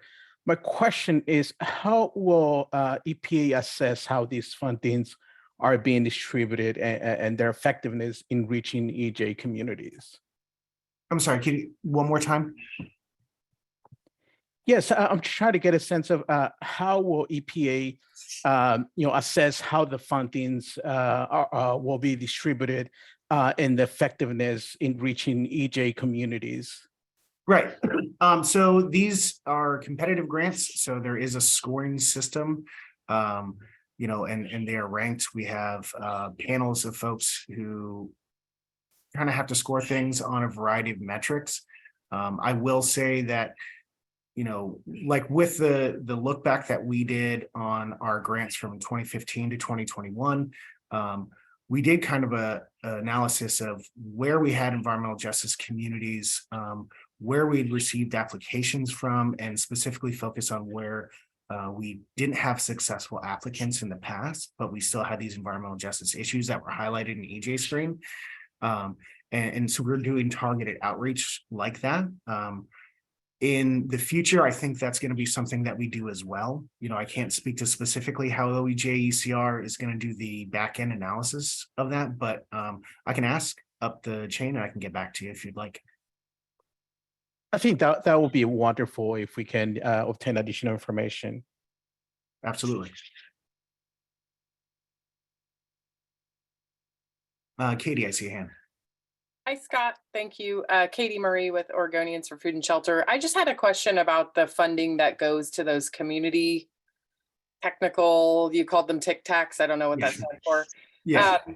$10 million to each of those organizations. How is that tracked? Is that just, you get the 10 million and it's assumed you're going to be working to support? So the $10 million, it's over that 5-year period. They are going to be working with EPA appointed project officers, doing constant check-ins. It's going to be a cooperative agreement of sorts. So they're going to be working hand in hand. We're going to be evaluating whether or not they're reaching out to the communities, if folks are being helped.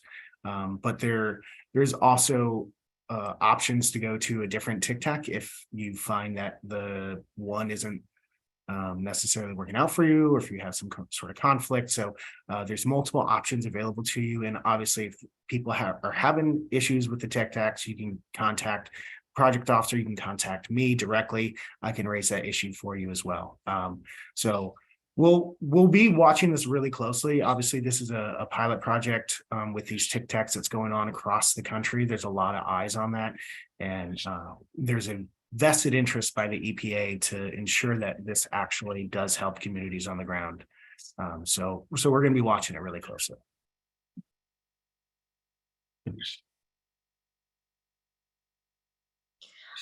Scott, would it be possible to share the contact information for the Willamette Tic Tac to us that we can share at a later time? Yeah, so we can do that. I'm not the project officer for that particular grant. I can talk to, it's one of the folks. Chat, no worries. But I can definitely get you contact information. We can share that out for the Willamette. Wonderful. Thank you. On really quick, I put Jim had asked this in the chat, so I did put an email for one of the leads at Willamette Partnership, but you don't see it on I'm representing Commission on Black Affairs today, but Kearns of the West is my day job. We're one of the groups within the Willamette Partnership Tic Tac, so feel free to reach out to me also, and we can make connections. But it might be also something, I think, Katie, in response to your comment, to invite Willamette Partnership and some of those partners that are around the table across the region to come and talk about the work they're doing. My sense from your question, Katie, is like that's a significant amount of resources, and you want to create some accountability for how it's actually going to support communities in advancing EJ across the region. So I think it's an important role that we could play as an EJ Council to make sure that the communities that we represent, serve, interact with are actually being connected to and supported through this model. So certainly happy to circle back on that. I shared Lenny Brown's email, who's at least one point of contact at Willamette Partnership, but maybe that's a future agenda item to have folks come and talk about kind of what the work actually looks like as it really unfolds. Yeah, that would be great, Ben. And I just had one other question about it. Did you say that this is the first year of the funding, or what year is that in? Yeah, so this is the TICTAC is brand new, so it's the Thriving Communities Technical Assistance Centers. It's a brand new initiative that we're starting up. So we hope to have those stood up hopefully by the end of the year. And we will let you all know when they're open and available, and people can start coming to them for that assistance. I know they were working on work plans the last time I heard, and so trying to figure out, specifically which of their partners is going to be handling which aspects, and how to kind of divvy that up and what that looks like. So folks are working on that right now, and as soon as we know that, I will make sure that Ron gets that and that we get that out to everybody. Thanks, Scott. Love to see you again in like 6 months. I mean, I know folks are, we're excited about this 10 million for the TICTAC grant, but as you well know, there's $50 million that's going to be doled out here pretty soon. So the cash is flowing for EJ right now. It's exciting times, but also that's a lot of work. I know for y'all and for the folks who are applying for these funds as well, but exciting time. To that end, so another thing that happened as we became a national program is we actually got a lot more FTE within our program. So when I first started in 2021, there was 3 of us. We were working part-time doing this and NEPA and a couple other things. We are expecting to expand to up to maybe 20 positions within Region 10 alone. So our capacity within the region is going to be greatly increased. And then there's also folks back at headquarters. A lot of that obviously is going to be grant focused. But I think we've lined things up pretty well with increasing our staffing, and getting the TICTACs out there kind of ahead so we can teach people how to find and apply for these funds. And then once that, $2 billion comes online and that $50 million comes online, folks are really in a good position where they have the personnel support and the financial support to really start leveraging that sort of stuff, apply those projects and make some meaningful changes. So we're really excited about it.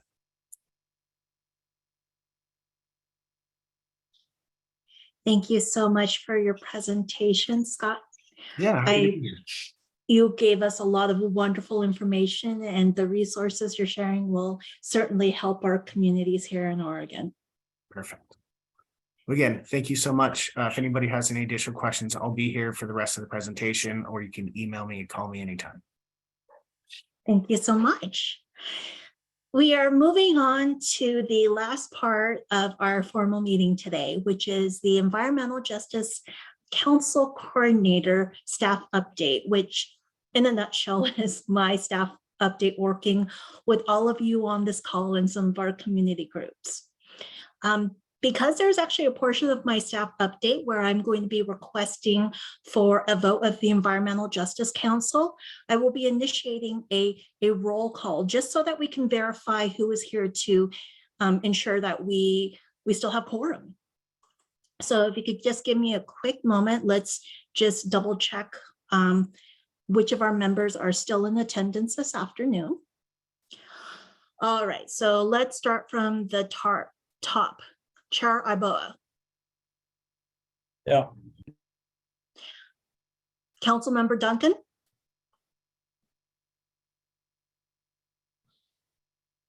Would it be possible to respond verbally?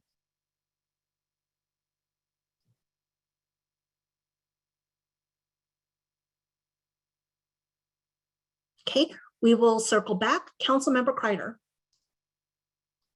I am here. Councilmember McClellan.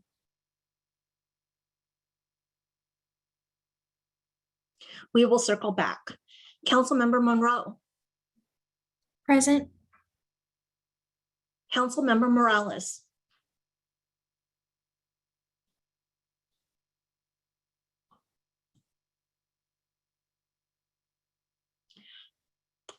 We will circle back to Councilmember Morales. Councilmember Murray. I'm here. Councilmember Ong.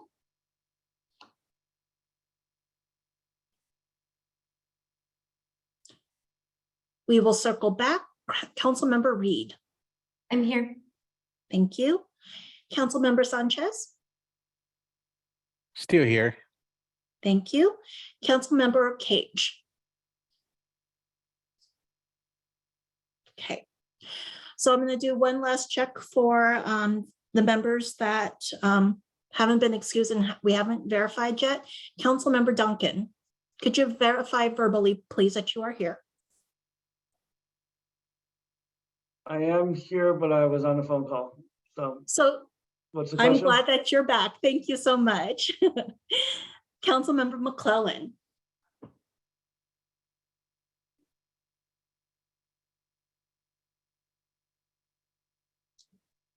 Councilmember Ong, are you present?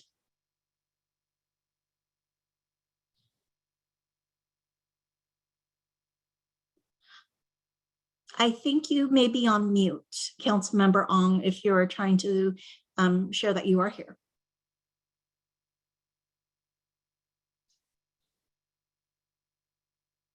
Okay, I will double check by camera.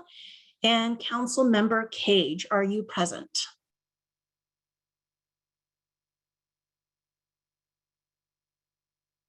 Okay. So I'm going to stop sharing just to verify the chat to see if anyone has marked that they are here by chat. It does seem like we still have quorum though, so we can proceed to the vote at the end of my staff update. All right, I will start my staff update right now. My name is Huang Van Nguyen. I am the Environmental Justice Council Coordinator. And conversationally, I do go by Van. So that is what a lot of our environmental justice team has referred me to earlier in this meeting. I want to give a few brief updates of the activities that I have undertaken since I have become your Environmental Justice Coordinator in March of 2023. And I started in March 20th. The reason why I have been able to be hired in this role is due to House Bill 4077. And this role is due to a resource agreement between the governor's office and the Department of Environmental Quality. And I am an employee of the Department of Environmental Quality. The hiring process that I undertook involved management from the Department of Environmental Quality as well as members of the Environmental Justice Council. In this role, I hope to fulfill the statutory requirements of the council and provide that type of support, which includes hosting the quarterly meetings, coordinating and collaborating with our natural resource agencies and the council, and becoming a liaison between both teams, reaching out to the public and creating public outreach and engagement opportunities. And throughout my staff update, I will go into a bit more detail of what that's going to look like. The types of stakeholders and engagement include our members themselves of the Environmental Justice Council, the governor's office, and our natural resource agencies and related state agencies.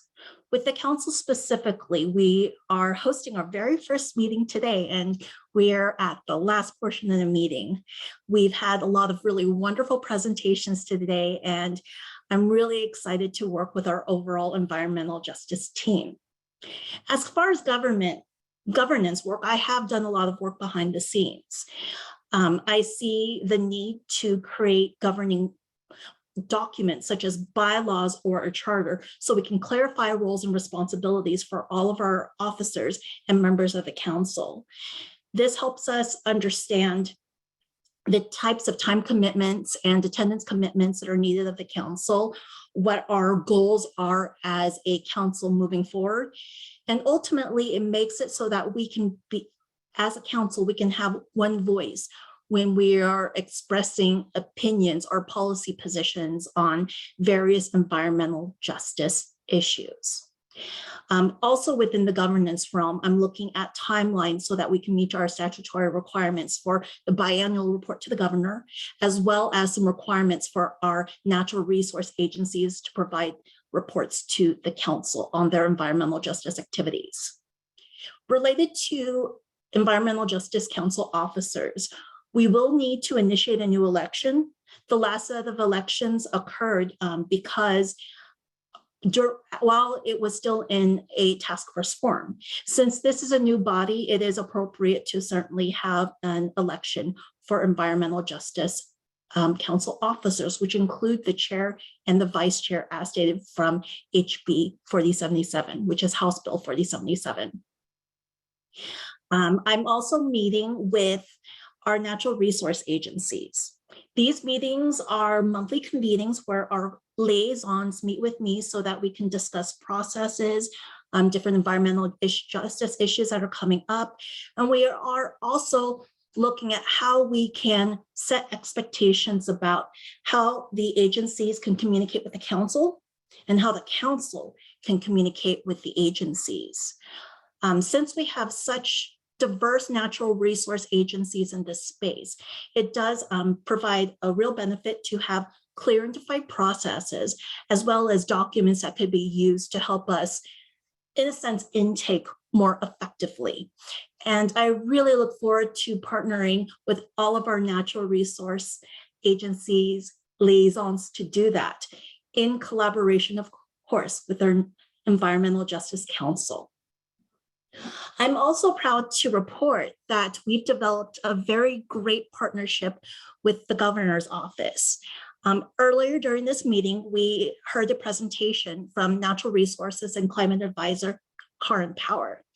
And she, myself, and DEQ, my DEQ management, Matt Davis, have been really collaborating together to figure out how best to define and more effectively do our environmental justice work with the council, with our community partners, as well as our natural resource agencies. And we look forward to continuing this partnership. Going a little bit more detailed with the engagement with our natural resource agencies. Again, we are having our monthly liaison meetings. In time, we do hope to create agency templates so that if the council has questions for the agencies, we can use this template to relay these for response by the agencies and vice versa, so that if the agencies seek guidance from the Environmental Justice Council, the templates can be used so that the council can review and decide how they want to take action. We also want to acknowledge the new rules consultation responsibilities as part of House Bill 4077. With that, it is going to be important to develop a consultation process and service level expectations.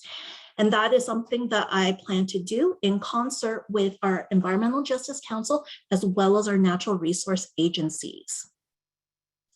This work really comes to the heart of work with our environmental justice communities. So in that vein, I've prioritized also engaging with community advocacy organizations, such as the Community Energy Project, Unite Oregon, and VOZ Portland. I hope to grow our portfolio of environmental justice organizations or related organizations that we can work with.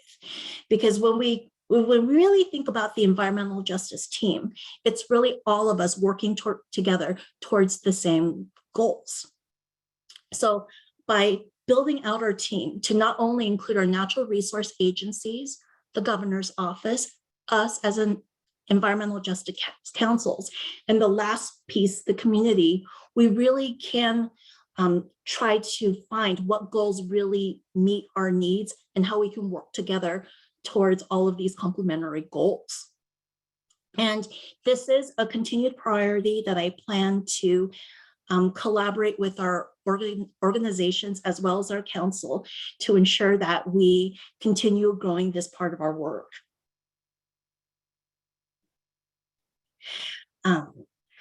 Let's acknowledge the wonderful presentation that Scott Schleif shared with us on behalf of the EPA. This is also a huge priority that I have as part of my portfolio of work as the EJC coordinator. Scott and I have partnered to discuss how we can look at state priorities and federal priorities and see where we can team up to share resources, to identify opportunities for formal collaboration, and also just information sharing, very much like we had today. I look forward to continuing to working with him and his larger EPA team and hope that he will be presenting in future presentations. Lastly, as far as context that I've made my first few months here in Oregon, I have reached out to the Washington Environmental Justice Advisory Council. They are a council that was established rather recently as well. And we are doing information sharing to identify struggles with trying to bring up our councils to full maturity. We're discussing different types of processes that we've developed to be able to, let's say, host meetings, create agency relationships, so on and so forth. And this is a partnership that I also am looking forward to continuing over time. Earlier today, we actually had a representative from the Washington Environmental Justice Advisory Council observe part of the meeting. So I'm very happy to see that we are continuing to team up in this space. Moving on to governance analysis. So I mentioned before that we need to look at elections for new officers for the Environmental Justice Council. But it is also important to note that there are several Environmental Justice Council members with expired appointments, with their initial appointments being on the Environmental Justice Task Force. This is a particular area where we are in discussion with the governor's office to see how this is going to be handled. And the officer process and expectation and attendance and all of these related topics are really tied to the future governance documents that I seek to develop with the Environmental Justice Council. So there are a couple of different ways that we can develop that governance structure. One is bylaws, another one's a charter. They can be done separately or they can be done together. That is at the discretion of the council. And what I've done to prepare myself for this discussion is I've looked at bylaws from other councils and commissions for the state of Oregon, including the Oregon Commission on Women. And I'm hoping that if we can look at the best parts of various governing documents, the council will be able to decide which is the best fit for this council so that we can vote on that as soon as practical. And again, this is something that I think really will help the council be able to determine how to more understand expectations of being a council member. And with these guidelines in place, we also have the opportunity to create more robust engagement with all of our external partners.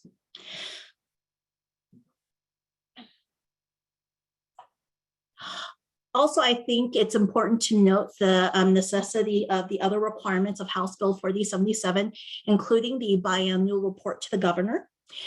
We also, as part of the voting later, I am asking for a vote for deadlines for this particular requirement.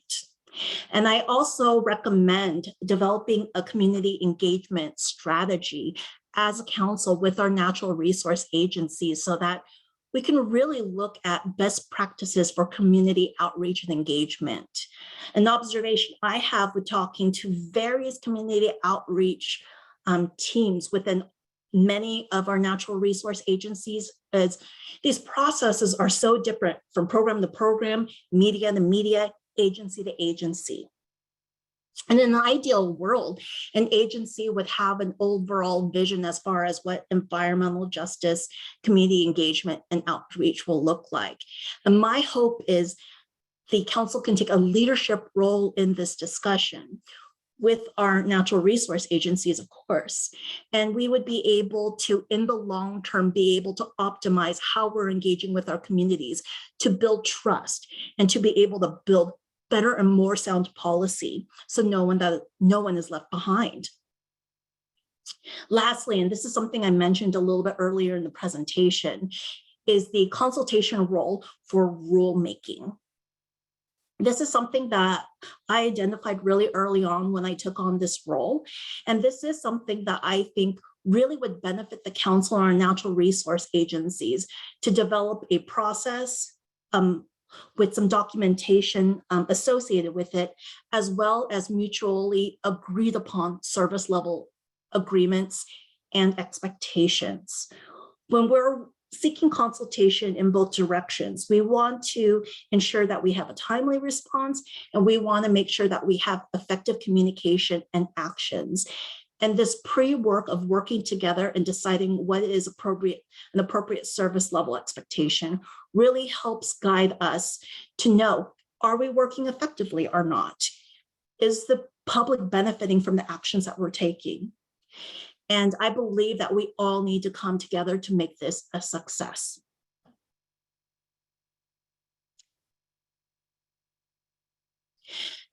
Moving on to the environmental justice mapping tool. I do know this is a topic of great interest. And it is an area of interest for the council and also our natural resource agencies.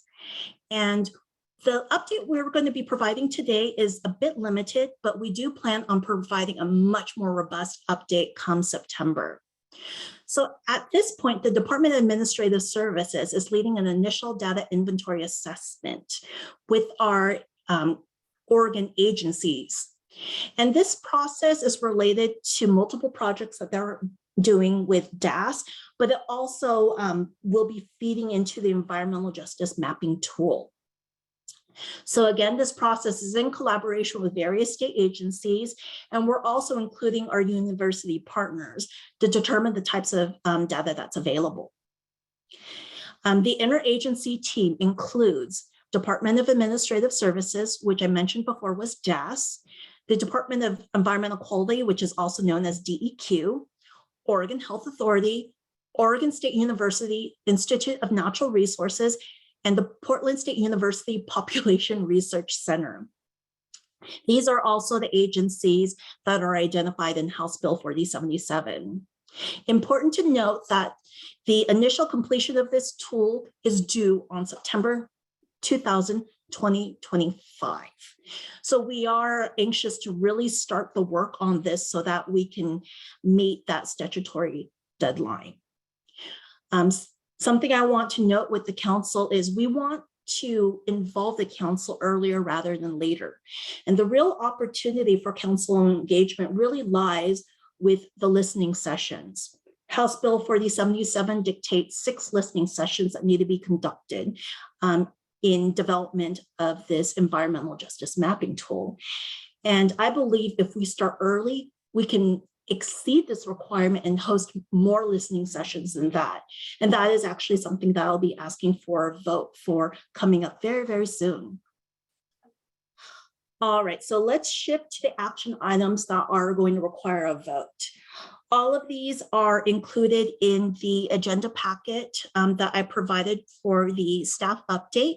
But what I'm also going to do to make it a little bit easier to keep track of what we're voting on, I'm going to put the topic in the presentation so that we know that what we're looking at. And before we start, we actually have a couple of questions from the audience.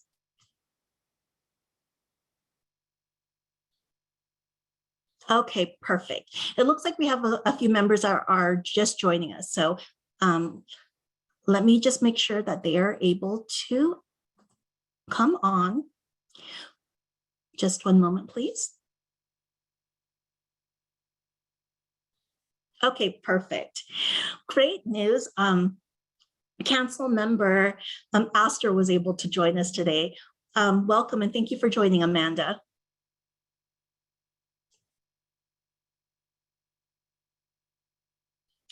All right, so moving forward with our votes.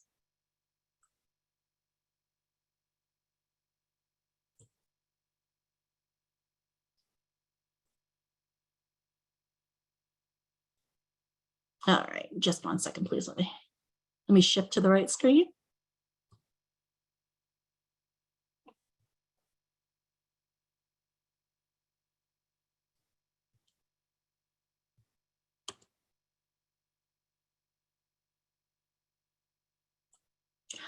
All right. So I'm requesting a vote on a few different items today, and to formalize this vote, I do want to go akin to Robert's rules. So if the council is interested in moving forward with these proposals, I request that we have one council member make a motion to vote on the topic on the screen, a second council member to second, and then we will do a vote for each of these items. So the visioning sessions and scoping listening sessions, these are to engage the community and develop a strategy for engaging the community for our environmental justice mapping tool. And we'll also initiate the building blocks for our community engagement and outreach team that will be a standing committee. Do we have any council members that motions to proceed with this vote? And please respond verbally. Can you repeat what we're voting on? This is Yeah, I need some clarity on that, and also the time frame that we're talking about, and whether this can be dovetailed to our quarterly meetings also. Yes, and what we could do is we can make a motion. We don't have to go to full Robert's rules. Let's address some of these questions now. And let's start with your question, Councilmember Kreider. So yes, these potentially can dovetail into our quarterly meetings, but really this vote is so that we can start the discussion to work out the details. There isn't a prescribed plan at this time, and the scheduling, the locales of these listening sessions, the questions for these listening sessions, I want to leave that open for council feedback as well as Natural Resource Agency feedback. This is just so that we can start initiating this process. I guess I just have a question for the group. Do we need a motion to initiate a process that is in the Senate Act that kind of created us?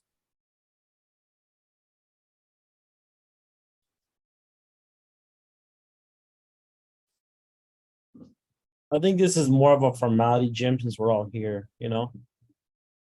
Okay, it's just that this is the first time we're doing this.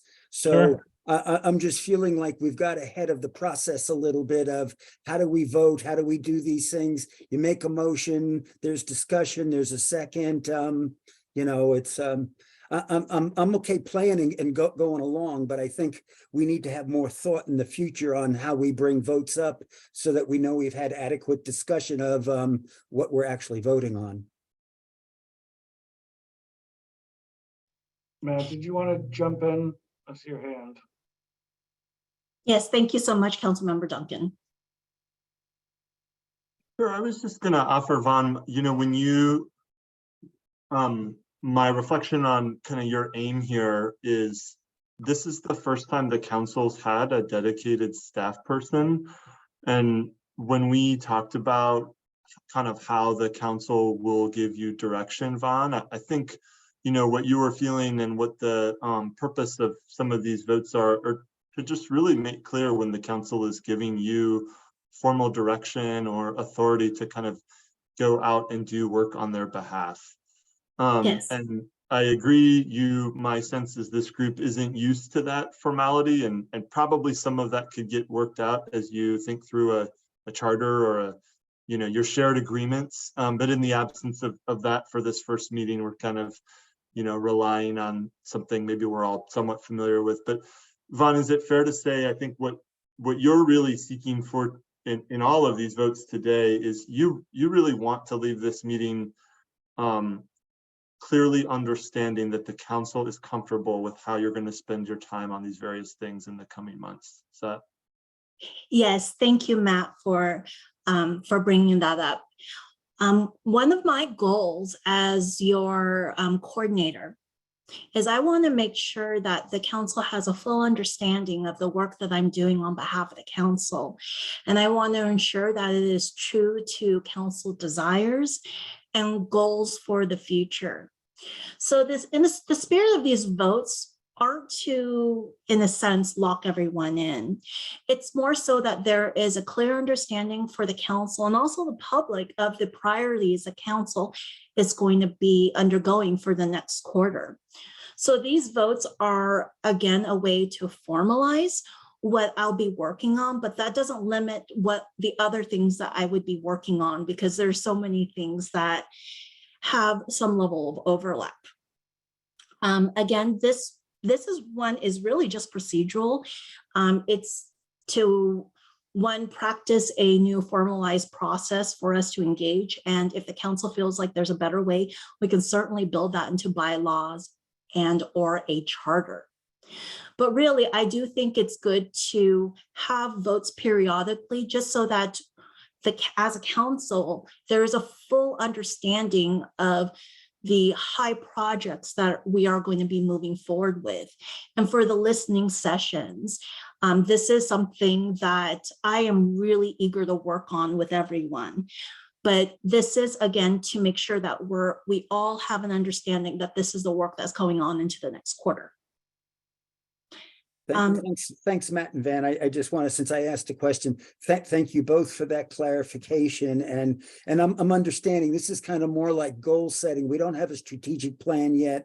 We don't have a work plan. So this is kind of laying out the markers along the way to getting that strategic plan and goals and objectives. Of course, yes. Thank you, Jim.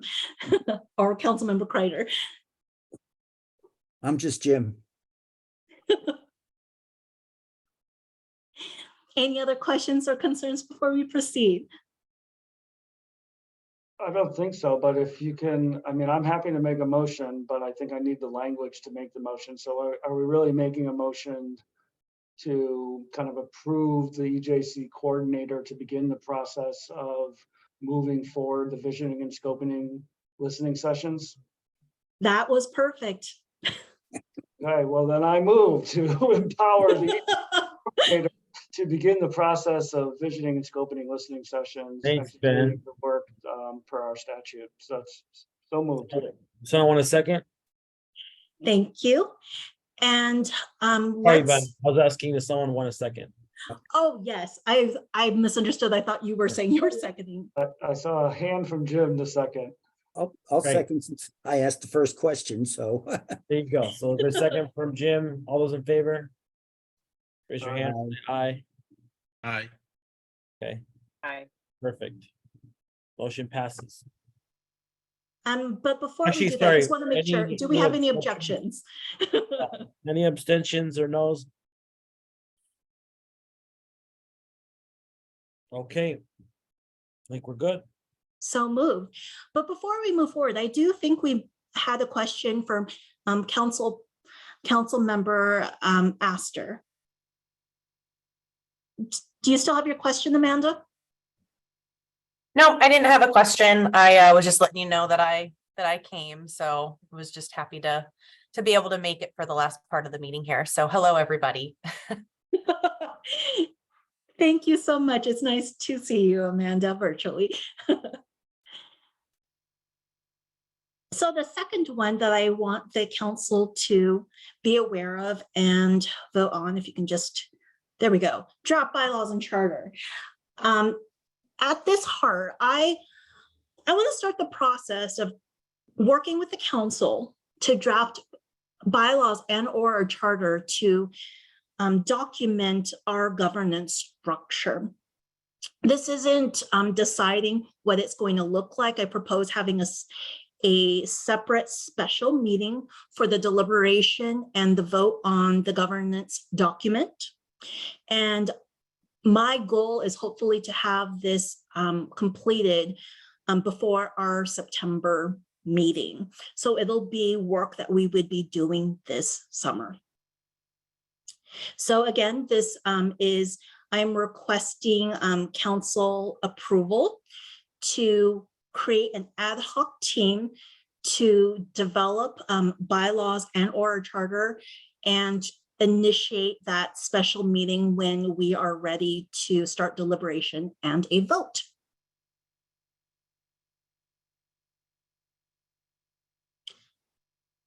So moved. Good idea. Wait, second. Perfect. So Councilmember Duncan moved to proceed with the second from Chair Iboa. Sorry, Vaughn, I'm asking for a second. Anybody else second. want a second other than me? Sure, Valentin. Okay. Valentin seconds. All those in favor? Aye.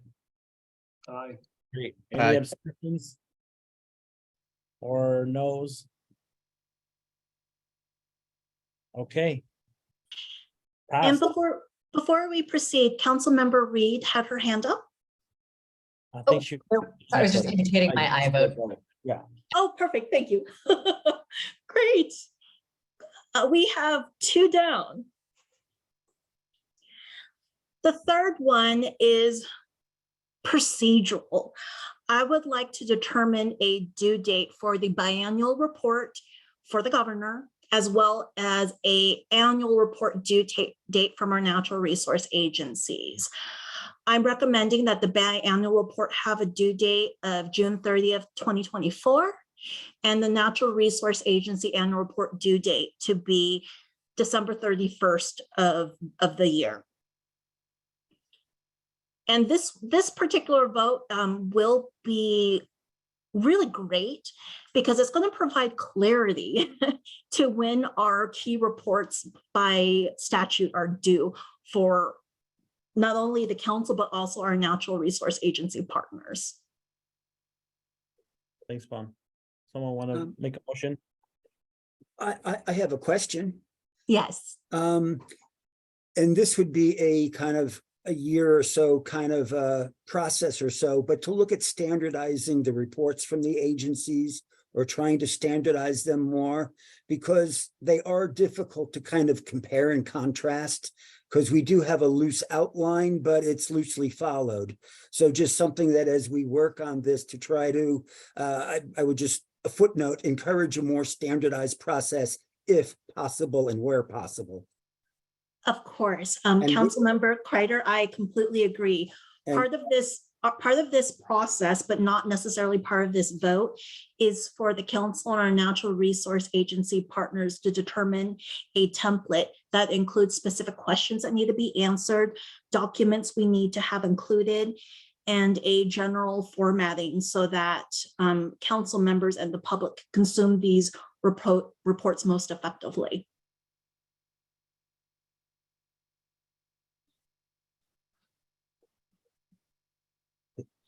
I move that we approve the concept of the biannual report dates that are due as proposed by our coordinator.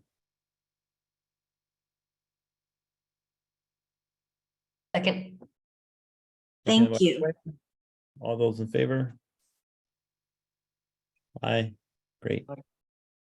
Perfect. And I'm assuming those hands are yeses. Any abstentions or noes? Okay, motion passes. Wonderful. The next one has to do with future meeting dates. So for future meeting dates, I'm looking for standardization so that we could have our meetings on the 3rd month, the 6th month, the 9th month, and the 12th month of every year. And I'm seeking that we use the first Thursday of each of those months. This will allow for maximum participation for our natural resource agencies, because much of the business that needs to be done are most strategically done on Tuesdays through Thursdays, so the middle of the week.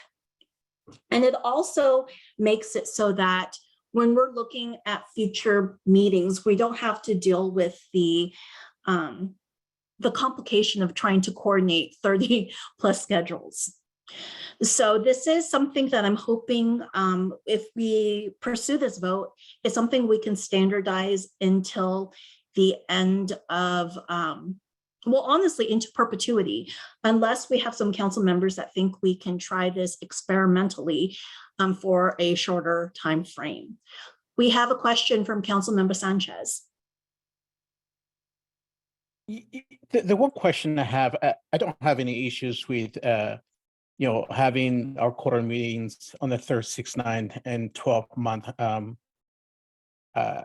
The one question I have, if we were to go back to in-person meetings and schedule meetings around the state, and as we're thinking of having at least 6 listening sessions, to the extent that we can do some of those listening sessions to the various locations where we'll be meeting, I'm just thinking whether Thursday would be the ideal day of the week to do that, or if Friday would make much more sense, given that we'll need to travel, we'll need to arrange the listening sessions and give us an opportunity to absorb that information going into the meeting, and then coming back home. Councilmember Sanchez, I think when we're looking at the listening session logistics, which we voted on a couple of votes ago, we can definitely look at how we want to do this. Because I think as far as engagement with community members, there are some that have better availability on Fridays and evenings and weekends, and then there are some who may not. So though ideally, it would complement with our quarterly meetings. They don't necessarily have to, because the listening sessions can be scheduled separately as well. Another important component of the listening sessions that I did want to bring up is the importance of making available in-person participation as well as virtual participation on tools such as Zoom, like we're using today. Understanding that we have some community members who will embrace the technology, and some who may not, or may not have the equipment or technical fluency or any of those challenges. So I think when we're looking at this is to solidify this statutory requirement, which will exceed the requirement for listening sessions for the environmental justice mapping tool. And this is, of course, something that we can revisit as well once we learn more from the development of the listening sessions.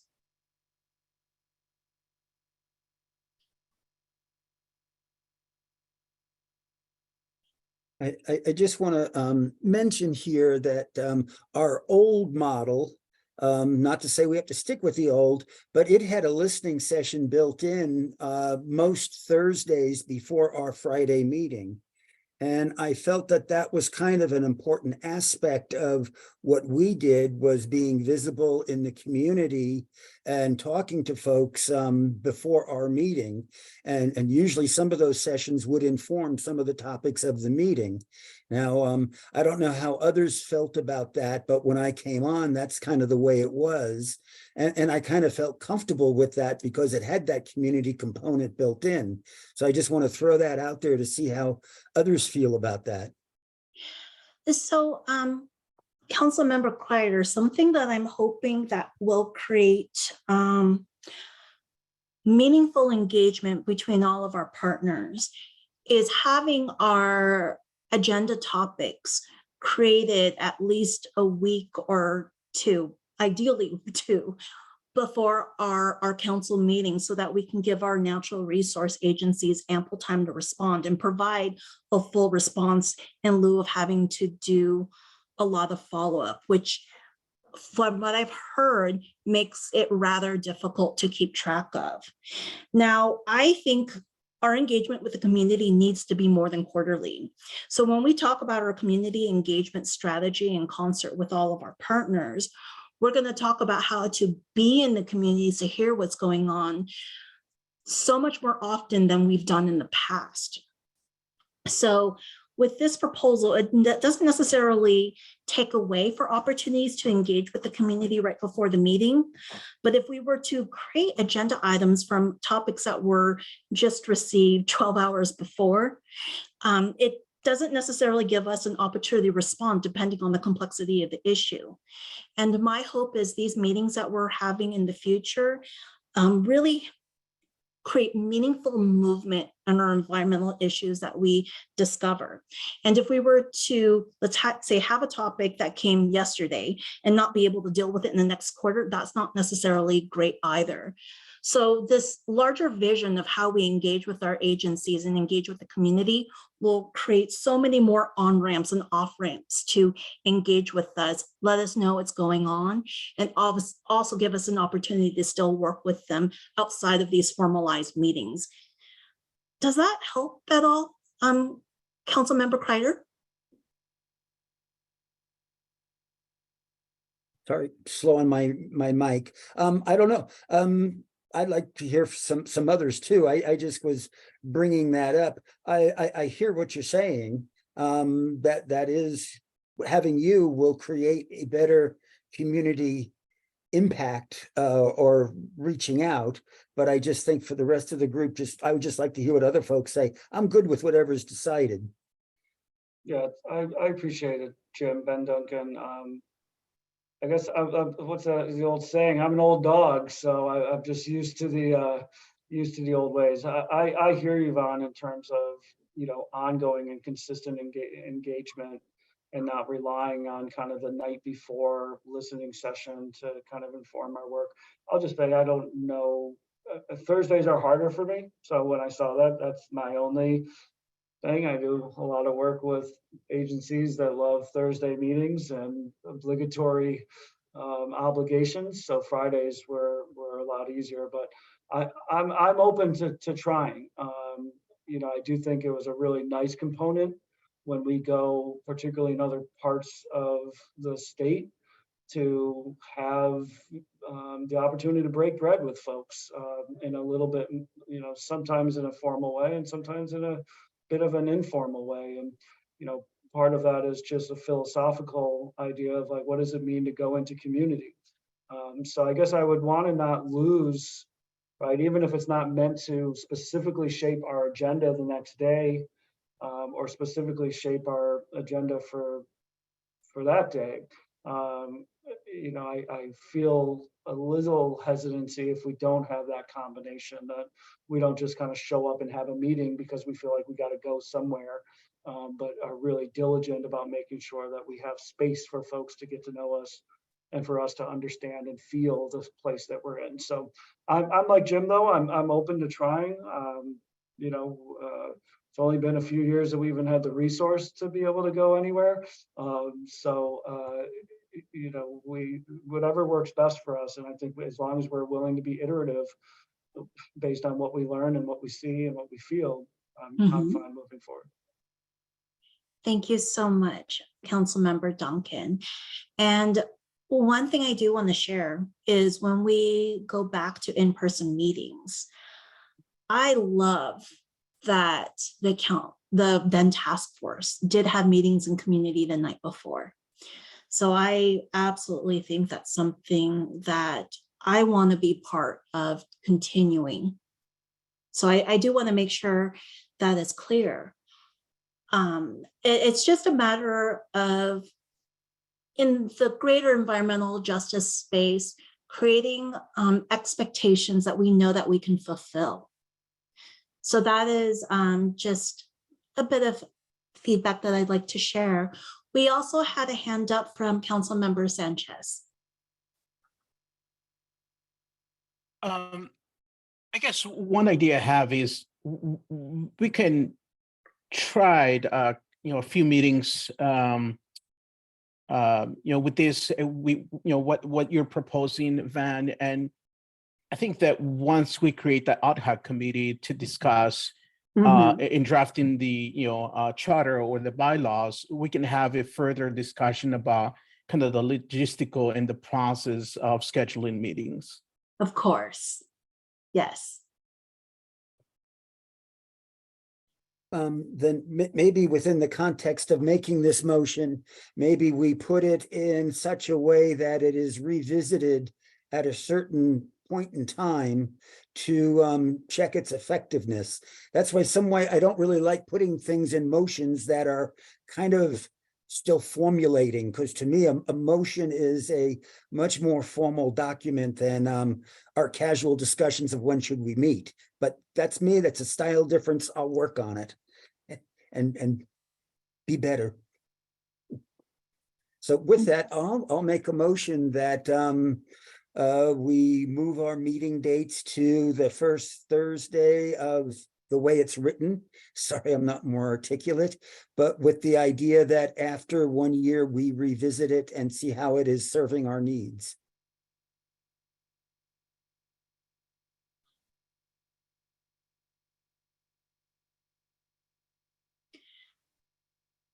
Do we have a second for Councilmember Kreider's motion?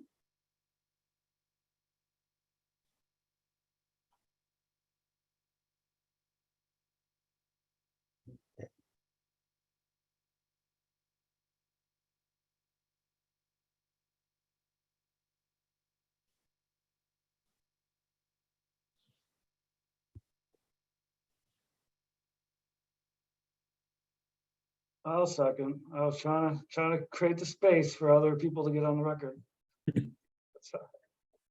And seconded by Ben. Any other discussion? The only thing I'll say before we do a formal vote is, again, just want to extend a note of appreciation to Vaughn for putting all this together and trying to get us in a space in which we're more consistent about our meeting times and, you know, trying to make sure that we're following best practices. But I'm with, you know, Ben and Jim and other folks. We've done things a certain way for quite some time. So I myself am, well, now an old dog of one of the old dogs of the of the task force, now commission. So yeah, let's try it out and see how it works. The only thing I would say is, right, is if it's not working out, we can always come back and have a discussion about it. So I don't want folks to feel like this is set in stone. We're going to try it out. If it works, great. If it doesn't, we'll change it. So with that, let's take a vote. All those in favor, say aye or raise your hand. Great. Any abstentions or no's? Awesome.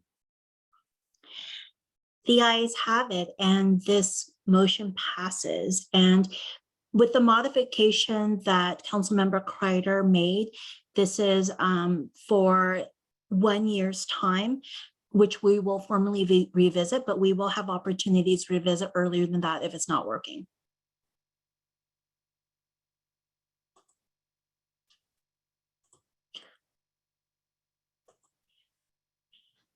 Councilmember Murray, do you have a question for us? Yeah, I don't know if now would be an appropriate time, but I just had a couple of questions around the meetings. Sure. One is that I saw in your notes that you wanted the next meeting to be also by Zoom, and I just wondered why, or is there an opportunity for us to meet in person? Because I think that's always a lot more helpful, especially with these long meetings. It's way more productive. And then also another thing that I think would be helpful for this group to talk about is just the format of these meetings.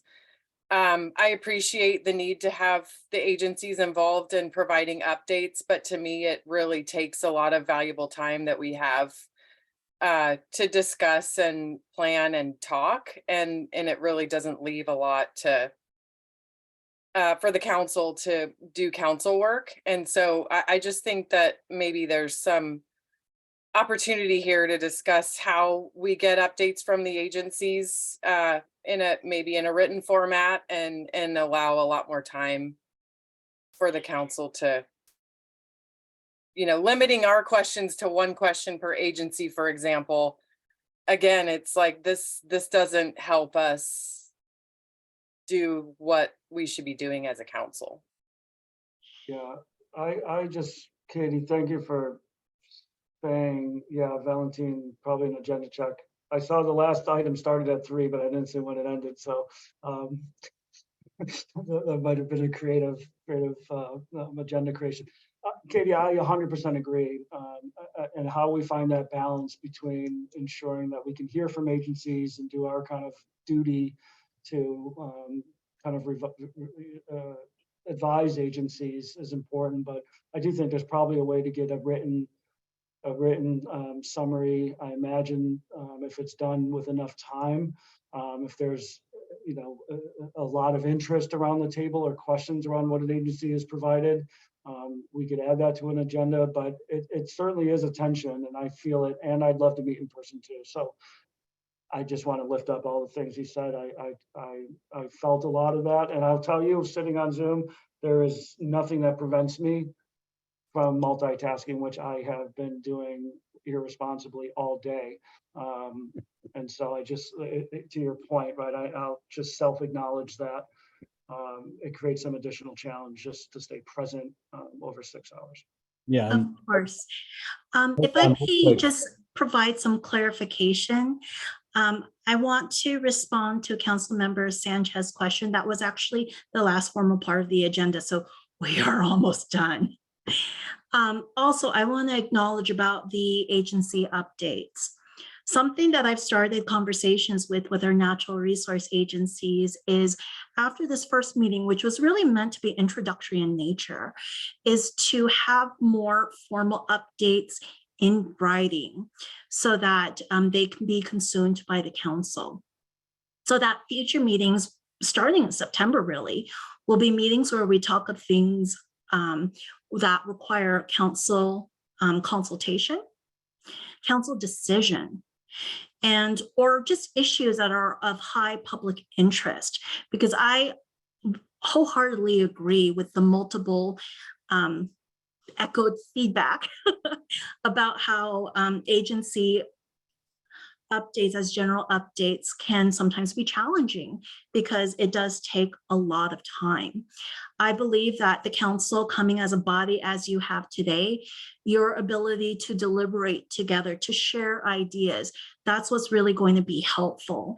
And my hope is, as being your coordinator, I'm able to help cue these issues up a bit more effectively so we can spend a lot of time on topics that are more strategic and urgent for council consideration. So I hope I hear you loud and clear, and that the intention is the structure of the next meeting, which will be in September, will become completely different, because when the agencies are approaching us for future meetings, they're approaching with a set agenda topic that we can spend a significant amount of time discussing. That is built into the shifted model that's going to be coming in September.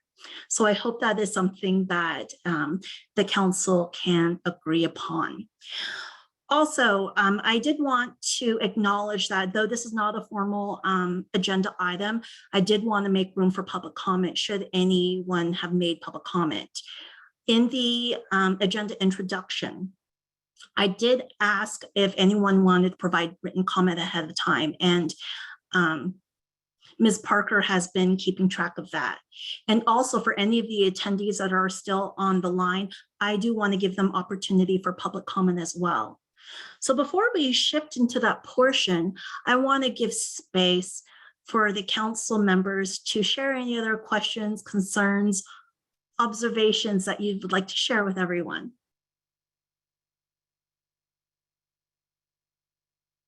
Thanks, Vaughn.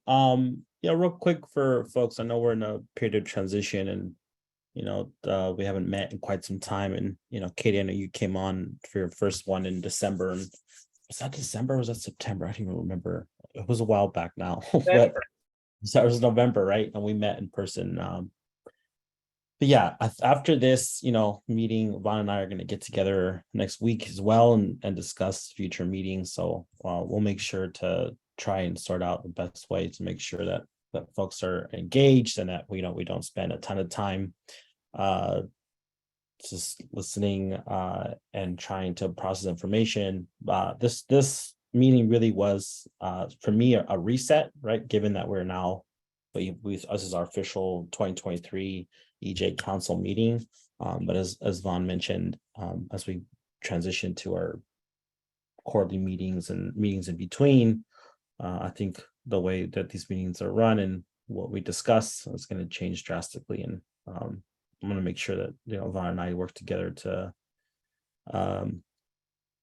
have as many opportunities for us to meet in person as possible. Because as Ben mentioned too, I can't help myself but to multitask when we're online.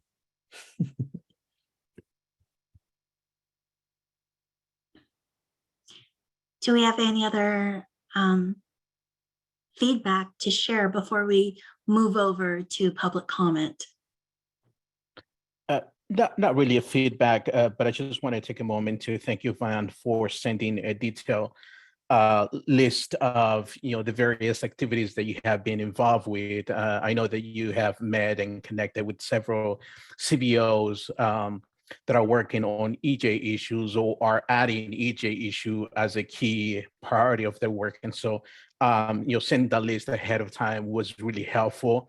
Also want to thank our friends at Oregon OSHA for continuing to participate in this meeting since they're not statutorily required to attend. And I was just really impressed and happy to see how Oregon OSHA has continued to do more community engagement. A couple of weeks ago, I saw a booth table here in McMinnville.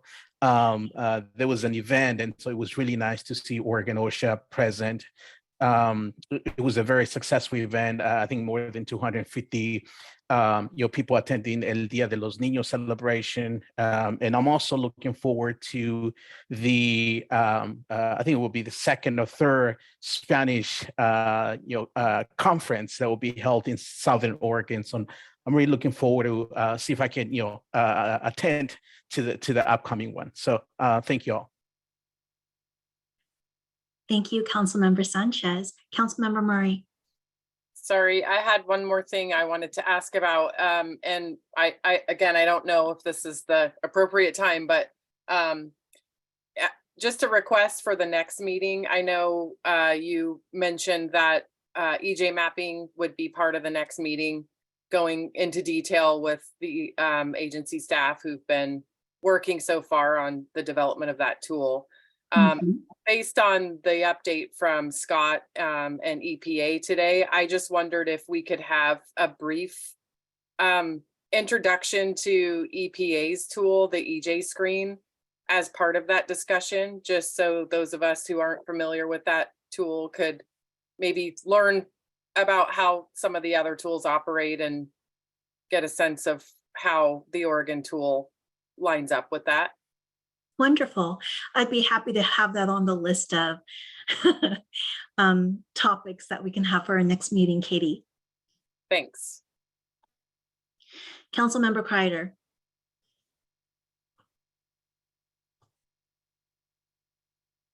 You're on mute.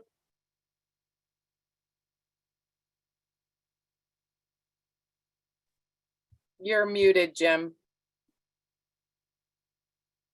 Thank you. Okay. What did I start? Anyway, taking up a lot of airtime, so I'll try to be quick. ODOE has an excellent mapping tool that has the EJ tool as a underlying base, and then they lay on top different energy data, which all the transmission lines, the whole 9 yards. And I found it to be a very effective tool to use in addition, because they include other data other than the EJ tool. So I just want to give them a shout out because it's a very, I think, effective tool. And I would also like to thank Van and congratulate her for surviving her first quarter and the first meeting intact, doing well, and leading us in the direction we need to go. So thank you, Van. Thank you so much. All right, so I think we're at a good place to shift to public comment, and our agency partners are certainly able to speak to public comment too. But once you do, please share if you're speaking from the agency perspective or your personal perspective, just for clarity purposes. And with that transition, Gabriela, you may unmute. Hi, thank you. I'm speaking definitely in my OHA capacity. Again, Gabriella Goldfarb, Environmental Public Health Section Manager. And I wanted to let you know there are many tools, EJ Screen being a prominent one, but there are many tools. CDC has an equity mapping tool. California has a health outcomes tool. And it goes on. And we actually have already prepared. We've been waiting when you are ready to have a presentation that talks about what are the strengths and weaknesses of all those tools and why do we need an Oregon tool? What additional benefits? So just to tee that up, we might want to coordinate in terms of the time that you have available. We should maybe talk with Scott Schleif and coordinate, because we either can reduce our mention of it, or we're mentioning things briefly to give you a broad overview of what the tools are. So just wanted to flag a request to coordinate that and say that that's part of what we see as our role and job in supporting you in this process. So we look forward to doing that next we meet. Yes, definitely. We're going to have a big team talking about how we go about the task of sharing all the tools, the pros and cons, some recommendations for our council. It's going to honestly be a project where I'm truly looking forward to working with you and Eric. Scott, EPA. Yeah, I just wanted to say, we are always happy to help folks figure out the EJ Screen tool, provide demonstration, kind of overview of the tool. Obviously, it's not only the only tool that I use in my day-to-day work. Washington Health Disparities Map is a really good one. Cal EnviroScreen, New Jersey has a tool. CDC has their tool. Some of the counties even have their own tool, like Lane County has their health disparities tool. So a bunch of different folks have some really interesting tools, and I highly recommend that as you develop the Oregon tool, you play around and you figure out which features you really like from each tool and what you'd like to see included, the sort of data sets that you want. Vaughn already knows this, but I pinged Matt Lee and Tai Lung over there at OEJ. So those are the masterminds behind our tool here at EPA, the EJ Screen tool. They lead I think it's a weekly or bi-weekly office hours for folks. They host and answer questions that people have on the technical specifications or how to do stuff. So that's available to you all. And they've agreed to sit down and answer questions on development of the tool whenever that time kind of seems appropriate. So you definitely have our full support and happy to help however we can. Thank you so much, Scott, for sharing. And I appreciate you being a partner with us on environmental justice.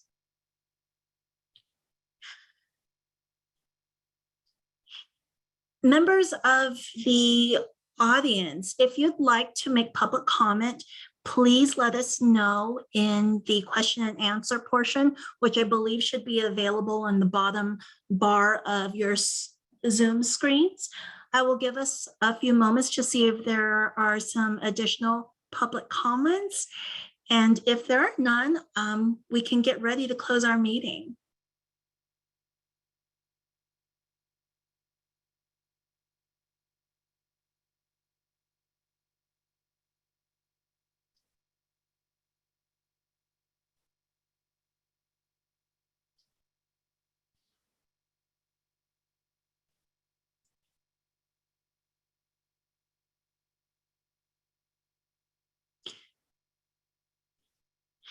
Ms. Parker, would it be possible to verify if we received any written public comment for the council?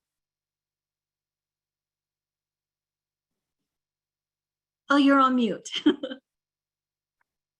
Thank you. There have been no written public comments come through on our end, and I don't see anything in the question and answers or anyone raising their hand in the attendees. Wonderful. Thank you so much. That means we made it. We were able to all have a successful meeting and get to know each other a lot better today during our meeting.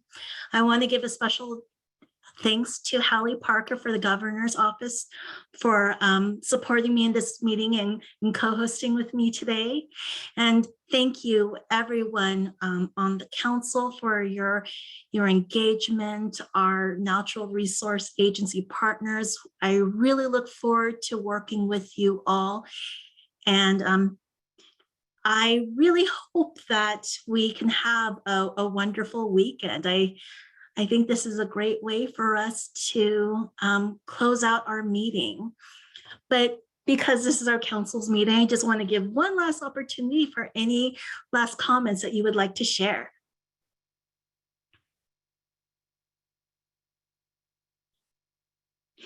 Seeing none, it looks like we're ready to close. It is 4:23 on Friday, June 2nd, 2023. The notes for this meeting will be provided in the next couple of weeks and they'll be uploaded on the website. And any follow-up action items, I will follow up our council members and natural resource agencies. Have a wonderful day, everyone, and I hope you get lots of rest and some fresh air. Thanks, take care.